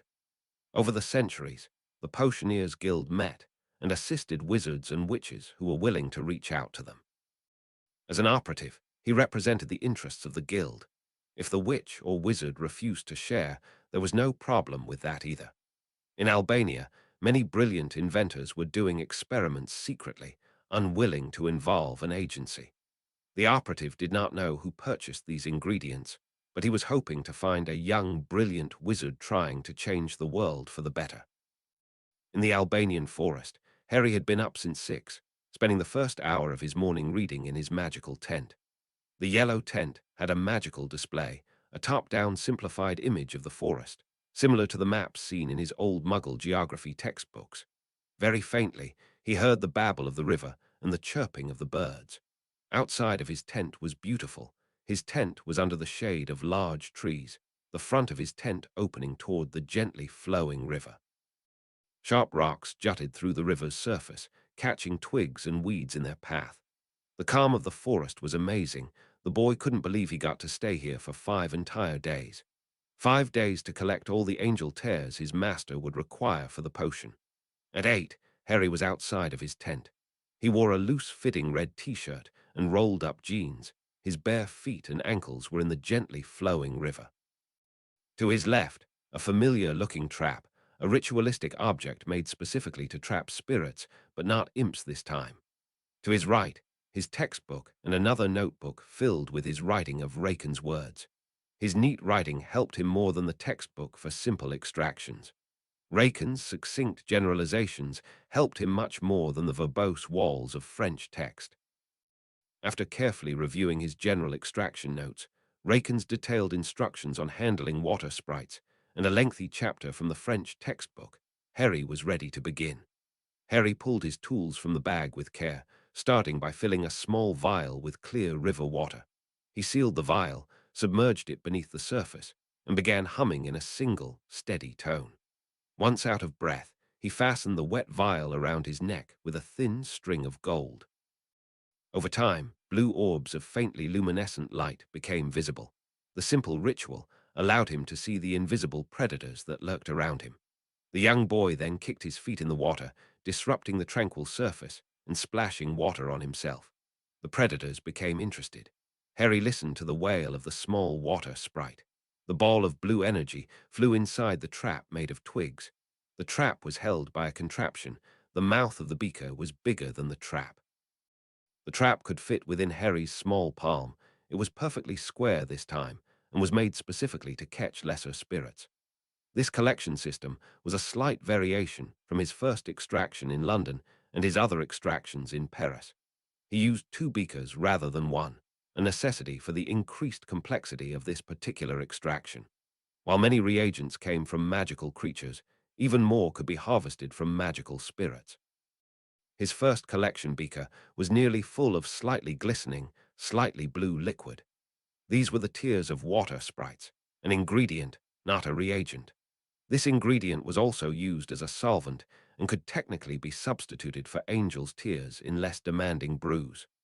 This was one of the blurred lines between allowed potion work and banned ritualistic extraction and alchemical potions. Both the reagent known as angel's tears and its mundane counterpart, the tears of water sprites, were commonly disbarred from use. The only difference between the two was the completion of the second step of extraction. The first stage could stop where the boy was, by freeing the sprite and luring another to weep over its lost freedom. Angel's tears earned their name because of the method of their extraction and the color of the liquid. Some master-level potioneers believed that Angel's tears were actually the tears of a water sprite. This is not true. True Angel's tears, the reagent that was required for Raken's potion, was not tears. It was blood. To trap a sprite, one had to bleed into a confined trap placed in a river, ensuring no blood escaped, and wait for a sprite to enter and consume it. On its inability to return to the river it came from, it will cry. This weeping is sometimes harvested and falsely sold as angel's tears, though much of its magical potency is lost in the process. This is still an ingredient, not a reagent. These tears will obey the laws of natural potions, and many lives have been lost in the misuse of the mundane ingredient. Harry flicked the side of his first collection beaker, trying to judge if he had gathered enough.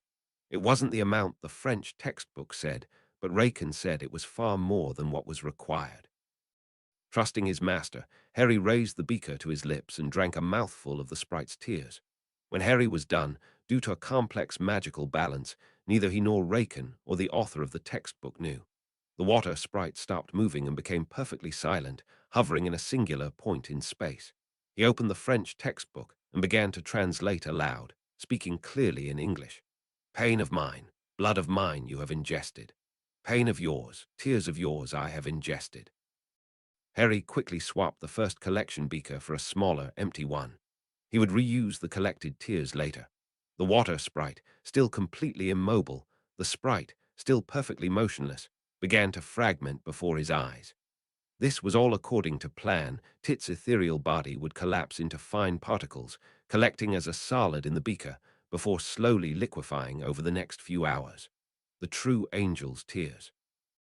Harry watched with quiet fascination as a single mote of blue sand drifted down from the frozen sphere and landed in the center of the beaker. The entire process would take up to 3 hours. With the exciting part over, the boy took his feet out of the river and walked back into his tent. Harry knew the concepts of reagents were dark, especially extraction rituals like these. He just couldn't understand why. Water sprites, if given the chance, would prey on wizards. They lured young witches and wizards to natural waterways, though their compulsive magic failed on anyone above a certain age. Wizards above the age of their effective influence could not see water sprites. Harry had to do another ritual with the water of the river to see them. The point of him kicking his feet was to trick water sprites into thinking that the boy was actually drowning and pay attention to him. It was here in Albania that the existence of water sprites was proven. According to the French text, over 100 years ago, a German witch lost her daughter to a river. The witch dismissed her daughter's claims of glowing blue orbs beckoning her into the water. Before her work, most in the magical community believed the blue orbs seen near rivers were a harmless childhood phenomenon. something all magical children saw and simply outgrew given enough time. After her daughter drowned, the witch who previously worked as a secretary fell to madness. She first publicly theorized the existence of a species of magical creature that preyed on children and hid themselves from those they were unable to influence. The German witch, despite not having a strong educational background, left her skeptical husband and picked up another job at a lower-level German magical university. She studied runes, magical creatures, and esoteric magic for a decade and a half, presenting a paper titled, "The Ones We Previously Saw." In her groundbreaking paper, she proposed the possible existence of a predatory magical species, drawing on testimony from thousands of witches and wizards who had reported seeing blue orbs near water in their youth. Her paper was heavily criticized due to her lack of formal education and the outlandish nature of her claims. When her daughter's death was cited as evidence of her emotional instability, critics used it to undermine both her credibility and the validity of her work. She retaliated by setting fire to the homes of 3 prominent runic scholars. On her way to the fourth, she was intercepted by auras and arrested. She was given a 10-year prison sentence, but was released in 3 years. After her release, her paper was re-evaluated by a team of German scientists who believed the calculations were sloppy, but within the realm of possibility. The German Scholarly Society refused to have a meeting about the research until verified proof could be obtained. The method of obtaining this proof was ritualistic in nature, a much more complex and complicated ritual than the perfected one used by Harry 100 years later. The earliest derived rituals required blood and could only be performed at night under the full moon. The nature of a magical spirit and the differences between them and magical creatures were not understood at that time. These rituals induced a trance-like state, allowing the practitioner's magic to operate on the same plane as that of the spirits. This made previously ineffective detection and entrapment spells suddenly functional. Magical spirits cannot natively occupy the same plane of existence as magical creatures or wizards. They dwell in an entirely different dimension, one loosely tethered to the emotional and imaginative landscapes of the observer. This plane is accessible unconsciously to young witches or wizards, whose minds remain open to ambient magical frequencies. As magical individuals age, and the normal magical frequencies occupied by other wizards and witches dominate what they are surrounded by, the mind closes itself off. Very rarely, some very isolated and brilliant minds can perceive this alternate dimension of magic. Only through rituals involving blood, emotion, or altered states of consciousness can adult practitioners breach the veil and interact with spirits as they truly are. The trance realigns the wizard's perception, temporarily allowing their magic to resonate within that ethereal dimension. The trance did not last for very long, and the spells used for detection lost their potency in this trance state. The ritual was used to confine these now visible spirits into one area. The team trapped the water spirit into a known area and ran every possible magical signature detection spell into where they hoped the water spirit was. The team did this for 2 tries, and the German Ministry of Magic got wind of this ritual. The team fled Germany, but was not safe for long. All of Europe was on the lookout for this team of these now dark wizards. The team made their way to Albania, the same path many other revolutionary witches and wizards took. In Albania, another scientific team intercepted them almost immediately after arriving. German auras continued to track the original researchers through the untamed countryside, but a group of Asian scholars reached them first. This 3-man team had also fled their homelands, intent on proving the existence of a magical predator unique to their region, one that preyed on the elderly. Despite the difference in target, the selection criteria used by both spirits were similar. Only their zones of influence, age, location, seemed to differ. The Asian team faced far greater difficulty in their research. Their entities caused confusion, symptoms of dementia, and this made it hard to identify if these older wizards were victims at all. After another decade of constant failure by the 2 separate teams, there was a massive breakthrough. They stopped thinking of these as magical creatures, instead dealing with them as intangible spirits. They discovered and documented hard evidence of so-called magical spirits, coining the term and substantiating the existence of multiple magical dimensions. The German team worked 3 more years with their Asian counterparts, this time forming a single team. The Germans eventually concluded that the Asian team had been chasing a phenomenon that could not be proven. Each of the three did lose someone close to them. They were too driven to obsession by the loss of their elderly family members and struggled to find some reason for their sudden demise. The German woman who first spearheaded the charge could not convince the Asian scholars to return to their country and handle their grief appropriately. She and her team left for their home country.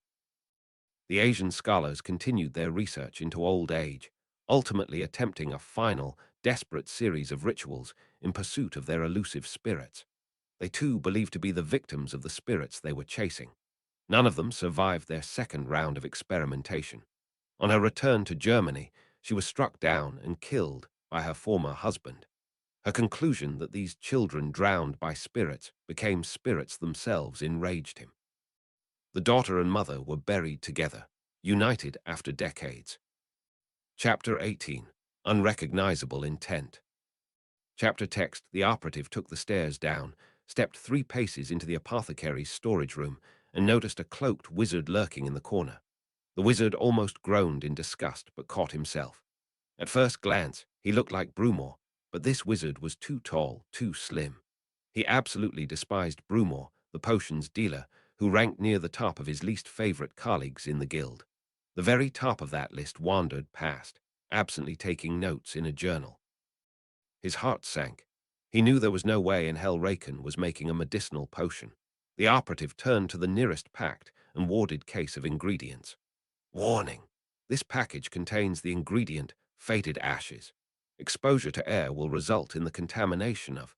The first of the ingredients, not in the 7 possibly medicinal ingredients, was one of the most dangerous ingredients Wizard in kind still hadn't found a replacement for. The operative developed a tension headache.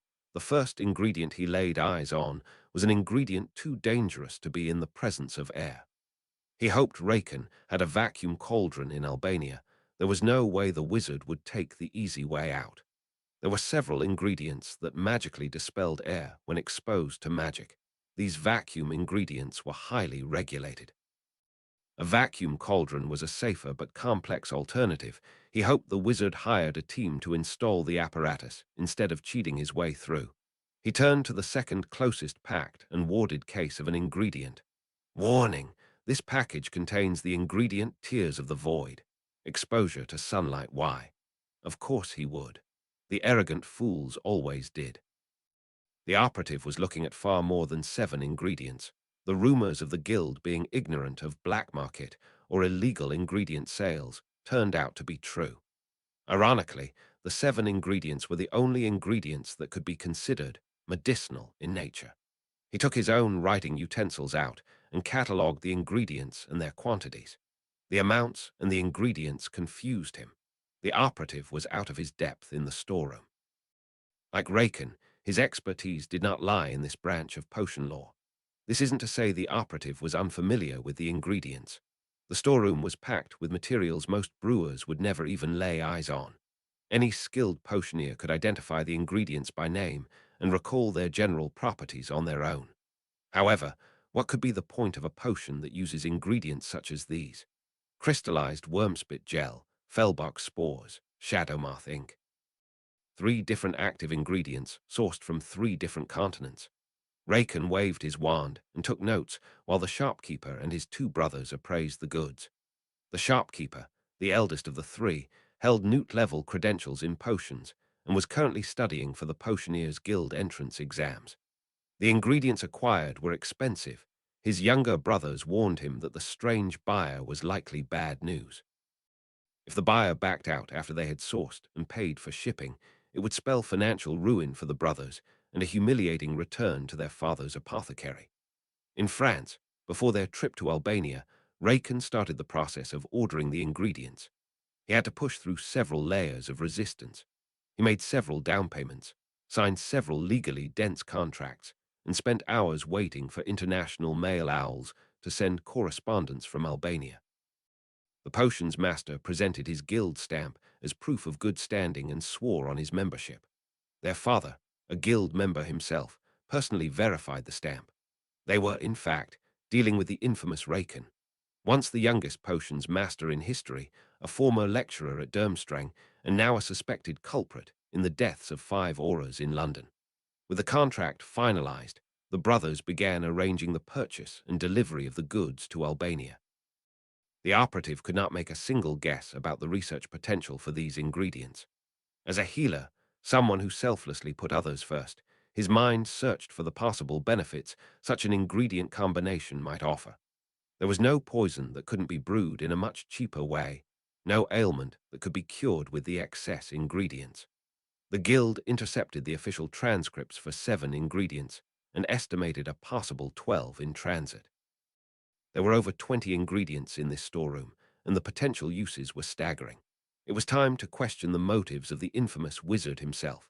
The healer stepped around a stack of unlabeled boxes and approached the quietly conversing business partners.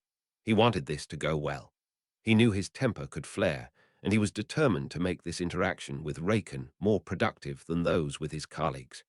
Master Raken, I am Master Doff on behalf of the Potioneers Guild.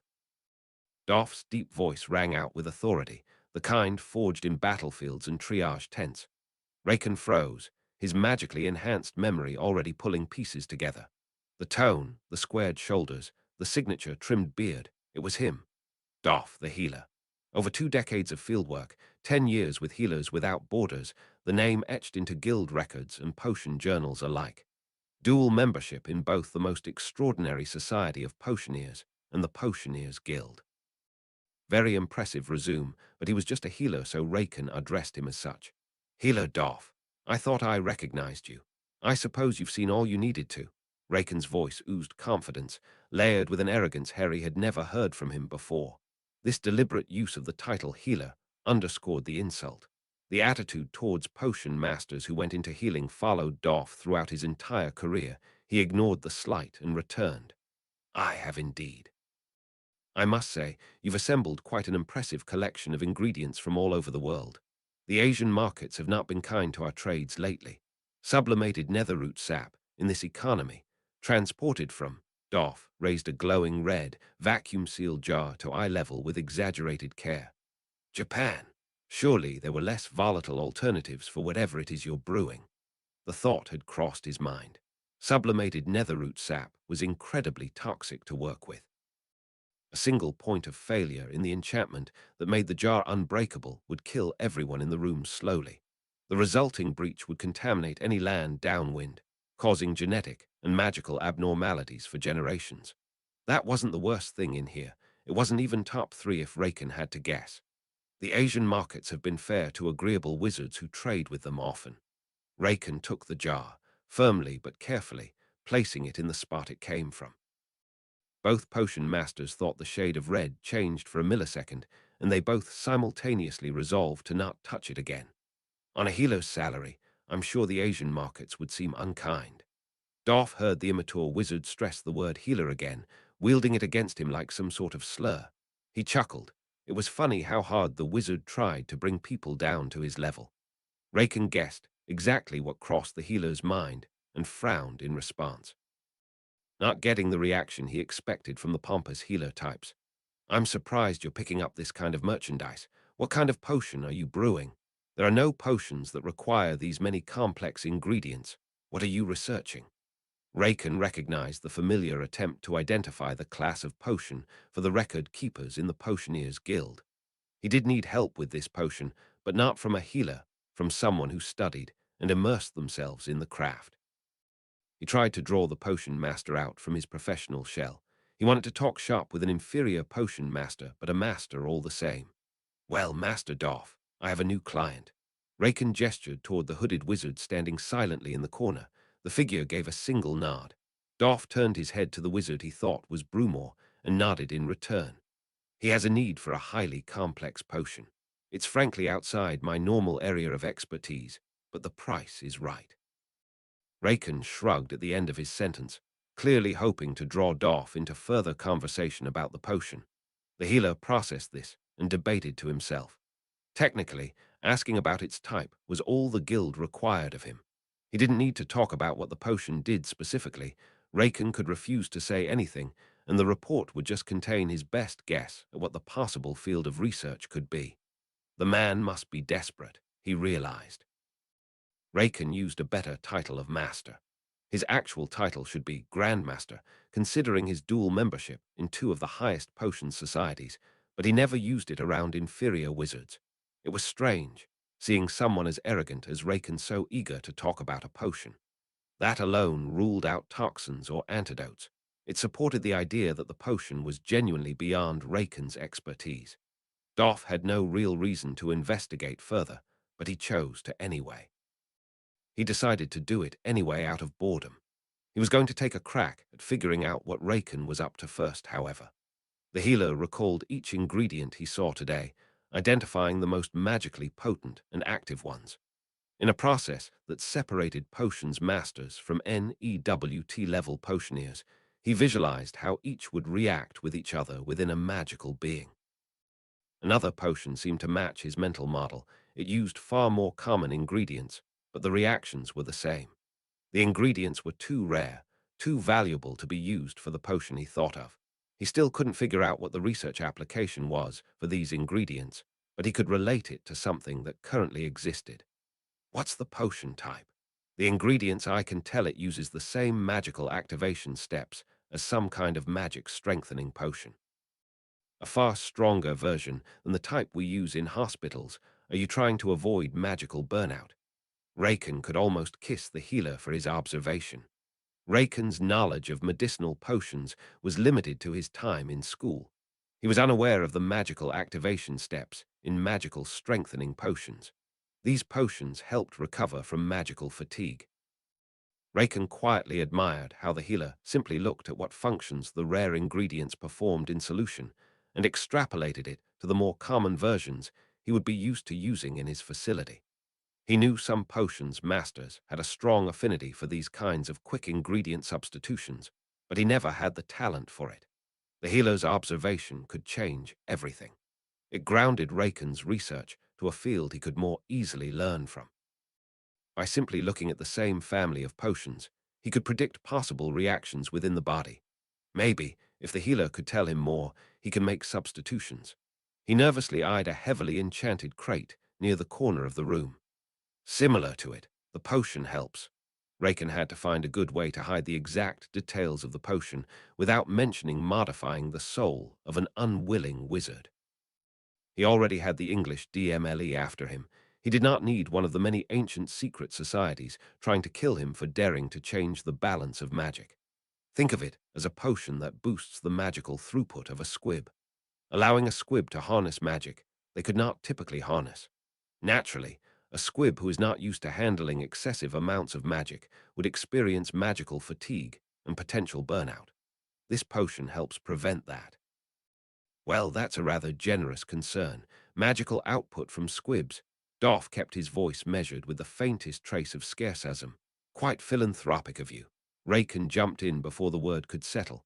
Very business smart of me, he said, smiling. Doff blinked. Pardon me, Master Raken. Healer Doff.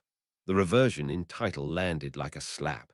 It meant that Raken no longer needed him. Was Raken unaware of a magical strengthening potion?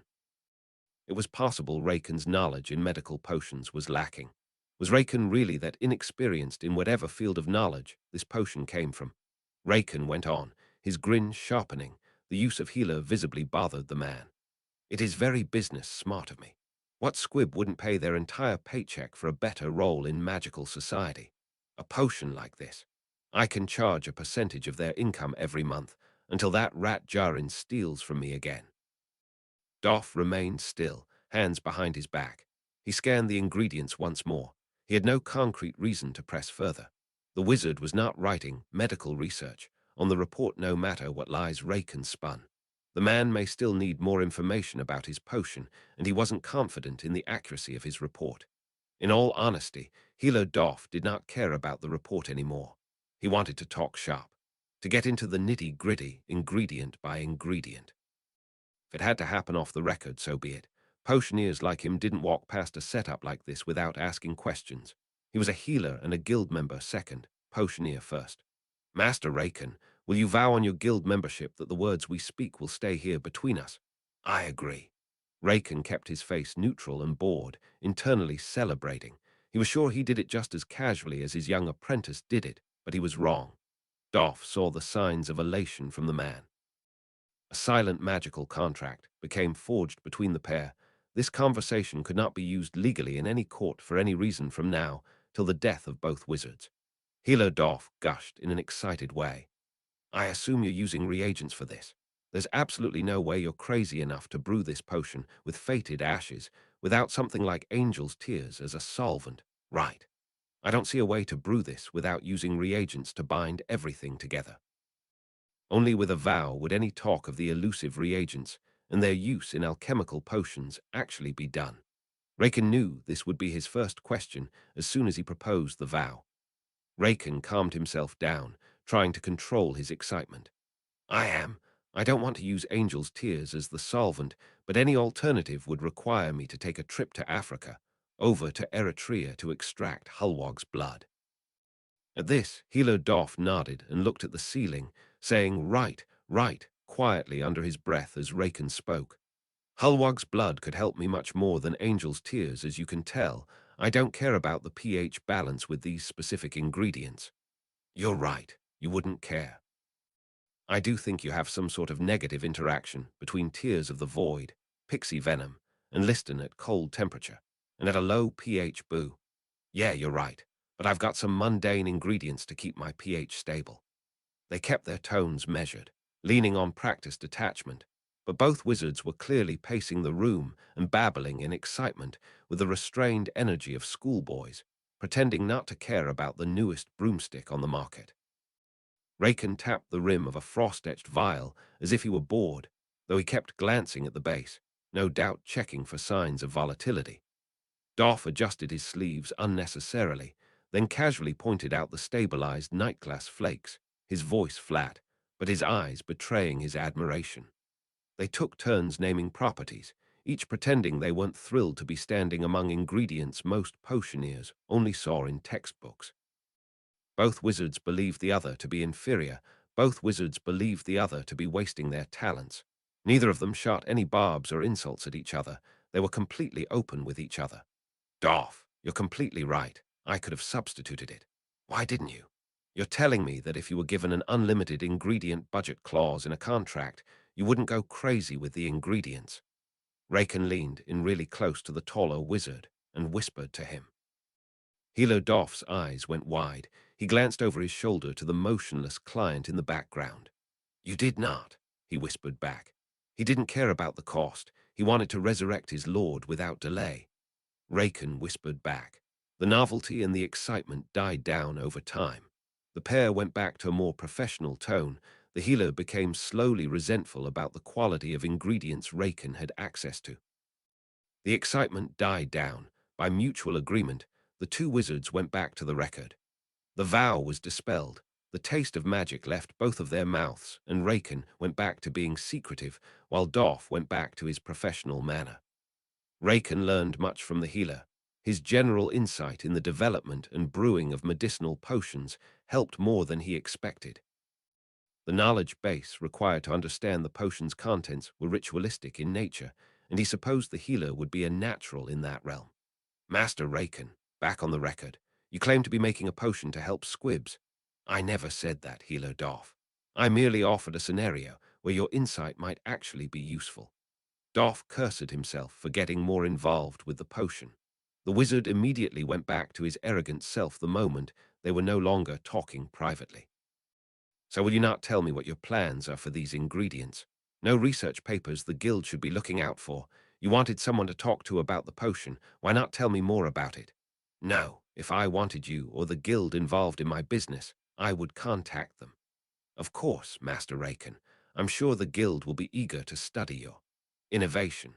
Not wishing to converse any more with the inferior wizard, Raken turned to the shopkeeper and said, well, I'm perfectly satisfied with the merchandise and the processing. You and your team have done a fine job. Why don't we head upstairs and talk about the cost of goods and your overhead? Raken's voice shed all traces of smugness. The older brother whispered orders to his two brothers. The trio quickly organized the ingredients manifest and collected Doff's report for the Potioneers' Guild. The shopkeeper signed below Doff's elaborate signature and nodded to the healer. With the initial ingredient report done, he handed the papers over to his youngest brother, picked up his wand from the counter, and placed it behind his ear. A single owl left for the guild field office in Greece as the masters made their way to the stairs. The two younger brothers stayed behind preparing for transport. Up the stairs they went. Raken took the lead, then Doff, then the shadowy, uninvited wizard carrying 300 galleons with him. The room they went into was the potion showroom. This main room contained potions for sale. The stairs took them behind the counter, and the wizards took an immediate right through an open doorway into the waiting room. The idea that I left France to chase some miraculous cure in Albania, inspired by the country's supposed inventive spirit, is laughable. Anyone who knows me knows better. Not a minute after their arrival in the apothecary's waiting room, the two potions masters resumed their verbal sparring. The shopkeeper, busy in the other room surrounded by his potions for sale, was tabulating the final cost while trying to listen in on the intriguing conversation between the two intellectual giants. He was perfectly content with working in the basement, but he sprinted up the stairs when he heard the argument. Raken's client, a constant shadow in the corner of the room, was similarly tuned in. Two wizards were at the very top of the world in their knowledge of potion lore. It was fascinating to listen to them so casually talk to each other. The two wizards occupied two of the four chairs around an oval-shaped coffee table. The two masters sat across from each other, neither of them touching their steaming tea. The magical teapot that served the tea danced on the table, unnoticed by either of the two wizards. Well, Master Raken, you cannot deny that brilliant witches and wizards are drawn to Albania. There is something in the magic of my home country. Genius witches and wizards make their greatest discoveries here. Raken was not about to entertain an argument with the obviously biased Albanian healer. The only reason French and German masters in spellweaving and potions come to this country is because of the lack of ministry oversight. This notion that Albania is some magical hub for excellence is, quite frankly, silly. Those who are limited by ministry oversight come here to be left alone. Their experiments are too dangerous, too radical to be conducted in labs near human habitation. They come to Albania for its isolation. How many potioneers, claiming theoretical breakthroughs, have left the labs never to return? I wager a good number are long dead within heavily warded labs deep in the Albanian forests. The wizards, overhearing the conversation, vehemently disagreed with Raken's assertion, yet they could not deny its accuracy. The operative found it strange for a wizard like Raken to seemingly agree with the ministry's guidelines on acceptable contaminant risks. He sidestepped Raken's true argument, knowing that one of his close friends died in an underground Albanian lab developing a cure. Master Raken, it sounds awfully like you agree with the ministry's oversight into what they consider dangerous experimentation. The Guild has been fighting the overreach of political puppets for over a century. Were there when material experimentation using 3 ingredients. Coincidentally, the 3 ingredients that was theorized a year prior to be key ingredients in brewing a cure for several squib-causing illnesses. You were there when the American magical president and the English queen signed a binding contract with associated potioneers, allowing them to research, mass-produce, and sell the cure. You joined our protests. Why do you now agree with the French and German ministries on what's too dangerous? Why would I care about those ministry rules? I'm not personally harmed by them, so I think about them critically. Not harmed. We're all harmed. We need ingredients to save lives. If we can't experiment to find new cures, we'll have to buy cures mass-produced at whatever price they give us. Well, I'm clearly not harmed. I have almost 40,000 galleons worth of illicit ingredients in the basement. The dark wizard shifted at this. No one noticed him. Suddenly, the bag of galleons felt much lighter than it did earlier. Would this shop take a personal favor from Lord Voldemort as repayment? Master Raken, you too must follow the laws. Do you really think your luck won't run out? You were almost captured in America. We all heard about that. The mocking, teasing voice of the healer annoyed Raken. He decided to show how little he truly cared about the wizard across him and the pathetic ingredient bands he wrote letters about weekly. The room hung on his every word. Raken sighed and leaned closer to the master on the chair across from him, gesturing for the master to lean in. The healer did. Raken's voice dropped to a whisper. "Healer Doff, will you vow on your guild membership that your memory of this conversation would not be shared, that the words I say to you will be kept between us in this room?" The healer leaned back into his seat and said nothing, neither confirming nor denying his willingness to agree. Raken had enough trouble without being dragged into another investigation, so he waited for the other man to respond. He read the silence accurately and leaned back, imitating the healer and keeping his eyes on the other man. He was still determined to speak his mind, but he needed to choose his words very carefully. "I can both agree that some ingredients are too dangerous to experiment with, and that the various societies and regulatory bodies we have to deal with are overstepping their boundaries. The difference between me, Brumor Jarin potions, and you is our line of work. We brew illegal potions, which naturally puts us outside the regulations you're concerned about. If Perfect Potions gets raided, it will." The healer hissed and cut him off. "Master Raken, I did not vow on my guild membership. You dare to admit that Perfect Potions is a front up?" "Yes, I know, and I do. The French ministry knows where to find me, Healer Doff. They've always known where to find me." I protested, with you behind closed doors, and sent Mattel to drum up fake public sympathy and media attention for a cause I did not care about. Mattel may have been honest about his feelings regarding the situation, but I was not. The Perfect Potions logo, fighting for squib rights, boosted my income during the entire 2 months you people managed to protest for. The confession was like a slap to the face, a brutal shock to Doff's system. The emotional man cared about each and every one of his patients. Raken knew this, and to twist the knife, spoke with absolute conviction, as though he was untouchable in France. Raken watched with something close to amusement as the shocked emotions showed all over Doff's face. "And furthermore, about these 3 ingredients you and your cronies complain about. The guild was entirely correct in their decision to cede to the American government. Those ingredients were dangerous, one more than the other two for sure, but I couldn't imagine the devastation that could be caused if a potion breakdown occurred in the middle of Paris. Imagine trying to properly bind an ingredient like Wilmy's." The healer stopped listening at this point.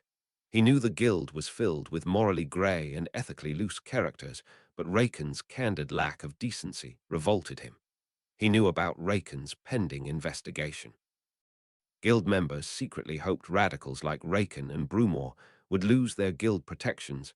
This task force, led by the Potioneers Guild, was the first of its type. Never before had the guild publicly investigated an event. The political pressure from the English DMLE was immense, and their influence led the guild to fold. The healer had once considered such a concession a disastrous loss of autonomy, the kind of thing he and his colleagues petitioned against.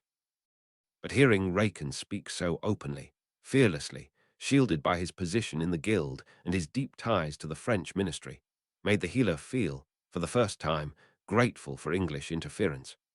A select few guild members had placed unbearable strain on their society's legal body, and the healer was glad to know that the rogue master before him would finally be cast out. Seizing the armchair's handrest, the healer shouted across to his smug colleague, a man he had just lost the last shred of respect for. "You are a fool, Raken. Those ingredients and their applications could have saved lives, and any lab cleared to use them operates under strict containment protocols. You would know this if you had ever set foot in a real lab. People like you are the reason our entire guild looks bad, the reason ministries control what we can and cannot brew with. We've had to cut non-profit healing ventures because you or Brumor get caught brewing something illegal, then come to us for legal protection. The only ones at risk in my department were me and my team. I knew the risks. I knew that if anything went wrong, the bubblehead charm would buy us 3 hours to correct the problem and neutralize the gases. If it failed, we faced hours of a slow, agonizing death." Both Raken and Doff felt a chill at his words. Potions-related deaths were never fast. Raken tried to mentally tune out the dramatic healer Doff, knowing that his signature debate style was to appeal to emotion. This time, Knowing what he knew about the guild and their investigation, it was harder to ignore. Healer Doff's eyes flashed with anger as he recalled the hundreds of letters from pregnant women whose children showed signs of being squibs.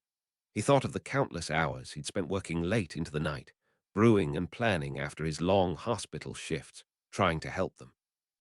He wanted to make the world better, one ingredient at a time. But people like Raken and Brumore held the entire Potioneers Guild back.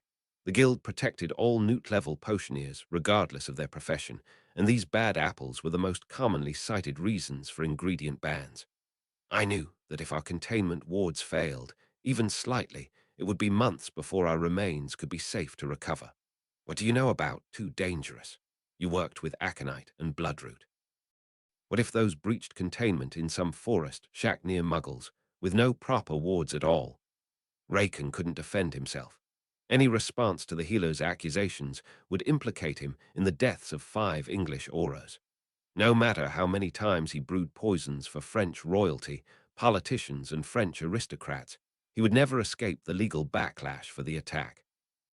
No matter how strong the rumors and circumstantial evidence was against him, he could not confirm or deny those accusations. If the task force assigned to determining the potion sequence succeeded, he had no doubts the same French politicians that hired him to kill their rivals would be the same ones to string him up. He watched silently as the healer straightened his rumpled jacket and sat down, clearly shocked at his own outburst. The magical teapot, having gone still out of fear during the shouting, gave a tentative hop before slowly returning to its cheerful dance. The pair fell into uncomfortable silence. Raken's refusal to defend himself confirmed what most of the guild suspected. Healer Doff remembered his own master's teaching. Respect the title of master, even if you cannot respect the wizard who holds it. His master had been a healer too, one who dealt with the guild's reputation problems caused by wizards like Raken. A generational pattern, it seemed. This was Doff's first meeting with Raken, and it had gone as poorly as his encounter with Brumore. He hoped the guild could finally rid itself of these troubling members. Master Raken, Master Doff, I have tabulated the costs of everything if you would just follow me. The eldest brother walked into the room, clearly trying to hide the fact that he heard the shouting.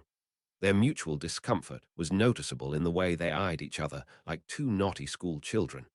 Their current feeling did not compare to Raken's silent companion.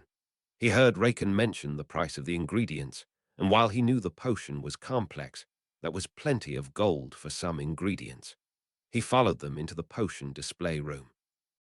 Raken and the healer stood side by side around the counter, speaking quietly. He just couldn't wait any more. He walked up behind Raken and said quietly, "Raken, we need to talk." The old wizard turned towards the heavily accented voice of his client. Of all the times the man stayed silent, he had to speak now. The potion's master masked his irritation, excusing himself and walking to the other side of the room.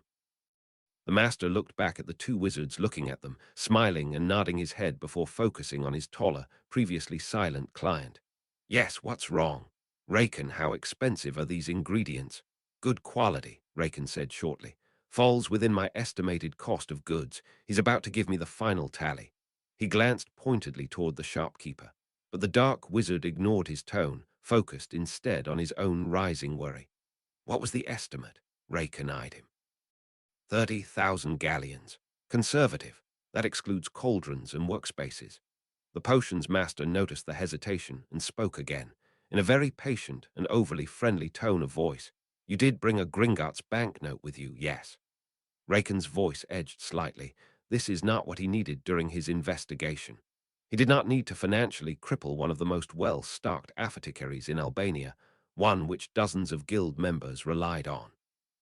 He especially did not need to do this in front of Healer Doff. He really did not need this to happen right now. Yes, of course I brought a banknote," the wizard lied smoothly. "Come, let's go sort the final cost together." "Brilliant," Raken said flatly. "As you know, these ingredients are time-sensitive. The first 2 stages must be brewed under a full moon. I imagine you're eager to be reunited with your lord." The two wizards walked past Healer Doff, who had taken a seat. The pair walked over to the counter. The shopkeeper looked up, a hint of a smile on his face. He nodded to the man behind the left shoulder of Raken, continuing where they left off. Master Doff has submitted the appropriate paperwork to the Potioneers Guild. The shopkeeper waved his wand, revealing several pages of dense legal contracts. They jumped over to his side of the counter. A magical quill popped into the air beside them, hovering impatiently. Right, the Guild. What has he put for research purposes? Let's see. Dark experimentation, magical boosting potion work. Raken, who was currently signing release contracts and stamping the Potioneers Guild dangerous ingredient liability waivers with his own guild stamp, swore at the air and spat over his shoulder at Doff. Of course, I tried to lead you astray with the squib nonsense, but nothing ever gets past you, Doff. You should stop wasting your talent in that medical facility and go work with the auras. Same chicken scratch pay both ways. Doff chuckled from behind him. I never believed that squib nonsense. It looks like you're trying to avoid burnout from your ingredients. I'll be glad to amend my report when your squib potion ends up in my facility for review. Yeah, you wrote what you wanted to see. I care about those squibs, you know. The two men laughed out loud at the sarcastic tone from Raken, both of them feeling less animosity towards each other. Doff thought the man was half-decent, greedy and foolish, but he could respect his talent and wit. The shopkeeper listened to the conversation in awe, hoping to get them in a good enough mood to pick their minds about the various modern potion trends circulating in the magazines he read. He noticed Raken was almost done with the forms, so he removed a few of the signed ones, countersigned, and gave him more. Master Raken, can you please provide your Gringotts banknote? The potion master looked up and signaled the wizard behind him, waving his finger over his shoulder dismissively. He'll be paying for everything. The shopkeeper focused entirely on the taller, heavily robed wizard behind Raken and asked, Sir, did you present your wand upon entering Albania? He asked politely. In nations without a magical government, Gringotts may require proof of your presence before they'll recognize funds. Yeah, I've done all of that, the hooded figure muttered. The shopkeeper smiled patiently. Great, can you hand me your banknote? Yeah. The dark wizard began patting down his robes, searching slowly. Meanwhile, Raken was mid-conversation. Healer Doff, how does your ingredient-starved hospital fail to cure someone struck by a poison made by Weenlam potions? The twins still use Gal. At this moment, the intent-based wards could no longer read the will of a single wizard within the store. To the wards, one less person existed within the store. The panicked and disorganized mind disappeared. The two brothers below felt an absence of some kind, as though someone or something disappeared from their wards. The two brothers looked at each other, communicating silently, without words. They both drew their wands and sprinted up the stairs. Confringo. Chapter 19. Eisen's Freedom. Chapter text Harry Potter had time to kill. His first sprite was still in the final stages of decomposition. It was mostly decomposed, and Harry alternated between watching it and reading. The young boy had plenty of time he wanted to spend in magical Albania.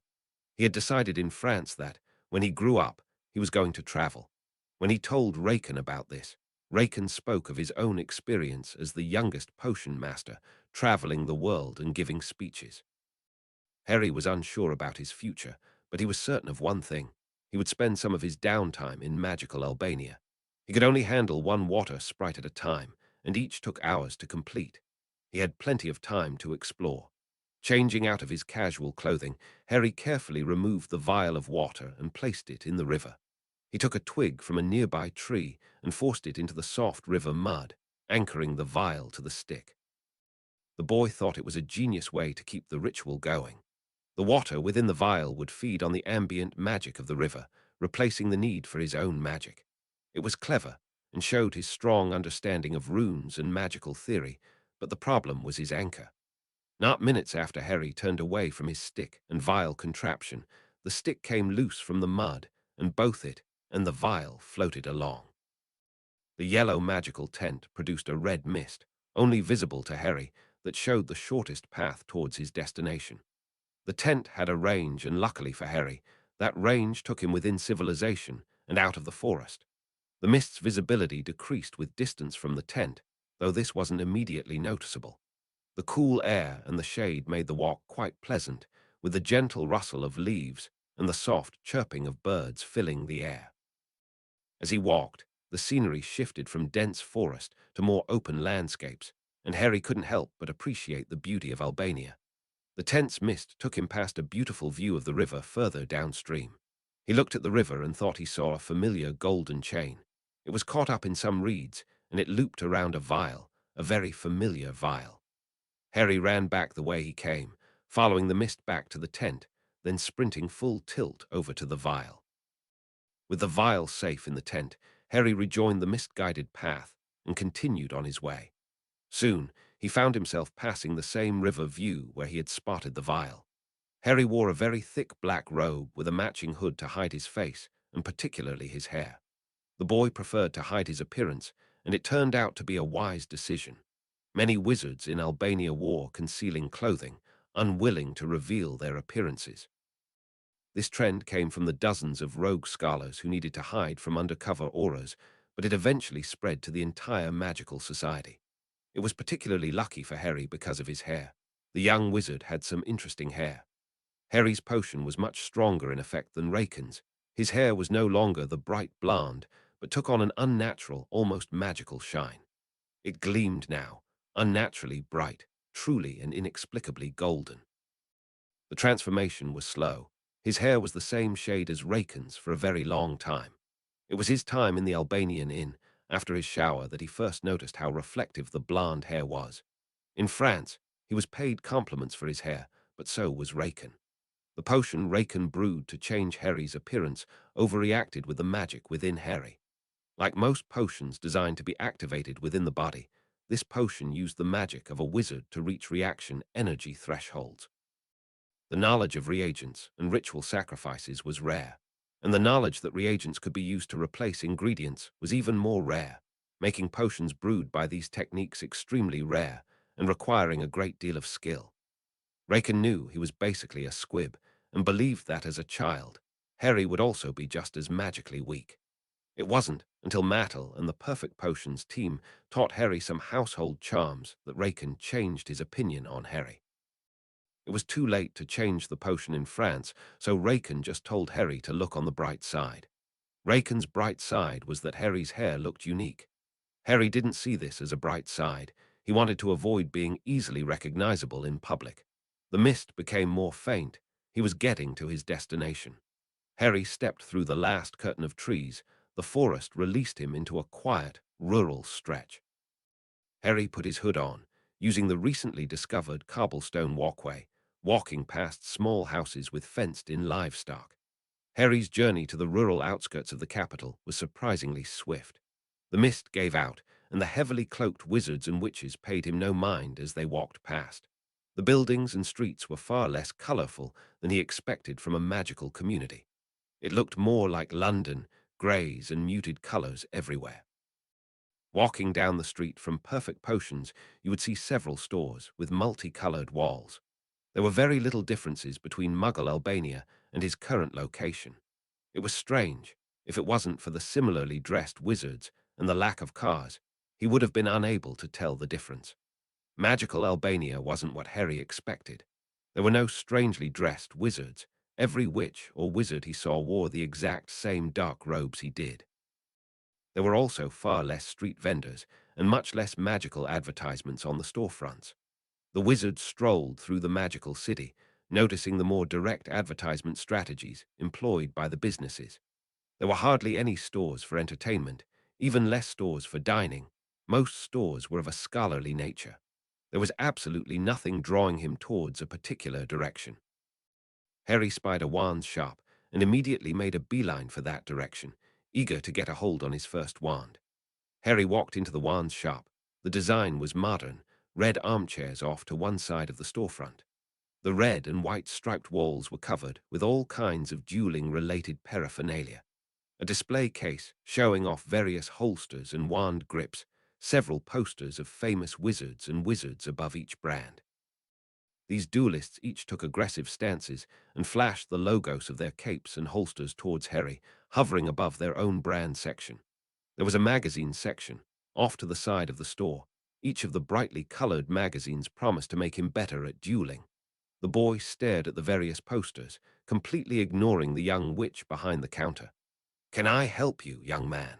Harry jumped, startled by the very attractive witch smiling down at him. She had blonde hair like him, or so it seemed at first.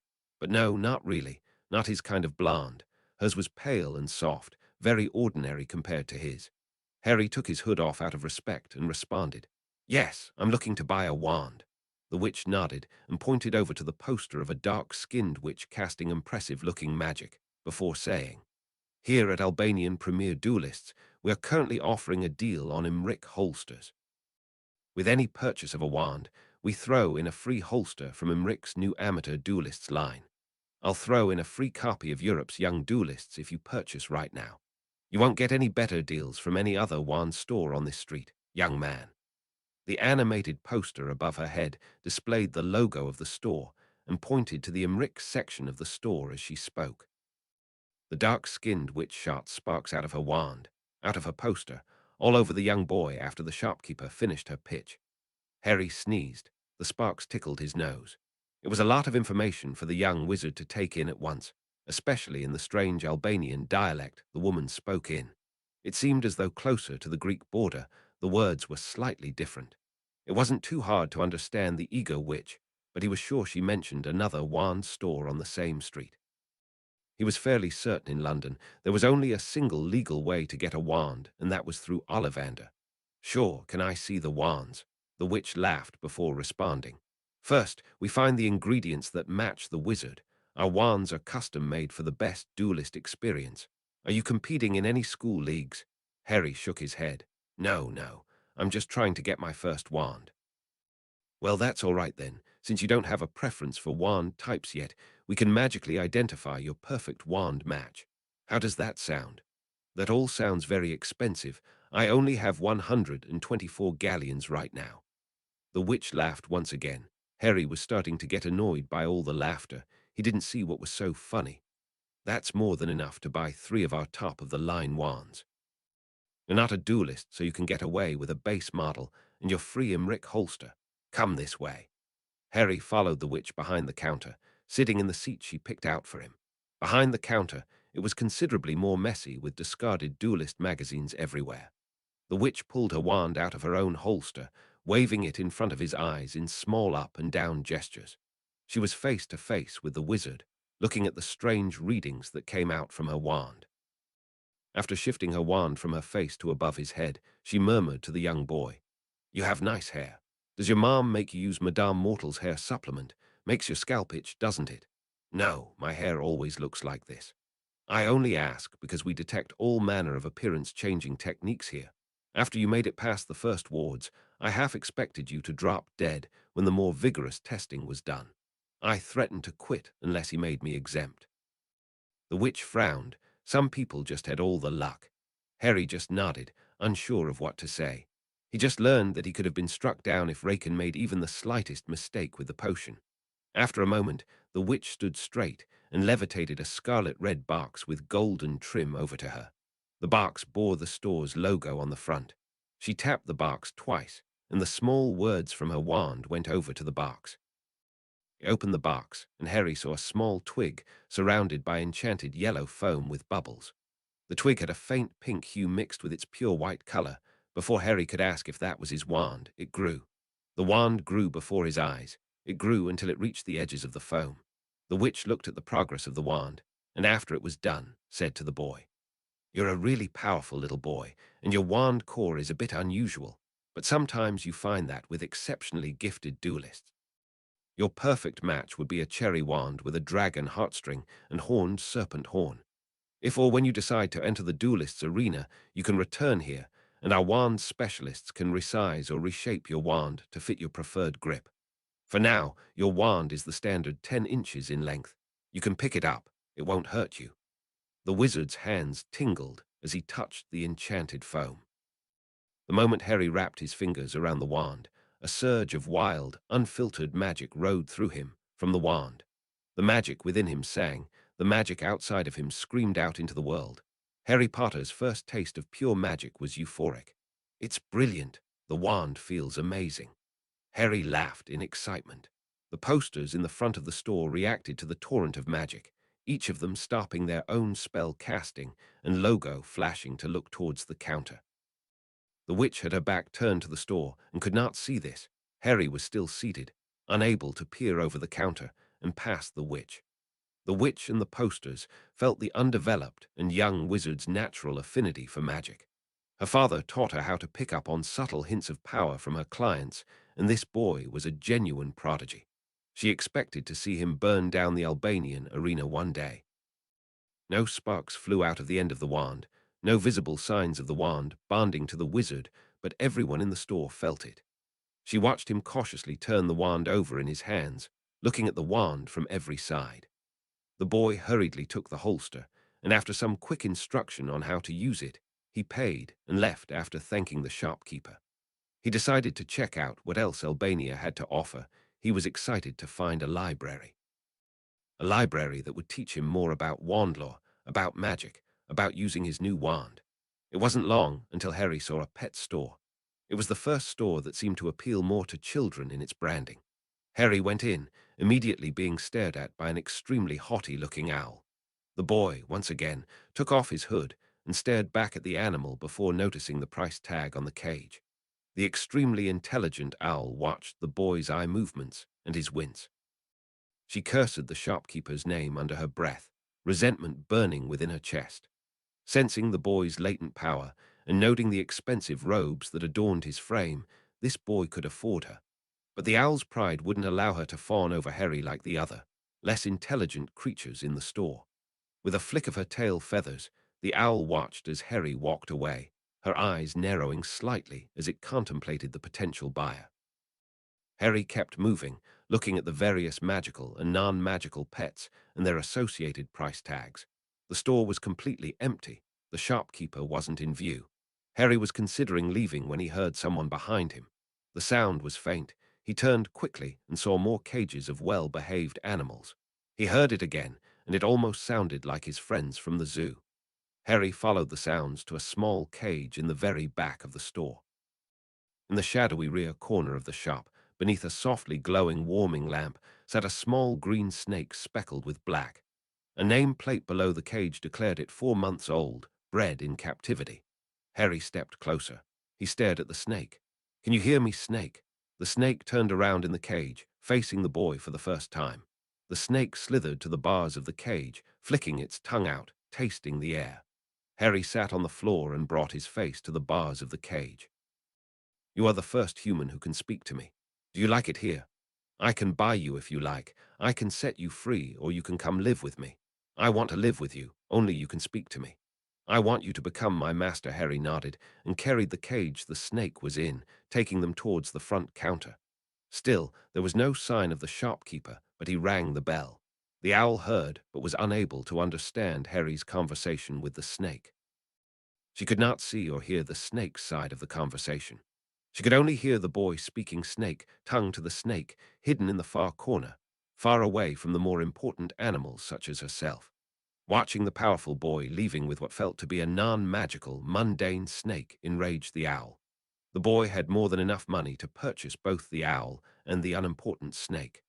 The inferior meal slithered in its cage, further angering her. The haughty owl screeched, eager now to attract the wizard's attention.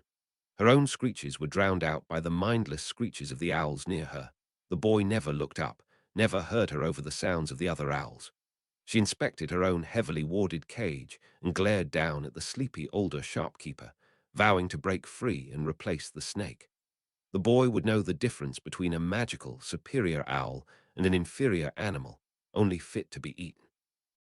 The young wizard would feed the snake over to his new bird of prey. On this, she swore. Harry Potter left the store 2 galleons poorer. The money was enough to purchase several small mice in stasis. Harry knew from his annual conversations with the snakes in the zoo that snakes were surprisingly communicative and caring pets to own.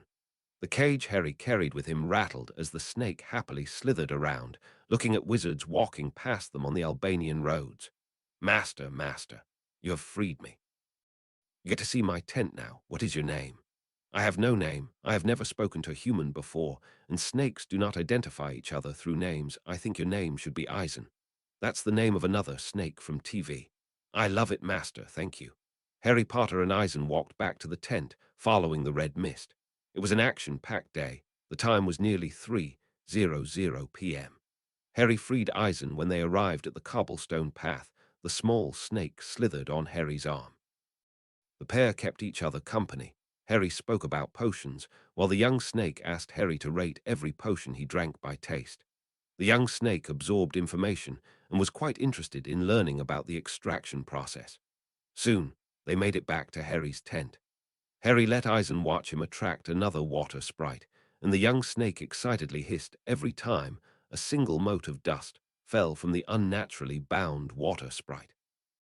By the time Harry was completed with that second extraction, it was getting dark outside. Harry was too tired to continue talking to the snake. Never in his life had he had so much social interaction, and it took a serious drain on his energy. Harry went to sleep, releasing one of the mice in stasis for the small snake to consume. While Harry slept, Eisen did not. Harry woke up the next day to melodious hissing from the open doorway of his tent. The snake was outside of the tent, coiling in the dirt, enjoying himself. He wasn't saying words, just general noises of contentment. Harry looked over at the snake, deeply amused by his actions. The snake slithered out of view eventually. Harry sat up and put on a shirt. With Eisen with him, this was going to be more like a vacation than ever. Harry decided it was time to get started with magic. Harry backed down in his sleeping bag and hissed, "Eisen, come here." Harry heard the melodious hissing draw closer to the mouth of the tent.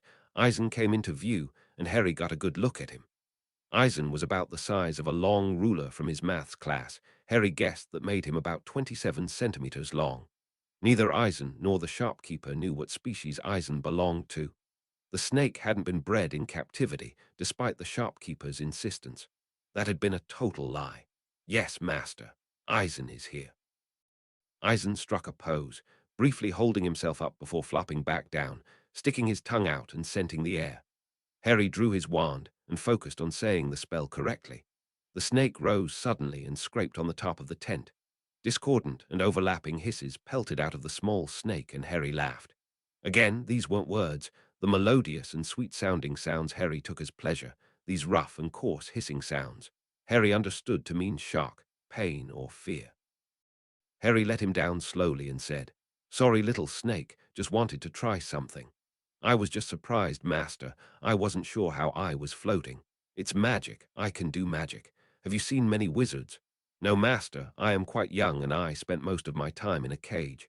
The snake hissed and coiled. Harry was beginning to understand the snake and its actions. The snake seemed to coil when ashamed by something. Harry couldn't understand why he was ashamed. Harry also spent most of his time in a cage. He thought or suspected most children grew up in orphanages and were adopted into real families. Harry didn't have the best understanding of real family life. "There's nothing wrong with that. I spent most of my youth in an orphanage myself. We're very similar." "Well, what do you mean? What is an orphanage?" "It's like a pet shop, but for humans. I was unwanted by my parents, or maybe they died. I don't know." One of the little-known things about snakes was their surprising depth of personality. Some human emotions did not transfer over into animals and vice versa. A snake had roughly the same emotions as a human, simply in different measures. In snakes, ambition was strong, maybe stronger than in any other creature. They generally did not care for friendship. They craved power and attaching themselves to strong wizards. In one of the first personal conversions Harry had with his new friend Eisen, he showed an overwhelming lack of strength. The snake never communicated with a human before, so it worked in Harry's favor, for now. But Eisen was already watching, already judging the young boy. The snake would need to see some evidence that his master was worthy of his respect, so he decided to say nothing for now. The doubts were there. The doubts about Harry Potter were definitely growing, and they had not spent a full 24 hours with each other yet. Eisen said nothing in return to Harry's confession and simply wandered out of the tent, leaving the boy alone to try more domestic spells. The spells Harry was able to do with difficulty with Raken's wand came easier with his new one. His knowledge was strongest in potions, runes, and herbology in that order, but he knew enough about wandlore to know Raken's wand did not choose him. The wand Harry held felt natural to him. It felt like he's had it his entire life. Still, he was not able to transfigure anything to anything, even after picturing Mattel's round face and the advice that came from him. The Duelist's magazine he got was interesting. The name was Europe's Young Duelists, but Harry thought it might as well be called Albanian Young Duelists. The magazine was heavily focused on Albanian duelists, only mentioning duels in other countries if an Albanian was in the tournament. There were dozens of smaller tournaments held in Albania, all kinds of wizards and dueling styles. Harry imagined himself casting spells and dodging jets of light. The moving images capturing the final moments of a duel were exhilarating. The magazine had interesting tips for wand care and holster use. He practiced willing his wand out of the holster on his forearm. It became easier to do, but not faster, as the magazine described. According to the magazine, the hardest part was catching the wand. But for Harry, it was remembering the holster was there at all. The holster and the wand were invisible. The dark brown leather straps were enchanted to not be noticeable. He forgot he even wore the holster and the wand to bed. When he thought about his wand, it flew into his hand and revealed the holster. Only when the holster was revealed could he feel the leather straps binding it to his forearm. Before he knew it, his extractions were done for the day, and it was time for him to set up camp somewhere else, further upstream. The water sprites were highly intelligent and would avoid the boy if he stayed in one area too long. He prepared the tent for travel, packing it away in his travel bag. He carried the oddly silent Eisen on his head and moved on to his next campsite. For practice, he levitated his bag, enjoying the steady pull of magic. The young wizard had such an easy time with his bag, he wondered why other wizards carried heavy items with their arms instead of simply doing as he did. He got his answer soon after he set up his tent. The boy dropped like a stone into an unusually deep sleep, waking up at noon with a head-splitting headache. Harry's first taste of magical fatigue nearly ruined his entire trip. Chapter 20. Raken's Blunder. Chapter text in magical combat. The very nature of spellwork required a certain level of focus and mental clarity. The very act of dodging, firing spells accurately, and predicting the erratic movements of wizards required a focused, honed mind.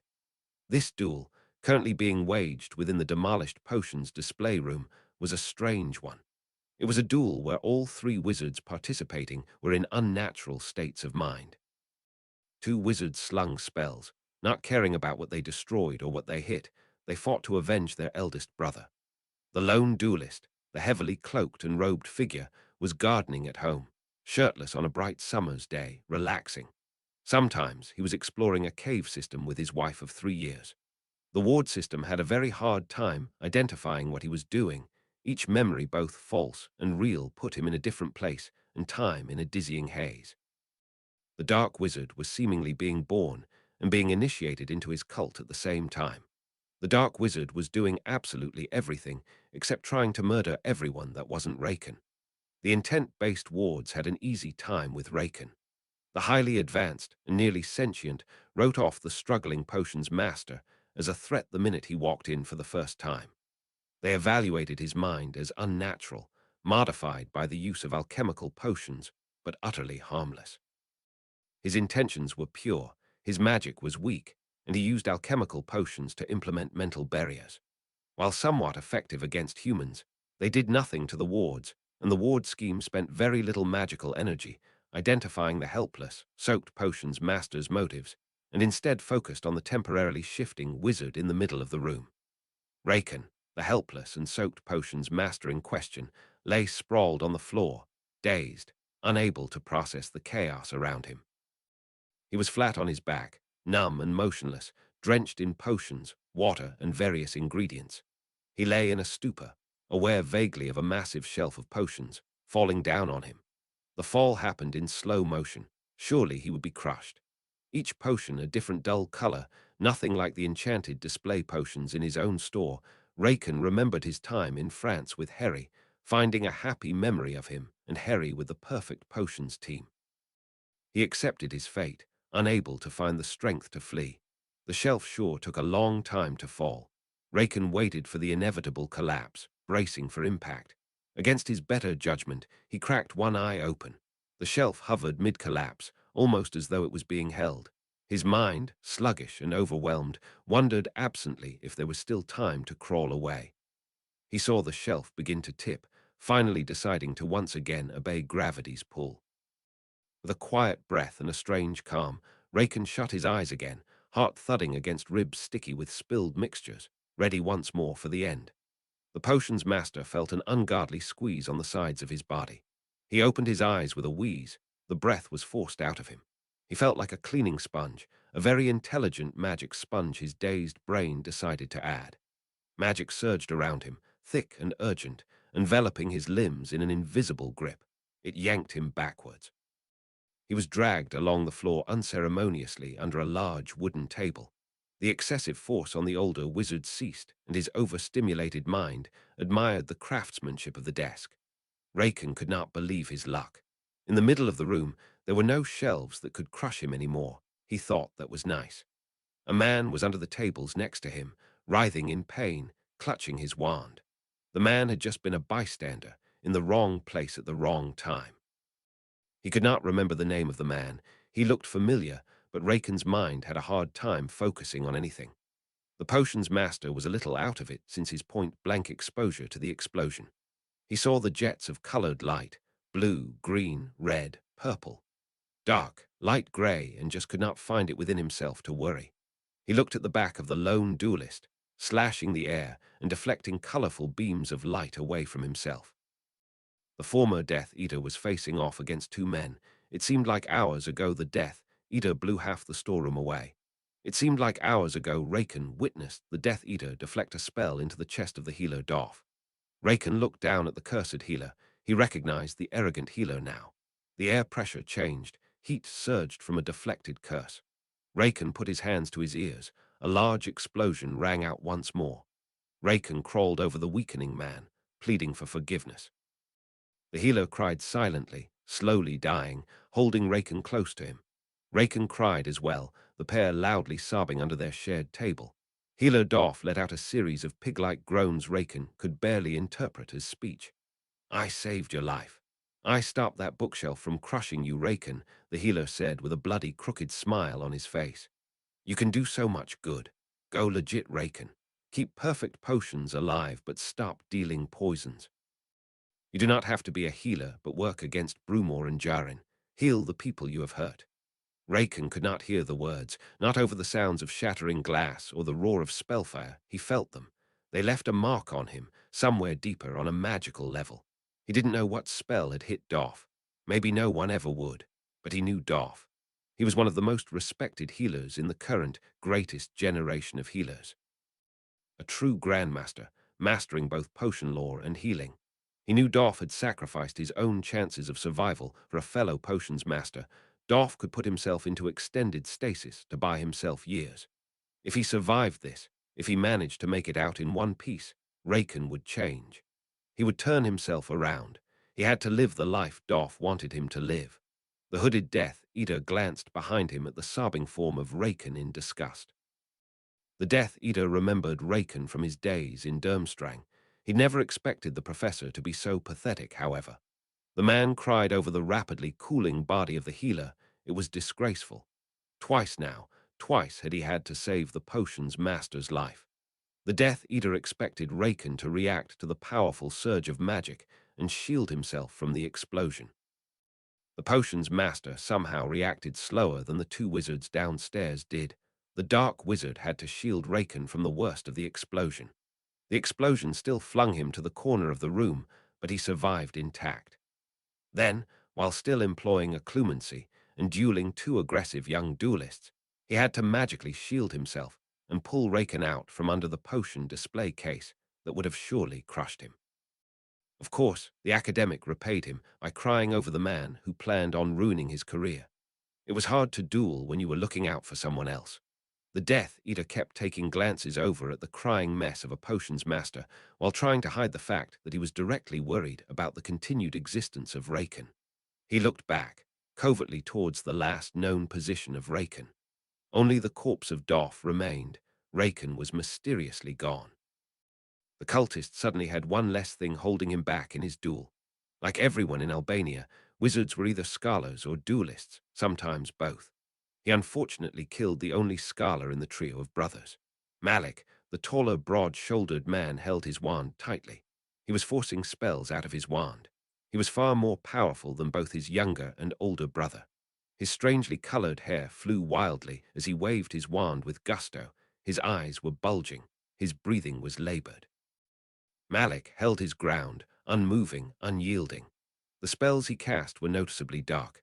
Emotions tended to strengthen dark spells while intent powered light ones. Malik was unmoving. His younger brother was more slight, much more agile. Malik tended to shield spells. His younger brother was more prone to dodge. The dark wizard kept his occlumency going. Any small slips and the intent-based warding would get him.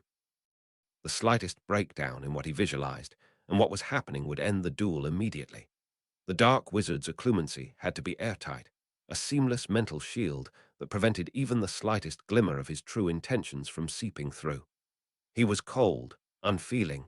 His mind was a maze of controlled thoughts, every instinct and reaction meticulously guided by the occlumency. He remained lost in the haze of his own making, completely detached from the reality of the duel. The wards picked up a dizzying array of memories. In this skill, this wizard was unmatched. Mental imaging, the ability to magically perceive external stimuli and falsify memories, to give you a perfectly natural reason to dodge or direct memory into the wand to deflect. Taking the magical signature of spells and imagining each spell as a bludger or a bee or some other object he would have to dodge in that particular memory. This highly draining active daydreaming state halved his reaction times. He came very close to dying quite a few times, typically when trying to keep track of the trajectory of a wild spell, guessing if it had any chance of hitting his potion master. Malik, the middle brother, was by far the best of the three at dueling, the only one good enough to go pro. He knew they were outclassed. His time in the pro duelist circuit helped him identify superior wizards. It was subtle, the small flick of his wand after casting, the random movements he implemented. Not only moving when he had to dodge, but moving even before or during casting. He was very distracted, eyes glazed over, not looking directly at either of them, slightly over their heads. Malik's first plan was just to hold on. He knew the wizard could not actually see the duel. To see and acknowledge his actions as an attempt to harm them would end the duel immediately. The duel went on far longer than he thought possible. He even had the ability to pull the potion's master out of harm's way magically while holding off an absolute onslaught. This man was trying to kill them and trying to protect the potion's master at the same time. The thought to strike at the potion master crossed his mind, but in every simulation he quickly ran. With the man dead, they were next. They were outmatched. A more rational duelist would cut their losses. Malik was the middle brother, and he looked up to his smartest but weakest brother. He did anything to protect him, running security and dueling to protect merchandise. He did not want to let his oldest brother down. He fought on. He saw the old wizard crawl away and knew this would allow his opponent to return fire more effectively. He almost felt his chances slipping away. Every movement took the potion's master out of striking range. In dueling, both movement and shielding were equally important. Someone fast and agile may favor dodging, but to only do one or the other was to wish for death. The Death Eater shot 5 stunners at the smaller boy, once again using this to throw off the mobile wizard. The boy was young, still dueling at an amateur level, and was unprepared for this method of overwhelming someone who employed dodging as a primary means of defense. Such tactics worked against wizards who used shields less often. A wizard who focused on shielding would release the hold on a magical shield that could be overwhelmed, and instead transfigure a solid object to physically block spells. The boy was unused to that form of transfiguration, unable to transfigure in time, and unable to prevent his body from reflectively trying to dodge. The boy took a stunner to the abdomen, and his upper body had shifted enough that he took another to the neck. The other 3 sailed harmlessly behind the boy. Malik screamed his brother's name and kept fighting. His opponent dodged 3 blue spells and knocked aside a purple curse. The cultist froze, his wand pointing at Malik's chest from the other side of the duel. The familiar rhythm of the duel paused, and Malik, expecting some sort of retaliation from his opponent, froze up. Not 2 seconds after his brother was defeated, Malik himself was. For an impossibly long time for Malik, they simply stared at each other. Attack, defend, repeat. Duels had a pattern. Each duelist had a rhythm, a special cadence in their trading. He would have never frozen if he were in the arena. He would have noticed his opponent's hesitation and took the offensive once more. In this fight, his most critical fight, there was already too much for him to think about. This unpredictable pause in the fight was too much for him to keep track of. Malik was already drowning. The broken rhythm was simply the final push that sent his composure over the edge. The opponent stared blankly, mouth ajar, looking over Malik's shoulder. The totally vacant expression through the middle brother. He felt the surge of magic and reacted too slowly. In the time it took Malik to decide between dodging or blocking, the dark wizard had already finished casting. Malik's legs disappeared in a spray of bone and blood. He hit the ground hard, his wand skittering away. Another victim not given time to scream, the dark wizard ended the middle brother immediately. Even with slowed reactions, the second brother had no chance. Dueling in an arena meant very little to a cultist who routinely stalked and killed auras, a man who trained himself to kill Dumbledore and stand at the right hand of his lord. The cultist summoned the wands of the three brothers. His attention locked onto the younger brother. If the wards were going to fail, it would be through him. With a flick and a whispered curse, the cultist slipped the Imperius over the boy. Raken looked at the lights flashing in the water and the shattered shards of glass. Practically every potion within the other room shattered. The wards in the waiting room kept the multicolored liquid out of the cozy green room. Raken and Hilo Doff once had their argument. He stayed on his hands and knees, picking shards of glass out of his palms. He was covered in potion ingredients, covered in unicorn blood, Hilo Doff's blood, covered in soot and shivering in fear. The lights and the screams went on for what seemed like hours. He closed his eyes and prayed for the fighting to stop. Eventually, it did. Raken, come out. The brothers are dead. I have the youngest under my control. Raken heard the voice of his client. He almost couldn't believe it. The potion master peered around the corner into the now destroyed potion showroom. The cultist stood in the middle of the room, looking at no particular spot. It would be possible to drop his mental shielding, but he was unsure how the wards would accept the use of the Imperius. He imagined the drain of energy as if it were a levitation charm for his wife. He hoped the wards did not evaluate the nature of the spells used, but only what he believed the spell was. The magical draw from the real spell could be mistaken for an overpowered, uncontrolled levitation spell. Oh, my dear boy, I'm so sorry I couldn't help you. Please, let's get out of here. Albania is just so dangerous. And I'm sure the rest of the ingredients can be acquired in France. How about I give you my calculations for the potion, and Harry and I get out of your way, Raken said, his voice frantic. Get your ingredients. I didn't come all this way for you to back out now, his client snarled. My dear boy, look around you. Potions are made of ingredients. The active essences of these ingredients are activated by and controlled through magic. I highly doubt any of the ingredients are fit to serve in a first-year's cauldron, Raken replied. The Death Eater paused. He didn't understand what active essences were, but it sounded like the entire store was useless to them now.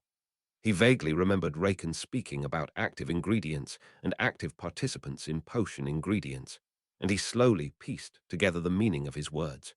It was hard to understand, and he needed an explanation now. The constant swirling memory slowed his understanding and began to confuse even him. He took a very long time before finally asking. So you're saying we can't use the ingredients downstairs in the basement because we cast some spells near them? Some spells? Your fight has blown holes in the walls, Raken exclaimed in his nasally, annoying voice. The cultist was not aware of the magic used in the duel. He decided that if Raken was telling the truth about the spells cast, maybe there was some merit to ingredient contamination. Some of those ingredients travel through Muggle means to avoid magical contamination. Those ingredients are useless. Some of the more dangerous ones are likely reacting with air. Raken jumped. When the last standing shelf collapsed behind him, the sound was deafening, and it helped him confirm a theory he had about his client. He turned toward the dark wizard, who was vacantly staring at a wall, unfazed by the sudden loud noise behind him. Raken knew the telltale signs of a clumsy abuse. Over the years, would-be assassins had dropped dead trying the same reckless mental trick. He knew how sluggish the mind could become while burying thoughts, how dangerously slow reactions became. His thoughts went to Harry and his promise to heal her Doff. They could escape Albania and head straight for France, maybe fund an election campaign in exchange for aura security. The brilliant potions master stopped thinking about possible consequences. He simply waded through the ankle-height, undrainable potion water and retrieved Healer Doff's wand, no longer knowing where his own wand was. The dark wizard was turned toward the young man he controlled, still absently staring into space. Raken hoped the dark wizard would forgive him for what he was about to do. Raken grasped the wand firmly, shaking it a few times to dry it slightly. He felt emboldened. He felt the steady magic in his hand. On a dime, he spun around, noisily splashing water everywhere. He raised the wand and shouted. Stupefy, this was one of the single most foolish things Raken had ever done in his life. The dark wizard was currently sorting through the youngest wizard's memory for any clues on how to escape the property. It had somehow escaped Raken's mind that there was no way for him to leave. They were warded in, and the cultist was currently looking for a way to deactivate the wards through the youngest brother. In the single greatest blunder of Raken's entire life, he had simultaneously sabotaged the cultist and himself, trapping both of them in a room he knew was going to become hazardous to everyone within. At first, the cultist thought the magical presence he felt was some sort of memory or echo from the duel. The very slight pull of magic felt insignificant to him, and so he ignored it. Not a second later, he heard the potion master shout something that sounded oddly like the incantation for a stunner. Once again, he ignored this warning sign. A very persistent, slow-moving bee moved towards him. This bee shifted to the vision of his wife splashing him playfully at the beach, then a bludger barreling toward him mid-flight. His conscious mind couldn't make sense of what was happening, but magic could. His magic detected the initial magic of the spell and projected various representative images into his mind. In all of those conjured images, the message was clear: dodge. There was a spell soon on its way, and he had to dodge it. In a vacuum, the message made sense. For some reason, the potion master was firing a stunner. It was absurd. He could not understand why. What could he possibly be trying to stun? The answer hit him like a ton of bricks. Raken was trying to stun him. He prepared to kill, twirling with more speed and grace, making nowhere near the noise Raken had when executing the same movement. He took aim at his wife, his training partner, the bludger. Regardless of the form the assailant took, he could not bring himself to do it. Deep down, he knew it was Raken. He needed him alive to complete his mission. The stunning spell finally launched from the wand. It was slow, weakly cast, and would not incapacitate him for long. The dark wizard mustered the will to cast the killing curse. Raken was slow. The dark wizard was an above-average wizard and a competent duelist. He cursed his poorly planned-out stunning attempt. He saw the dark wizard look him in the eyes. There was no glazed expression, only a look of absolute incredulity and shock. Raken saw the dark wizard close his eyes. The dark wizard turned, not out of the path of the stunner, but towards the controlled boy. The memories came back to him of darker, more desperate times. Gone were the happy images of his wife, gone were the gardens. His memories grew dark and cold. The dark wizard yelled. Avada Kedavra. Raken could not believe what he was witnessing, but it all became shockingly obvious to him. To lose consciousness is to lose control of the Imperius. Had the dark wizard not killed the boy would rise and kill him and the dark wizard on the spot. He knew the boy could duel against his client. The potion's master had no chance in an actual duel. In his final second, the dark wizard protected him and trusted Raken to not kill him. Something was wrong. The dark wizard's eyes reopened. The red stunner and green killing curse still hung suspended in the air. He began to move, attempting to dodge, but the beast stung him in the back. Grimacing, he fought off the effects of the stunning curse, desperately trying to lift his wand and aim at the boy once more. Raken watched as the killing curse struck the boy square in the chest. The boy crumpled. Moments later, the dark wizard collapsed onto his back with a splash. Finally, he looked like he participated in a battle. Raken limped over quickly and kneeled near the dark wizard, checking him over. He had mixed feelings about what the man had done. He was tempted to look at the face of the man. The cloak's enchantments kept it from showing his face. Artificial darkness clouded his face. Raken put the cultist's wand in his right hand and propped him on the wall. One of the high shelves rattled dangerously when placed there, so Raken just laid him back on the floor the way he was to begin with. Raken stood up and went over to the boy. Both of his eyes were closed. He looked peaceful, almost like he was asleep. Raken turned away from the boy, planning to return Doff's wand to him. He said over his shoulder, "I'm sorry, lad. You had such a life to live. I pray you arrive safely on the other side." Raken didn't notice a single blue eye staring at him, but he did hear and disregard the sound of moving water from behind him. The young duelist grabbed the closest wand to him, his oldest brother's wand, which floated away from his unconscious killer. "I'm right here on this side." Raken's blood ran cold. The last actions of his client made sense. He must have known he failed in his attempt to kill the duelist. Raken was a potions master by profession, but over the years gained a smooth tongue his colleagues often lacked. "I am quite glad you are alive. You noticed I stunned the Death Eater." Raken pointed at the slumped wizard. "I did that. I stunned him. You also brought him here, Raken. You know. Everyone makes mistakes. I didn't write all of my papers without some mistakes. I put this entire transaction on my guild membership." The boy walked forward, closer to Raken, completely ignoring the feeble words of the older wizard.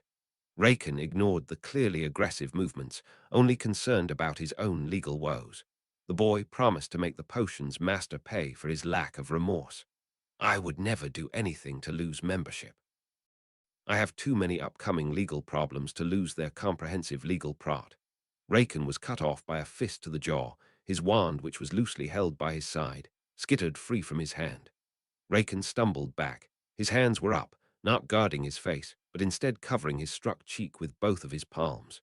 He looked fearfully at the younger, fitter, and more powerful man. Mian advanced on him slowly. Raken held his hands in front of him, turning his head away and backing away. Mian enjoyed the look of fear on the older professor. He liked how it made him feel. Mian put power into another blow. Raken was rolled by the blow. He fell on his chest. His forehead struck the wet wooden floor. Raken whimpered and spotted his wand. The stick had rolled some serious distance. Raken started crawling, flat on his belly, over to the wand. Mian loomed over him, larger than life. He stood over the aging potion master and watched him crawl painfully through glass and his own blood for the wand. Mian hadn't exactly seen what led up to his family dying all around him. He knew this big-shot potions master by name. He knew Raken showed no signs of deceit and had no knowledge of the potential attack. Still felt good to attack the older wizard. He looked at the form of the innocent. Grandmaster J.N. Doff, an Albanian legend. This was a tragedy on a global scale. J.N. Mal, older brother to one, younger brother of one, father of one. The normally unimportant facts raced to the front of Mian's mind. He lay in the middle of the potion showroom as dead as a dog. Mian had heard his screams when the masked wizard deflected his older brother's spell. Mian closed his eyes. He heard the screaming in his mind. Was drowned out by the sound of spell fire and screamed incantations, but Mian remembered the man screaming, begging for the fight to end, for someone to get him to safety. He called for his mother, as the slow-acting curse was nearly finished with the man. He spent his magic saving Master Raken, stopping the bookshelf from falling, allowing the attacker to yank Raken from danger.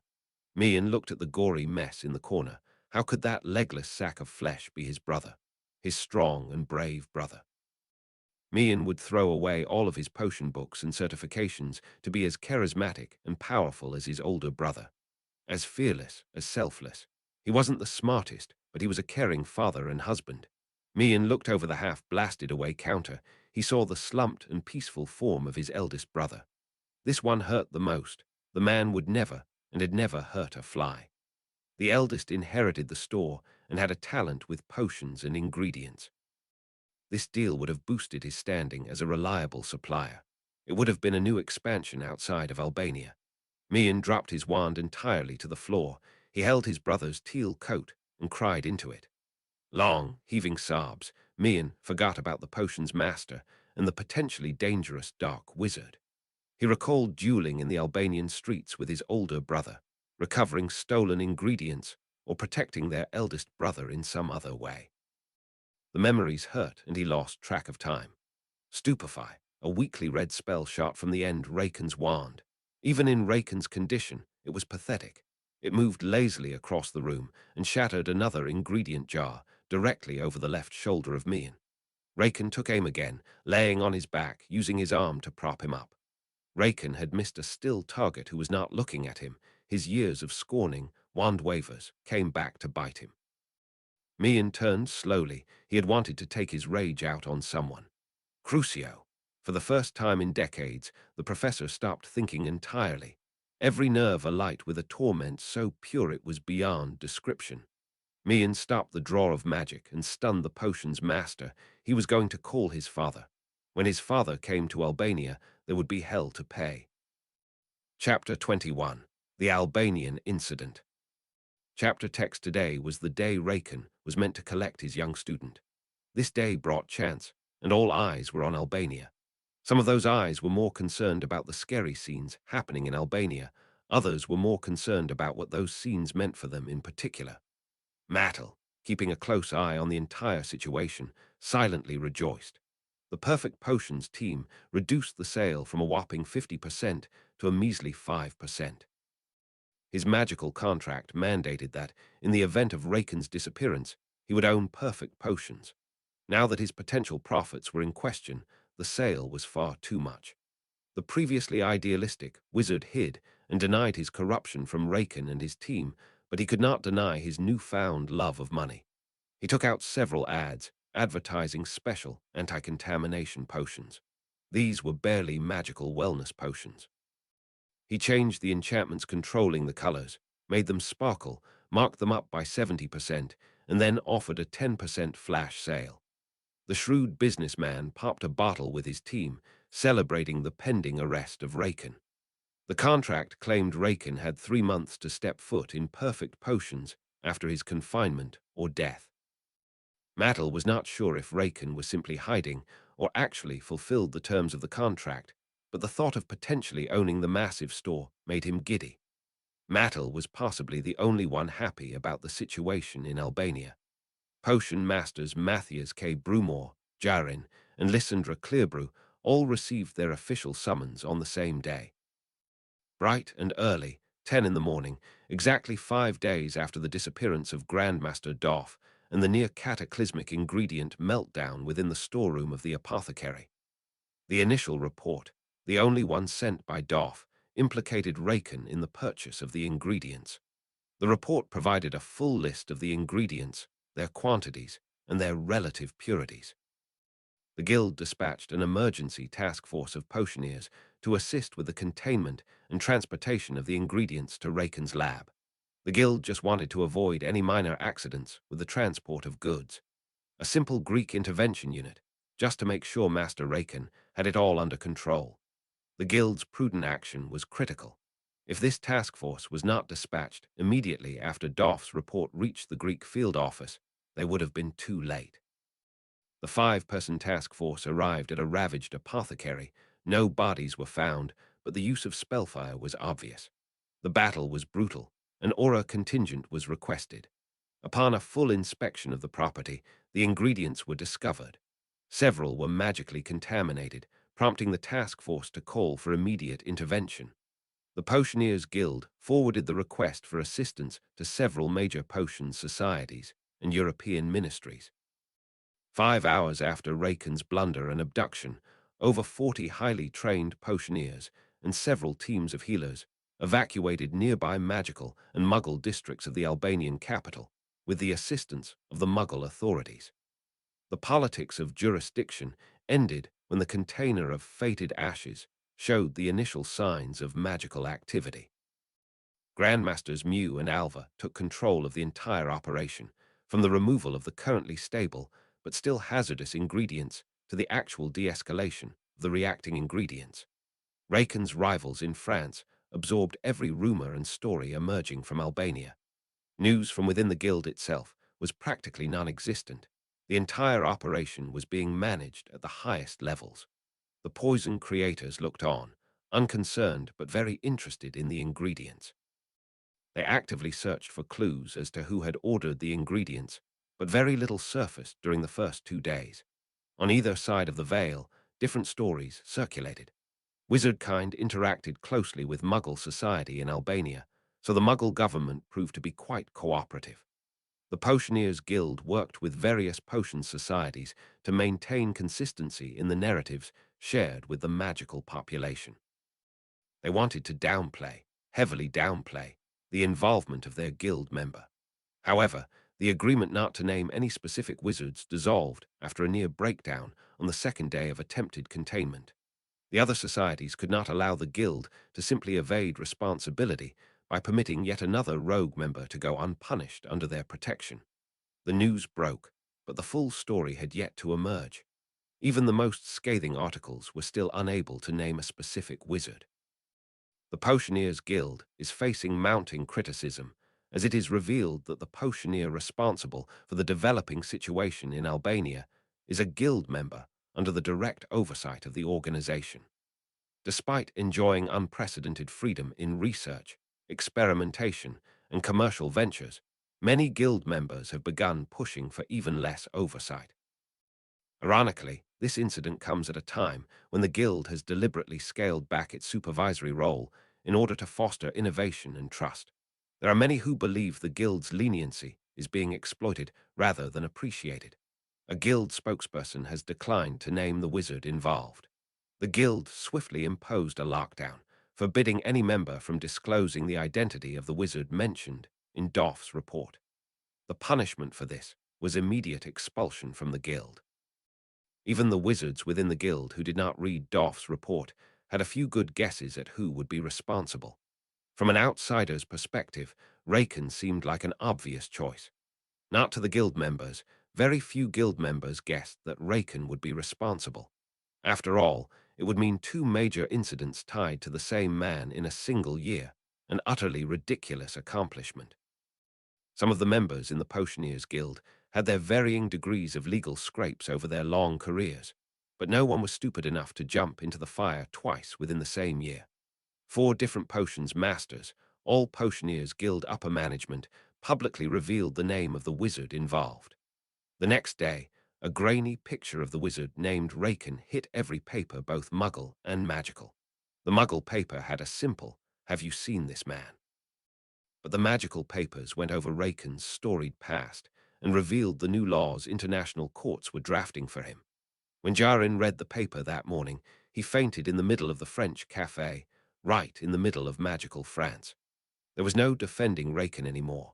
The French politicians aggressively began destroying any documents mentioning Raken. The disappearance of Grandmaster Doff reached international Muggle and magical news. With the worst of the fallout transmuted into still dangerous but acceptably dangerous levels for Albania, the crackdown on Raken and his operation was starting. Some English tabloids mentioned the rumor that Raken was involved in the deaths of the 5 Auras months ago. The Guild took immediate legal action. The 3 Potioneers were unplottable, hidden unlike Raken, who openly lived in perfect potions. They worked in their own labs within French forests, a similar situation Harry and Raken had in England. The Owls, the first Owls to send the 3 any post in almost a decade, landed at the same time. Unlike Raken, they did not know the French Auras always knew where they were. The ignored summons, the unpaid fines totaling in the thousands of galleons. They were not as hidden as they thought they were. They expected this, deep down. Each of them knew someone else was going to be the one to finally overdo it. 7 years ago, Jarin brewed a poison for a deranged Greek pureblood lord. The potion was intended to be dispersed into the waterways, preventing the births of Muggle-born wizards within his own country. A task force intercepted the pureblood, and after a brief duel, the purchaser was killed. Jarin's brewing fingerprints were all over the potion. He was identified and publicly named as the brewer immediately. The Potioneers Guild reverse-mortgaged several properties to Gringotts to fund the resulting legal battle. There wasn't even a crime on the books for what Jarin had done. The potion was brilliant. He invented an entirely new family of potions that day. They created several new international laws and tried Jarin under each of them. Raken Brumore and Lysandra both thought this was the final straw. 3 years ago, Lysandra brewed a poison. An aerosolized poison meant to eliminate a specific target within a closed ballroom. Lysandra was sold a counterfeit version of a rare ingredient. This coincidentally caused the magical pathway involved with magical targeting to fail. Everyone would have died, including the purchaser of the potion, if this ingredient did not also control the effects of the poison. Everyone turned various shades of green and purple. The royalty present assumed it was a media prank. Lysandra silently prayed no healer would examine the potion too closely and that its effects would fade quickly.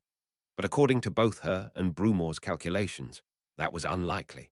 After a week of failed attempts to restore normal skin tone, healers conducted a detailed analysis of the partygoers and discovered unusually high concentrations of specific magical traces in their bloodstreams. The failed potion was reverse engineered, and the corrected potion with the real ingredient was synthesized. Just like with Jarin, Lysandra's brewing style was unmistakable. The task force identified her, and once again, the Potioneers' Guild footed the bill for the legal battle. And once again, Raken, Brumore, and Jarin all thought this was the final straw. Turns out, the final straw was actually Raken's innocent acquisition of potion ingredients. Their faces were plastered across the French papers, wanted for questioning. None of them were particularly pleased with the circumstances, but unlike Raken, they had not delved deeply into alchemical potions. They were restricted to the baseline polyjuice potion. Funnily enough, each of the potion's masters knew that, together, they could potentially design the potion. Each had a specific area of expertise in which they were strongest. With a week or two of work, they could identify the components needed for the potion. While they did not possess Raken's knowledge of reagents, Lysandra had worked as a scholar before turning her focus to poisons for financial gain. She would have been able to correctly determine the necessary reagent. Each of them understood this, each respected the others, and they all knew they needed one another to have a chance of weathering the storm. Logically, the paranoid potions masters used their secret system to send messages to one another, each agreeing to meet at a public muggle location. None of them left their labs, and each contacted the authorities to alert them to the meetup. A small French children's library was assaulted by a team of aurors, hit wizards, and muggle French strike teams. Each of the potions masters ventured out of their heavily warded labs and forest hideouts to buy their daily papers. Among the reports of heroic wizards in Albania, there was a small article about the raid on the French library. Each of them grew excited when the picture showed a prominent French aura standing in front of the library giving a press conference, but they swore violently when the paper stated, "No arrests made." Like Raken, the potions masters began preparing their secret labs for eventual raids. They, along with others in their field across foreign countries, respected Hilo Doff, but were more concerned about the whereabouts of Master Raken. The Albania incident was serious, but Raken's failsafe was not. That, they knew, was going to be the final blow that shattered the camel's back. Chapter 22. The Fallen Lord and the Serpent. Chapter text. While the potions masters were brewing anti-aura toxins and preparing their labs to violently explode at the first signs of forced aura entry, the Albanian forest was alive. Harry Potter waited for his master to pick him up while the forest erupted into chaos. Albania was considered magically dark by various wizarding societies around the world. This designation was also applied to many other nations, including some with established magical governments. Albania earned this status due to its entrenched resistance to magical innovation and reform, its lack of ethical frameworks surrounding magical use, and its widespread, unchecked magical experimentation. These conditions had led to frequent magical disasters and anomalies, which further reinforced its reputation as a dangerously unstable magical territory. Unfortunately for the wizarding world and the bureaucrats in Europe, this assessment was incorrect. Albania had a poor magical reputation primarily because of its location in Europe. There was nothing magically dark, according to the commonly accepted definition of the term. The travel advisories provided misleading information about the daily life of witches and wizards in Albania. It was true that dark wizards often traveled there. It is also true that there was no aura force, and that a single witch or wizard could go on a crime spree without resistance. It was true that Muggle police maintained a magical branch which reported suspicious cases of Muggle abduction to the Greek Aura Force. Stories of witches holding 20 Muggles hostage, or wizards killing one another in the streets, sounded alarming. These things happened all over the world. Just like with Raken's Albanian incident, the location was the main driver for the outrage. The Potioneers Guild knew this looked bad, but the Americans had near misses like that every other week. These news stories made Albania appear unsafe, but the real danger was not living in Albania. The real danger was dying there. You did not want to die in Albania. Albania was home to hundreds of wizards and witches. Very few of them lived within the proper magical settlements in Albania, preferring to live and study within heavily concealed and secured labs in the forest. They were paranoid. There were no friendly people in Albania, no aura force to save you. They took extreme steps to secure their labs and their life's work. It was very common for particularly deranged wizards to kill others for fun. As Master Raken correctly stated, these people studied far beyond what was currently acceptable in the modern era of wizarding kind. Pushing the boundaries of knowledge was not a safe endeavor. There were ghosts that haunted Albania, lives taken because of a single slip in preparation. While the term magically dark was inaccurate, there was no term to describe what was wrong with Albania. No legal or magical authority knew what was happening in Albania. There was no way for anyone alive to know why Albania should not be traveled to. There were literally ghosts that haunted Albania, unable to pass on. To die within Albania was to be denied death. There was a single lab, an expansive subterranean lab in which nothing went wrong. There was no horrific accident, no breakdown in magical normalcy, no large explosion and resulting fire. The trio of witches examined the laws of magic, a relatively safe if not boring field of study. Unfortunately, in their experimentation, they attracted notice. Their heavily warded laboratory was breached only hours after their latest stages of experimentation. 3 more ghosts came to haunt the Albanian forest. There was no spellfire, no signs of violence. The 3 witches simply died. The trio expected to die eventually, but not so soon. They waited for their time to cross over, to understand the secrets of magic they had sought. They waited for an eternity, for several eternities. Death did not come. Death could not come to them. The omnipresent and eternal concept of death operated beyond the stars. All things died, and all things moved on. Death could not go to Albania. There was something there that repelled him. The fallen lord who refused him, and by extension refused death for everyone near him. With death came knowledge and the chance to move on. The hundreds of thousands of souls that had died since the fallen lord's arrival existed without rest, trapped in limbo. There was no pain. There was nothing. It was not cold. Cold was something you could feel cold. The souls existed in an unrelenting void, a far crueler fate than that of the souls who had rejected death. These were unfixed, trapped in the waiting room outside Death's office. There was nothing, and they were less than nothing. They heard the screams of the other souls trapped with them, and so they screamed back into the void. In the northern mountains of Albania, there was something that resisted moving on, something that resisted even the thought of death, something that refused to go through the door and refused to let death come to it. Their torment and their screams fueled the fallen lord. He could hear them, all of them, all the time. He heard them beg for help. He heard some of them beg their captors to release a curse. He heard children cry for their parents. When silence fell on a soul, when it was done screaming into the void and hearing nothing in return, it imploded into a smaller, more tormented fragment of itself. He remained silent, willing to hold on for another eternity if he had to. In the space between one eternity and the next, death pointed toward a place among the souls. He indicated a single soul, unlike the rest trapped in the void. This soul had a complete form, dark rather than white, and it did not fade like the others. This one did not lose itself, and it was not trapped like the others. It chose to come here, and it chose to stay here. Each soul immediately understood the cause of its eternal torment. Death would not be entirely stopped by fragile soul magic, but it permitted a choice before the fallen lord could ever meet death. It offered a chance to delay, a chance to grant his followers enough time. The Lord, in the middle of reading one of the thousands of books he remembered with perfect clarity, felt the sudden hatred of every soul and the wrathful scorn of death itself.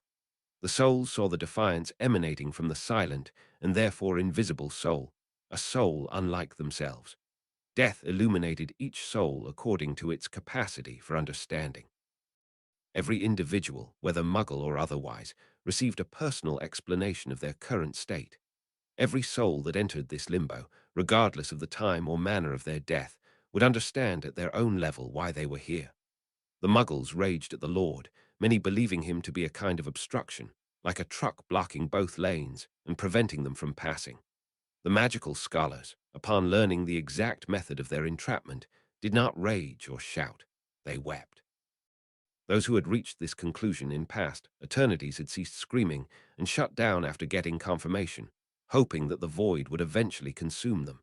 Some magical souls did not give up and tried to reason with the wizard, a desperate plea. "Move on," they begged. "Step aside and let us pass. Keep the muggles here. Let us wizarding kind go on." The magical scholars knew what this was. Crying and begging felt less boring than screaming, so they did that for eternity. The Lord fed on their weakness, on their pathetic screams. He needed others to suffer more than he did. His resolve strengthened, and death unwittingly helped the fallen Lord hold on for longer. The begging did not help, and so it ceased. In its place rose hateful screaming, a noise that had never existed before. Previously, the sounds were indistinct, the braying of frightened and lost creatures. Now even the children cursed his name. They no longer cried for their parents. They wished for his death, and that desire fueled him even more. The Lord laughed at the weaker souls. It was a sound that reverberated through the void, cold and mirthless, a sound that mocked their very existence. He laughed at how much of themselves they had lost to the void. He jeered at them, exulting in their hatred. The souls had forgotten the sound of laughter and could not recognize it at first. When they did, they responded with more savage obscenities. Souls that had lain dormant for several eternities began shrieking unintelligible sounds, fully consumed by the void. The fallen Lord burned brighter.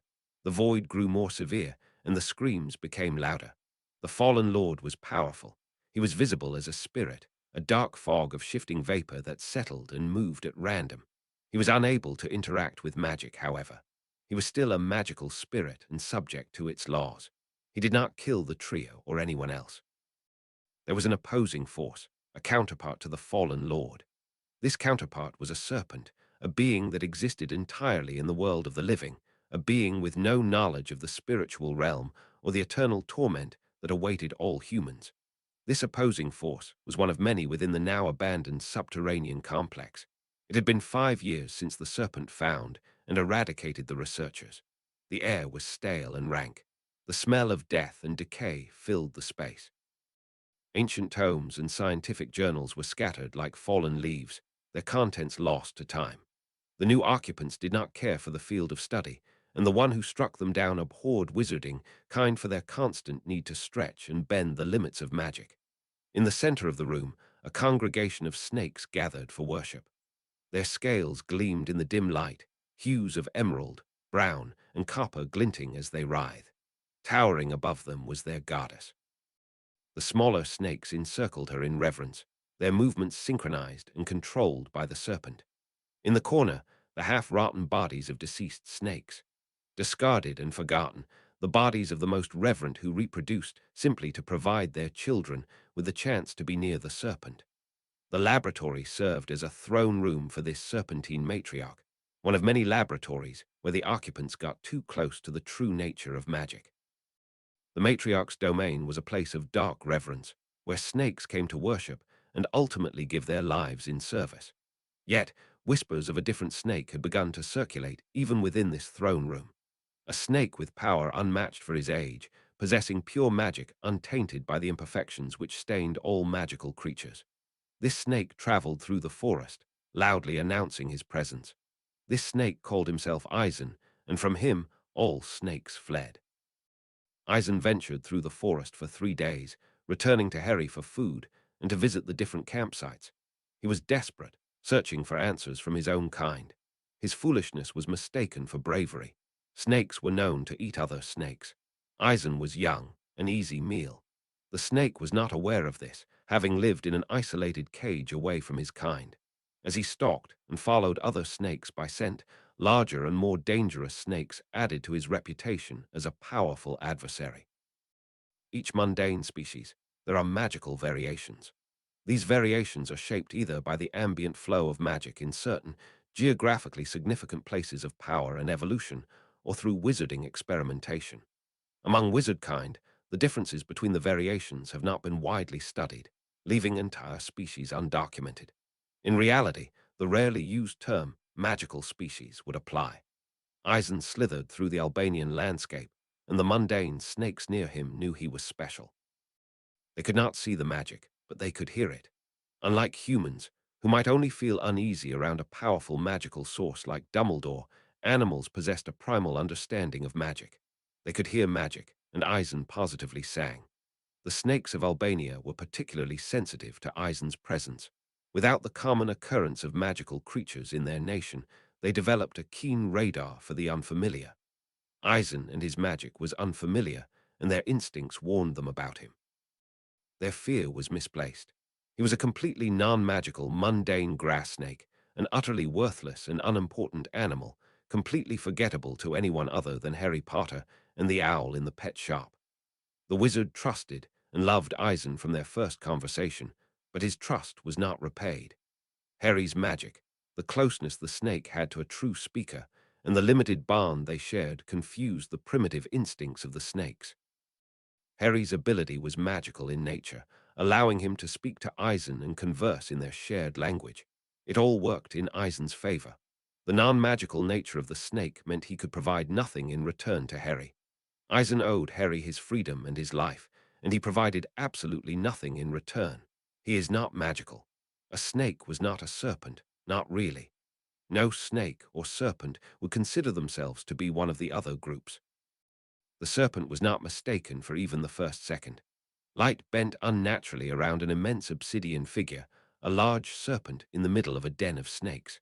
The servants were those who brought offerings, or if they failed, became food. They were many, a mass of twisting and coiling snakes, reveling in the closeness and the power of the one they worshipped. Their thoughts were not their own. They had willingly given themselves over to the creature that seemingly absorbed light. The serpent's awareness extended far beyond the den, however. It saw through Eisen's unintentional disguise. She knew this was an ordinary snake using some sort of trick. The thought of this irritated her when the first stories came in. She expected some larger snake to rid her of the pest, but this never happened. The snake was gaining a following, and this could not be allowed to happen. This was a creature that understood the balance of the forest, and it would not be swayed. In her dark, subterranean lair, the serpent stirred. For years she had lain still, observing the world above through the snakes that served her. But today something was different. A subtle tremor ran through the forest's equilibrium, and the serpent sensed it. Her life, once static, was about to change. Find him, I will kill the snake. The two-sided telepathic link between the serpent and the snakes rippled in alarm. They feared not for the young, vulnerable snake, but for the serpent. Her fury surged. The symbiotic bond between her and the snakes shuddered in tandem. The collective psyche recoiled, and in a heartbeat, the coven's cohesion shattered. Something magically incomprehensible struck the coven. The writhing mass of snakes in all colors and sizes stopped moving, stopped breathing, stopped existing. The vessel of chaos slithered over the corpses of the fallen coven. The next group would move the corpses. The orders died with the snakes, but the desire to kill did not. She would simply find the rival herself. The serpent left the subterranean den, bending the light of the sun. Under the canopy of the trees, a patch of darkness slithered toward the last known location of the rival. Eisen and Harry Potter were in the middle of a potentially deadly power struggle, and they were not aware of it. The serpent slithered through the forest, unbothered and unconcerned about the various hidden labs within it. It had been a long time since she had last emerged from her den, and snakes followed silently. She ignored them, focusing on the very powerful owl hovering overhead. She could not see the owl, but it had made several passes over the forest in the last 2 days. She wondered idly whether it was looking for one of the many humans she had hunted and killed in their little labs. The snakes were either followers or possible assassins lurking in the trees. There was no difference to the serpent. If she was hungry, she would eat. Their near-total silence meant nothing when she could sense them and all the little humans toiling away in their labs. The Lightbender was focused on a single task: interception and elimination of the usurper who sowed dissent.